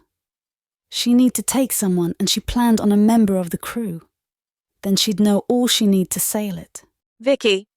She was going crazy sitting in their hostel just waiting. The news had turned into a search. The bodies of the 5 wildcats had never been found, along with 2 girls who were hosts on the yacht and a handful of other people. The Coast Guard or police had searched the wreckage a lot. They sent divers down into the water and had them looking. They found nothing. She knew that the mermaid was still alive. She had to be behind this, but she had no way to find her. She wasn't using her credit card while she was under the waves. She knew that she'd be building an army of freaks. That was always the plan with these monsters. How do we find her? Just wait until she surfaces and kills someone. Like every cop show, just wait for the next body. He didn't seem happy about it, but what could they do? They must be somewhere hidden like a cave or tied to the bottom of the sea. In other news, I had an idea about me. What to do. What's that? I could turn myself in. What? Why? Well, this isn't murder. They would give me a court date in a month or so and let me out on bail. I can use that time to make them realize they don't want me talking. I have called them and they want me to come in. You called them when? A few days ago, I wanted to see if they slipped up, but I have a plan now. She didn't know if it was a good idea, but she was going mad staying on lockdown. They could barely go out, and she couldn't do anything even if the mermaid did surface. It's up to you, I guess. Hell, if I'm found guilty, I'll probably only get a few years. She could have cried. Only a few years, will you call them?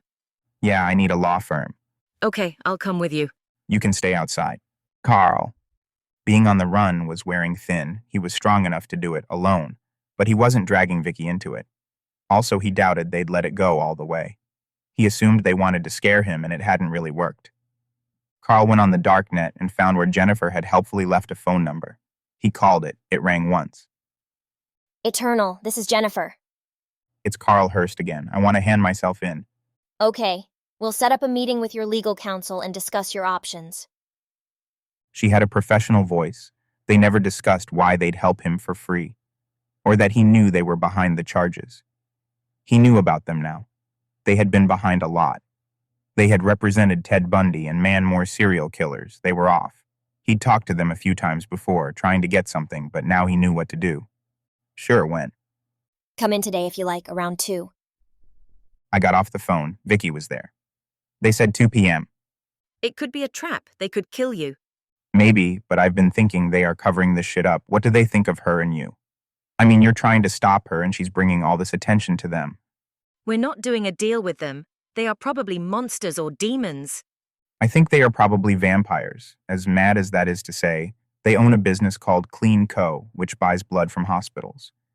But I have a plan. He was worried, but he knew this was the only option. He could just walk into a police station, but they would find out and come.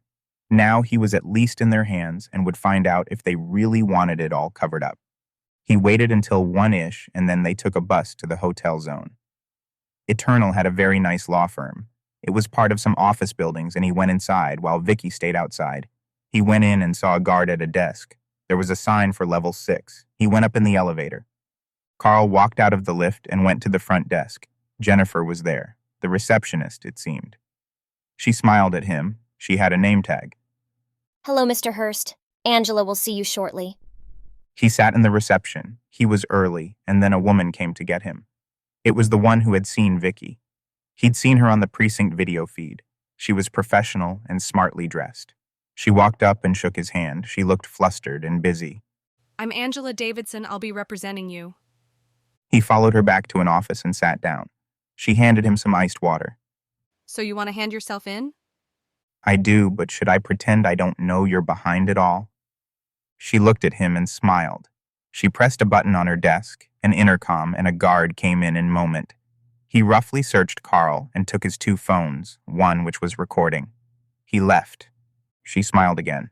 By all means, speak freely.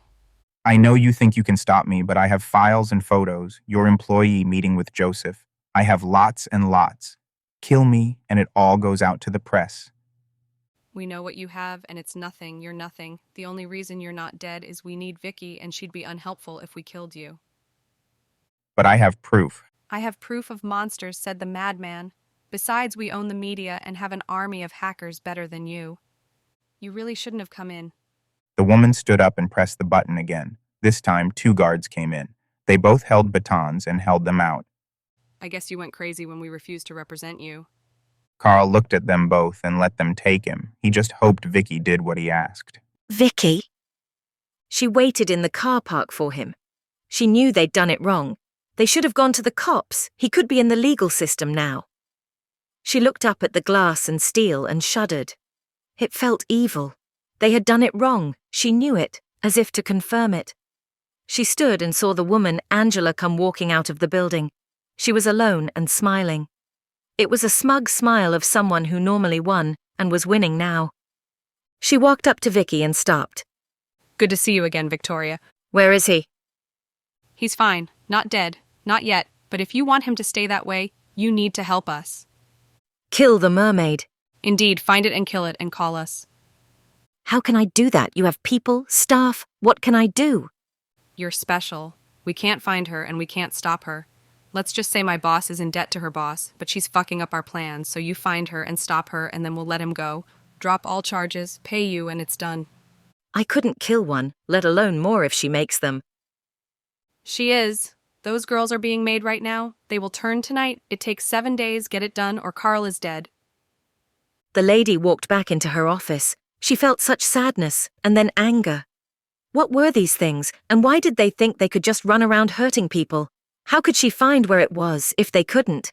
She opened her backpack and looked in it. The recorder was going. She had her saying that. She pulled out a camera. He'd bought her a GoPro and wanted her to use it. Carl said they'd take him, and if she got video of the mermaid, that would do it. He had some secure mailing list set up. She just had to find it, kill it, and video herself doing it. Great. She walked from the office. She knew he'd be safe, but still she had to find this thing, and now. "You're special," Angela had said. What was special about her? She had seen these things, and so far they hadn't managed to kill her. Maybe she was a witch or a natural-born hunter. Maybe she was half-demon. Maybe God loved her. She had no idea. It must be a guardian angel. It was all she could think of. Angela had asked, "Do you have trust issues?" She always had a warning voice around people who wanted to hurt her, and now the boat disaster had actually helped her with some real-world strength. She was so mad she walked and walked without even thinking where she was going. She was just shoving through smiling couples and glaring at people enjoying themselves. She walked for almost an hour and ended up on the beach where the ship had gone down. 7 days later, it was full again. The tourists and people had avoided it out of respect for a grand total of 5 days. She looked out and could see part of the ship still poking from the water. "Where are you?" She gazed out into the sea, and far off was something large sticking from the water, a different sunken ship. A local man came up to her. He was selling sunglasses. He offered her some from a tray. She pulled up her wallet and bought a pair for $2. "What's that out there?" He turned and looked into the waves. "An old ship to stop too many waves."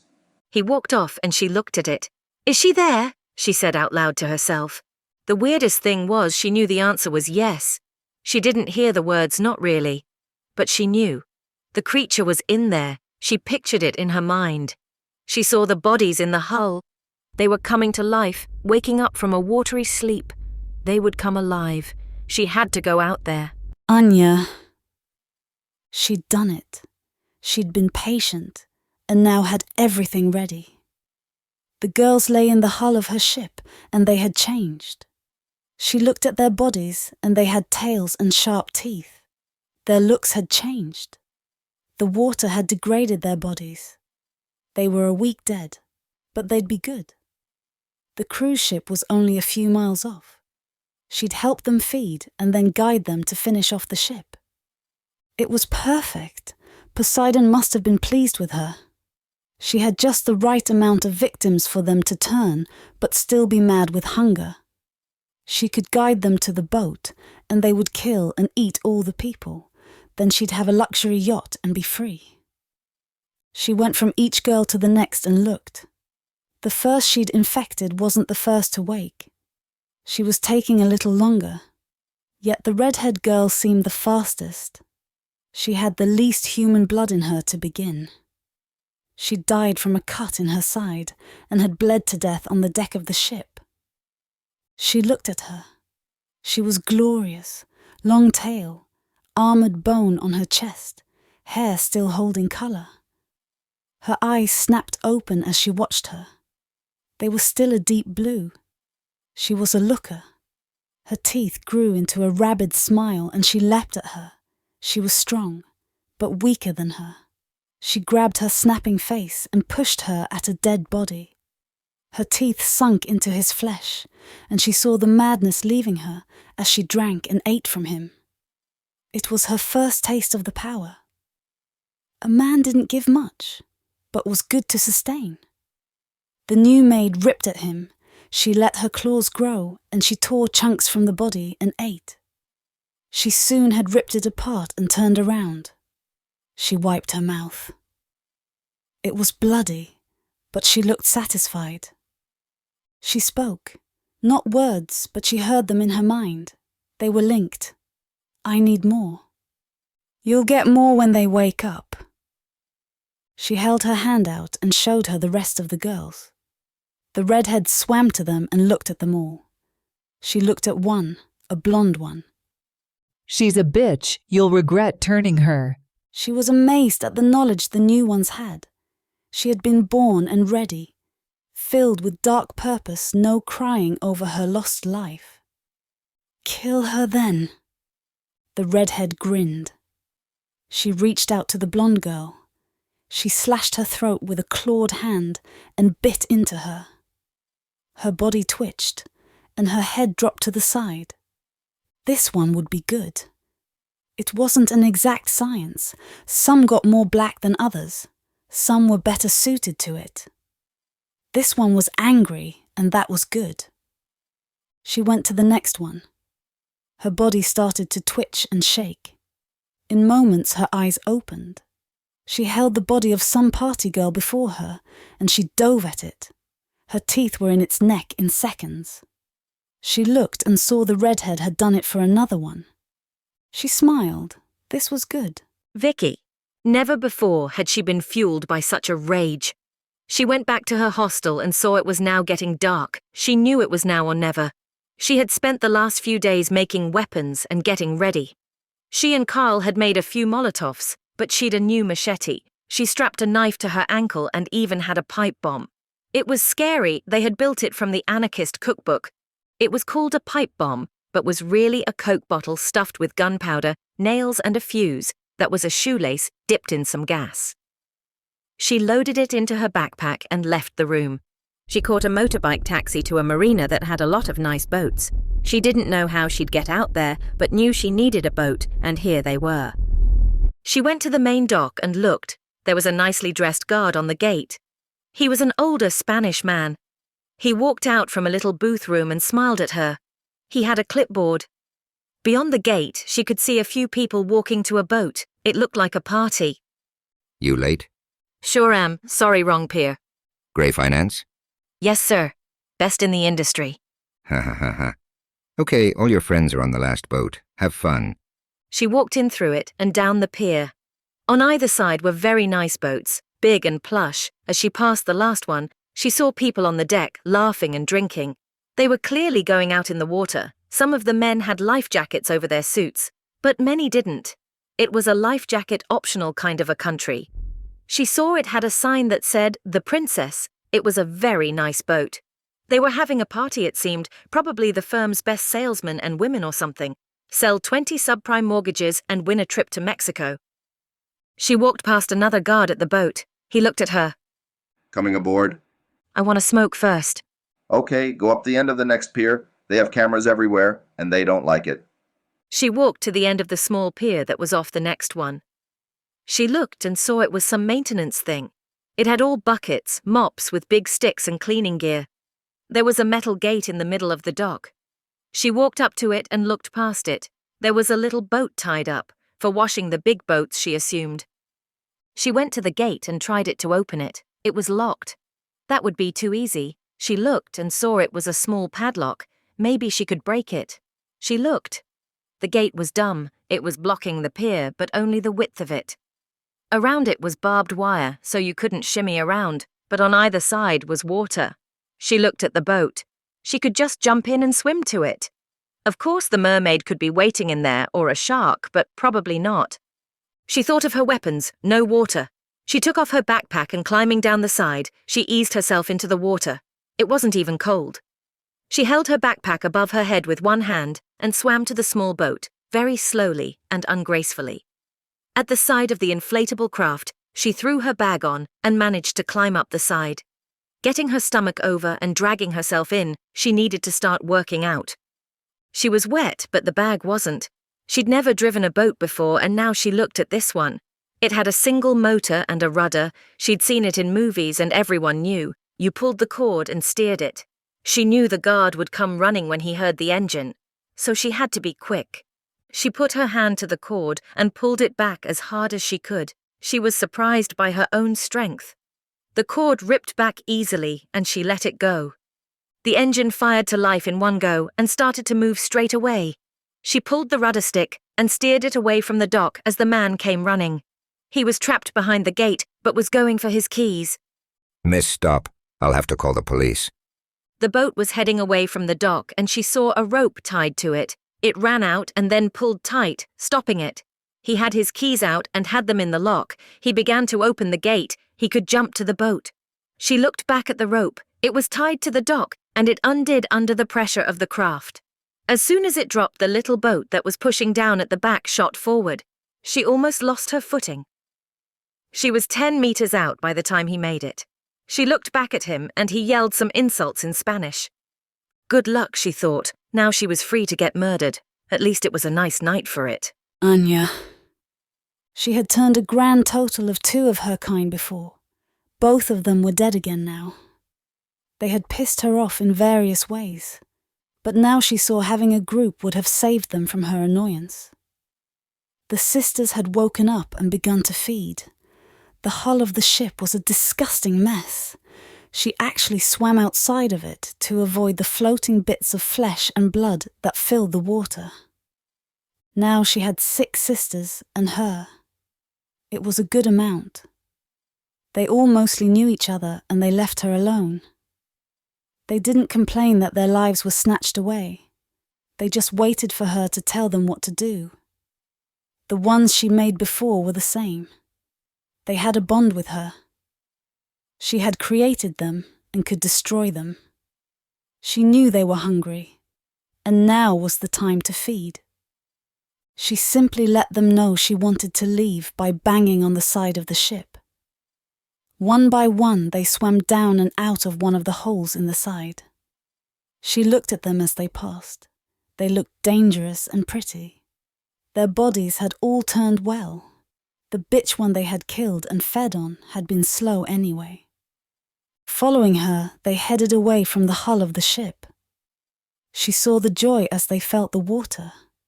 It had surely been hundreds of years since so many of her kind had been in one place. Poseidon must be happy to have so much power again. She knew where the craft was going to be. It was doing a moonlight tour. The man she killed knew their schedule. They'd all come out on the boat and enjoy some cocktails in the moonlight. They'd attack, kill them all, and steal the boat. She knew that these girls would want to stay in their own forms. To do so was a lot easier than to steal a form. Still, they needed some legs. Otherwise, attacking the inside of a boat this big would become ridiculous. Trying to kill someone as you crawled after them like a broken zombie was daft. They swam out far and she looked. The craft wasn't there. She put her head above the waves and saw it was coming.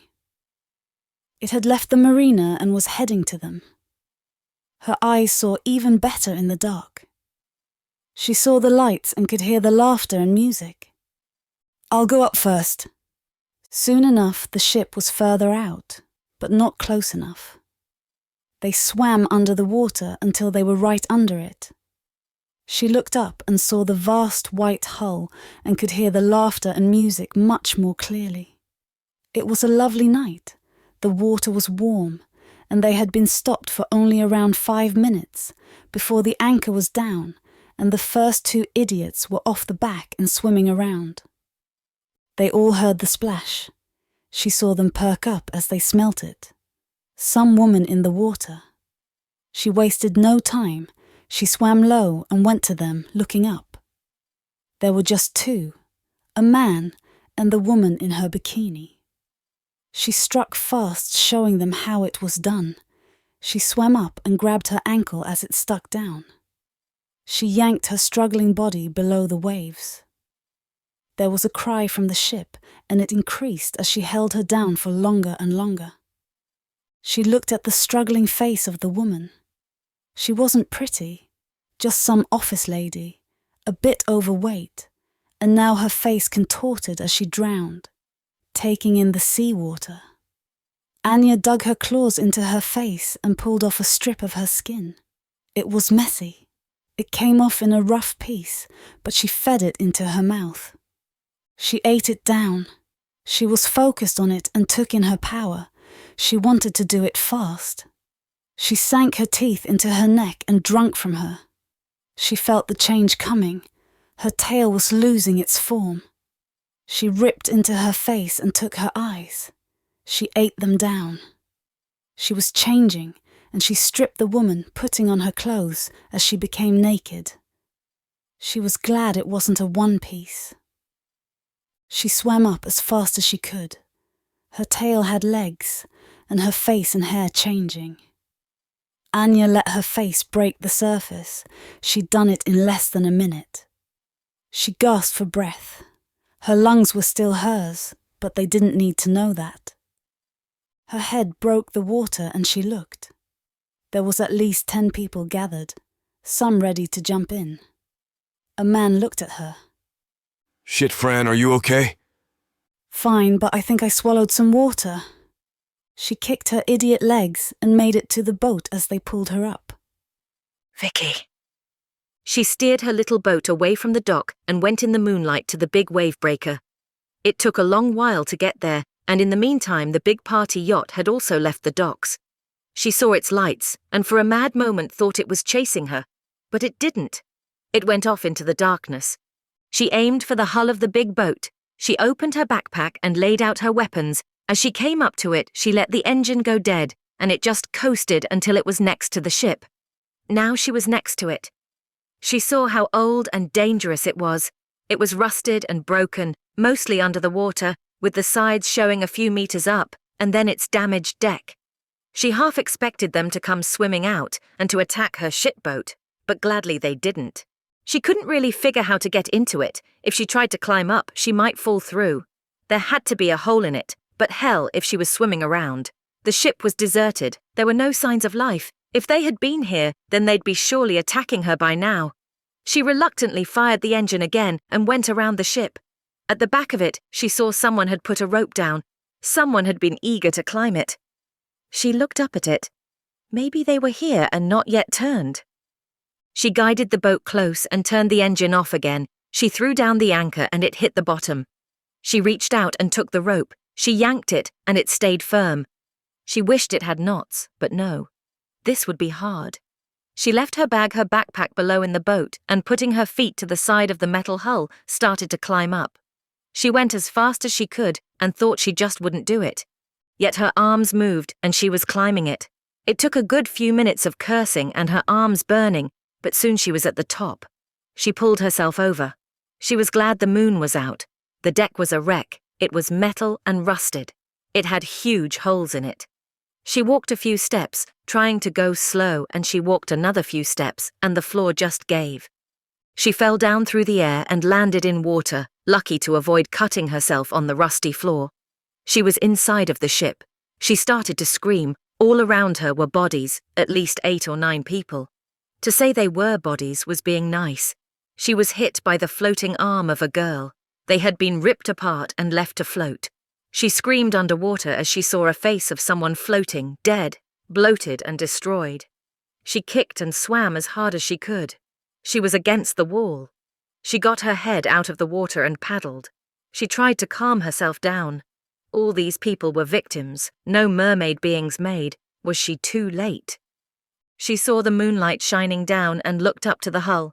It was 4 or 5 meters up. She'd never get out. She'd have to go down. She spoke to herself again. Show me where. She turned her head and started looking. Then she knew, 5 feet back, down below the water, a human-sized hole. She swam past the bodies and looked. The light shone through. Where were they? Anya. She got to see the ship from the perspective of Fran, the woman she was wearing. Some of the men had helped her up and taken her inside. She was handed a bottle of water and she drank as she was taken care of. They were back to having fun as soon as she said she was fine, and she walked around the boat and counted. They had a lot more people now. It was closer to 20. She was glad she'd brought some friends. She'd need the crew, or need their memories. She walked to the front of the ship. 2 women stood there.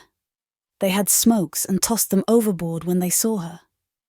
They were crew, waitresses, not meant to be smoking. Sorry, miss. She walked up to them. It's fine. She shoved the 2 girls hard. They both fell over the edge of the craft and fell down the few meters to the waters below. She saw one's head come up for a moment, and then a cloud of blood. She looked around. No one else saw it. She walked slowly around the craft and looked to see if there were any more easy ones. She walked to the back again, seeing no one alone.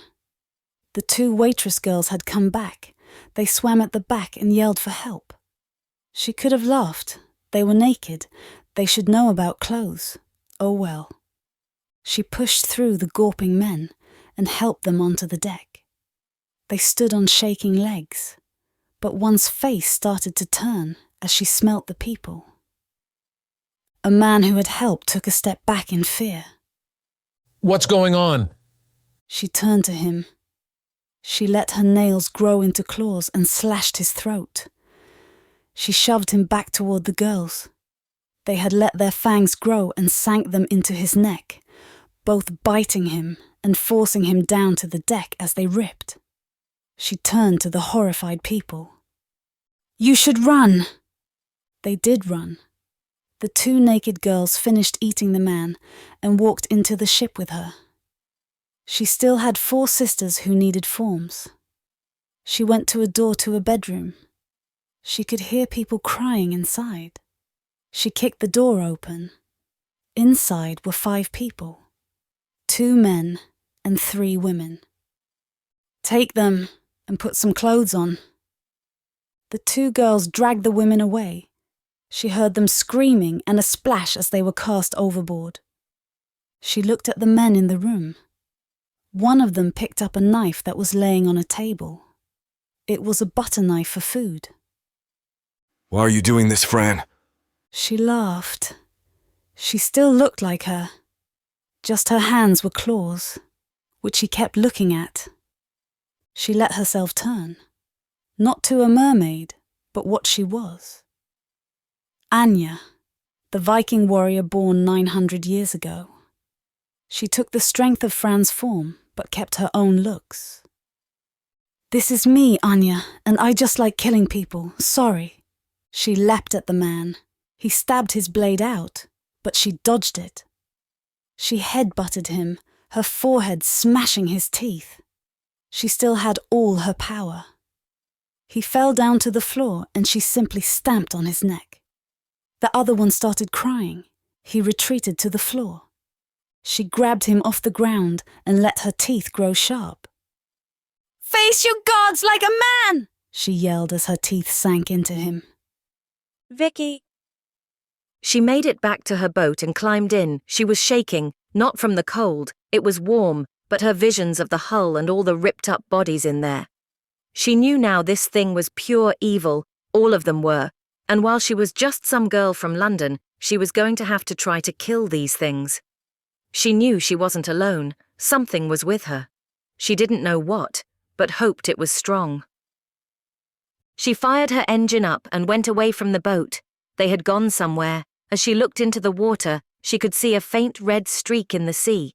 She was covered in bloody water, and so had they been. She saw it go to the north. She figured she'd find it. Her luck was good. North? She knew it. She gunned the engine and started to go. From a distance, she saw the big yacht and got a bad feeling. She had no lights on her little boat and cut the engine down as she came closer and closer. She really need not have bothered.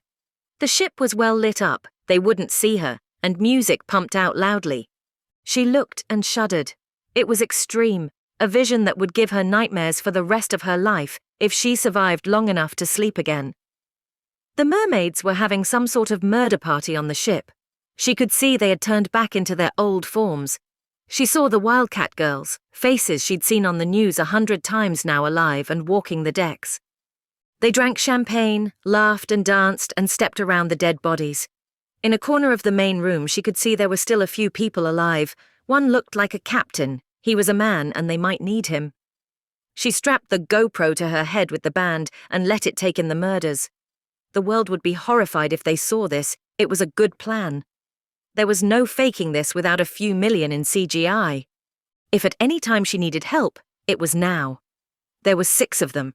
She looked from face to face and saw her. It had to be her. She saw a girl who wasn't one of the Wildcats. She had blood down her face, and Vicky recognized her from the other ship. It was hard to forget a face you'd thrown a flaming bottle at. She looked fine, sadly. They still didn't know she was there, but that hardly mattered. She couldn't do anything. She could try to sink the ship, but they'd just swim away. She could just travel up to the back of it and get killed by the first one she tried to fight. As she watched, she saw one. It had a bottle of champagne in its hand. It drank from it and swallowed half of it in one swig. Then she slumped onto a couch. She lay next to the dead body of a man. She took another drink from the bottle and was asleep. Its head slumped to the side. She could wait until they were asleep and try kill them all. It's what people always did when facing monsters. As she watched, one of the mermaids got bored and turned on one of the crew. Vicky saw as it slashed his throat and dragged him away into a bedroom. She turned, not wanting to watch or hear the screams over the R&B. Evil bitches. Anya. She never thought life could be so much fun. She finally felt what it was like to have a raiding clan again. They had won. They had taken the ship easily, and now they enjoyed the plunder and spoils. The girls were strong and they learned fast to return to their own forms. She knew they were a good choice. They would happily kill to stay pretty. She walked around the ship. They all seemed happy. She had no real plan, but they were safe now. The vampires would never get them out here. Besides, in the morning they could be gone. She kept the captain and thought they could go to Cuba for a few weeks. She sat in the lounge and drank some champagne. It was probably time to learn their names. They all knew each other and talked in human voices as they laughed and had fun. 3 of them were playing some drinking game. She walked to the front of the ship and looked out. The redhead one came out. She had killed a lot. What now? We sail off into the sunset. You know I have all of your memories. I assumed you might. It made sense. She had her maker's memories. That's why they were killers from birth. I do, so we need to kill Vicky and all those vampires. We don't need to find Vicky. Can't you see her out there? Of course I can. What's she doing? I think waiting until we fall asleep. I mean, that's what I'd do. Should be fun. Will you tell the others? No, it'll be more fun if she tries. Vicky! Within about 2 more hours of murderous revelry, the mermaids had packed it in. They even turned the music down, maybe so they could sleep. The main one went to some upstairs room, as did a redhead one with her, holding hands. There was one blonde one passed out in the lounge, and the other 2 were in the bedroom of the lounge. She'd lost a brunette one. She looked around her boat and saw an oar. She rowed her little boat to the edge of theirs. She loaded her backpack and got onto it. She was so scared it was insane. Every thought in her mind screamed she should leave. This was also so far beyond anything she was ready for. Yet as she looked around the ship, she saw there were 2 bodies lying right on the white deck next to her. Some overweight businessman with his throat ripped out. What had he done? He looked like some accountant, someone's dad, probably called Graham, and he liked to build models of tall ships. She drew out her machete and her knife from her leg sheath and stepped into the lounge room. She'd die here, but she might take this one out. She looked at it, and it looked like a girl. It was asleep on the couch, passed out. With legs and some bikini, she had a great body and blood around her mouth. She recognized her from the party boat. Her name was Jennifer something. She had no armor, no tail. She was a girl, but she knew she was a killer and what she had to do. She set her machete aside, and as quietly as she could, she crouched in front of her. She saw her breathing. She took her knife in her left hand, and in one movement she shoved her hand over its mouth and stabbed the other down into her heart. It cut into her skin, her ribs, and stabbed her deep. It was a lot harder than she thought it would be. The blade punched through to her back. The girl opened her eyes and let out a muffled cry that was blocked. She died staring at her. She held the knife deep until a light in her eyes went out. She pulled it free and stood up. It was dead. She knew that for sure. It slumped to the side. She'd killed someone, a girl her own age, in the wrong place at the wrong time. She expected to feel bad about it, but she didn't. She felt good. She'd killed a monster and one a lot stronger than her. It was already dead. That girl had died a week ago. She was just letting her rest. That's what she'd tell herself. She looked up and saw a door to the bedroom. She thought there were 2 in there. 2, she whispered to herself. Yep, she knew. She put her knife back and machete. She took out a Molotov and walked to the door of the bedroom. It was gross. The other blonde and brunette one were asleep in bed. Yet they were not alone. They lay on a bed with 3 dead people. They had bits and bloody chunks out of their necks, and one had an arm missing. She didn't even think about it. She lit the Molotov and threw it. The bed was right against the wall. It smashed and showered the bed with fire and glass. They woke screaming. She had the other Molotov out and threw it at one on the bed. She reached out and smashed it with her hand to stop it hitting her. It engulfed her in fire. Dumb! She ran from the room and slammed the door shut. She heard hands hitting the door, fighting to get out, as its screams filled the air. Then they stopped. 3 left, but they'd be ready. She knew where 2 were, but not the third. And yeah, she was going to turn her so she could spend years torturing her. She was mad at herself more than anything. She could have had her mermaids waiting and ready, but she wanted her to try. But she'd underestimated her again. Now she could feel them. They were linked to her, and she knew 2 were dead and 1 was dying. She was with the redhead, whose name she'd learned was Jewel, really, and they waited in the master bedroom on the top floor. It was odd in a way. They were waiting for something much weaker and not scary to burst in and throw its life away. It was like being a cat waiting for a mouse to try to kill it. She waited and waited. She felt the link break as her other sister died, and then she heard it. Footsteps upstairs. She waited at the door. She knew she was there. She stood with Jewel. She didn't need her, but she was all that was left. She'd have to make more. This had been fun. Come in and die! Sure enough, Vicky walked into the room. She had a machete drawn and blood on her face and hands. She actually looked a bit scary. Rough night? You suck. Why do all this? For the ship? She actually looked sad. The room held a few bodies as well. She looked at them like she was sad for them. Roaches, it was fun. Now you will die. She was sick of this. She ran at Vicky and saw that Jewel had as well. Good. She slashed down at her face with her claws. The girl lunged back and avoided it, but she actually tripped over a body. She fell backward and Jewel leaped at her. Her teeth aimed for her neck, but they never got there. Vicky had her blade up, and she'd leapt right onto it. The tip went right through her armor and into her heart. She ripped Jewel's body away from Vicky. Jewel had the blade still in her chest as she staggered to the side and collapsed. Vicky stood up. She drew another knife from her leg. Bad luck. It looks like someone up there hates you. I make my own luck. Vicky stabbed the knife down at her. She grabbed it with one hand and let her other grab her throat. She pressed hard, but then felt the knife. It was being pushed with such force. She felt it.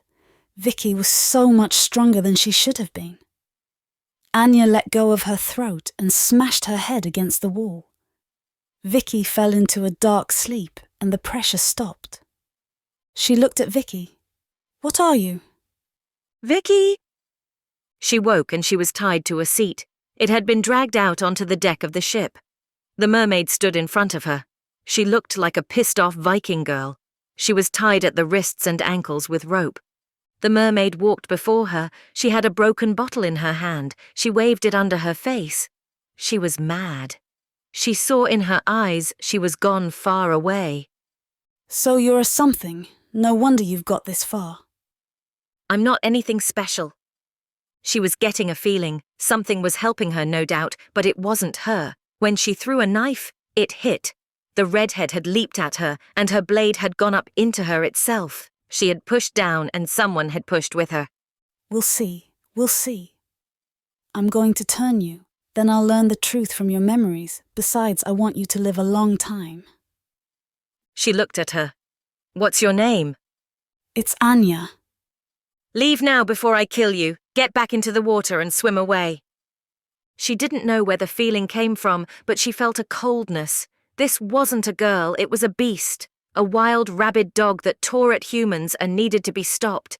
She saw her path of blood. It had literally killed thousands of people. She felt its lips find hers, and black bile was coughed up into her. It spat the poison into her body with a horrid dark lump.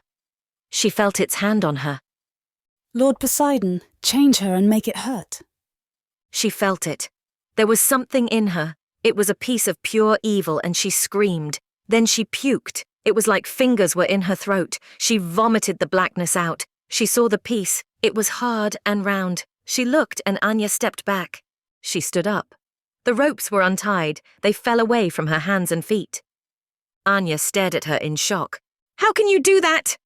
She slashed the broken bottle sideways at her throat. She got her hand up, but it smashed and cut into her skin. She felt blood pour from the hand as she climbed back along the deck. Anya walked towards her. She let her hands grow into claws and her teeth into fangs. She stood and ran back inside the ship. The lounge was now on fire. The door to the bedroom was broken down. She raced to her backpack sitting on the floor. She pulled out her bomb. Anya was following her and stopped. She looked at it and her. "It'll kill us both. Stop." She didn't think. She just lit the fuse and held it. It burned fast and well. She saw it go inside the bottle. That meant 10 seconds. She could throw it, but that was wrong. Instead, she ran with the bomb. She raced out the back of the boat. She leapt and turned as she leapt. She threw the bomb, and it flew in a perfect arc back at Anya. She hit the water and went under as she heard an explosion. She went under and came back up in a moment. Vicky gasped. Standing on the deck was Anya. Her face was bleeding. She smiled at her. Her armor was smashed. Behind her, the boat was flaming and burning. Ha ha ha ha ha, see, fool, I'm the Undying. Vicky was pulled down. She was looking at Anya, and then she wasn't. Something had her ankle. It pulled her down deep.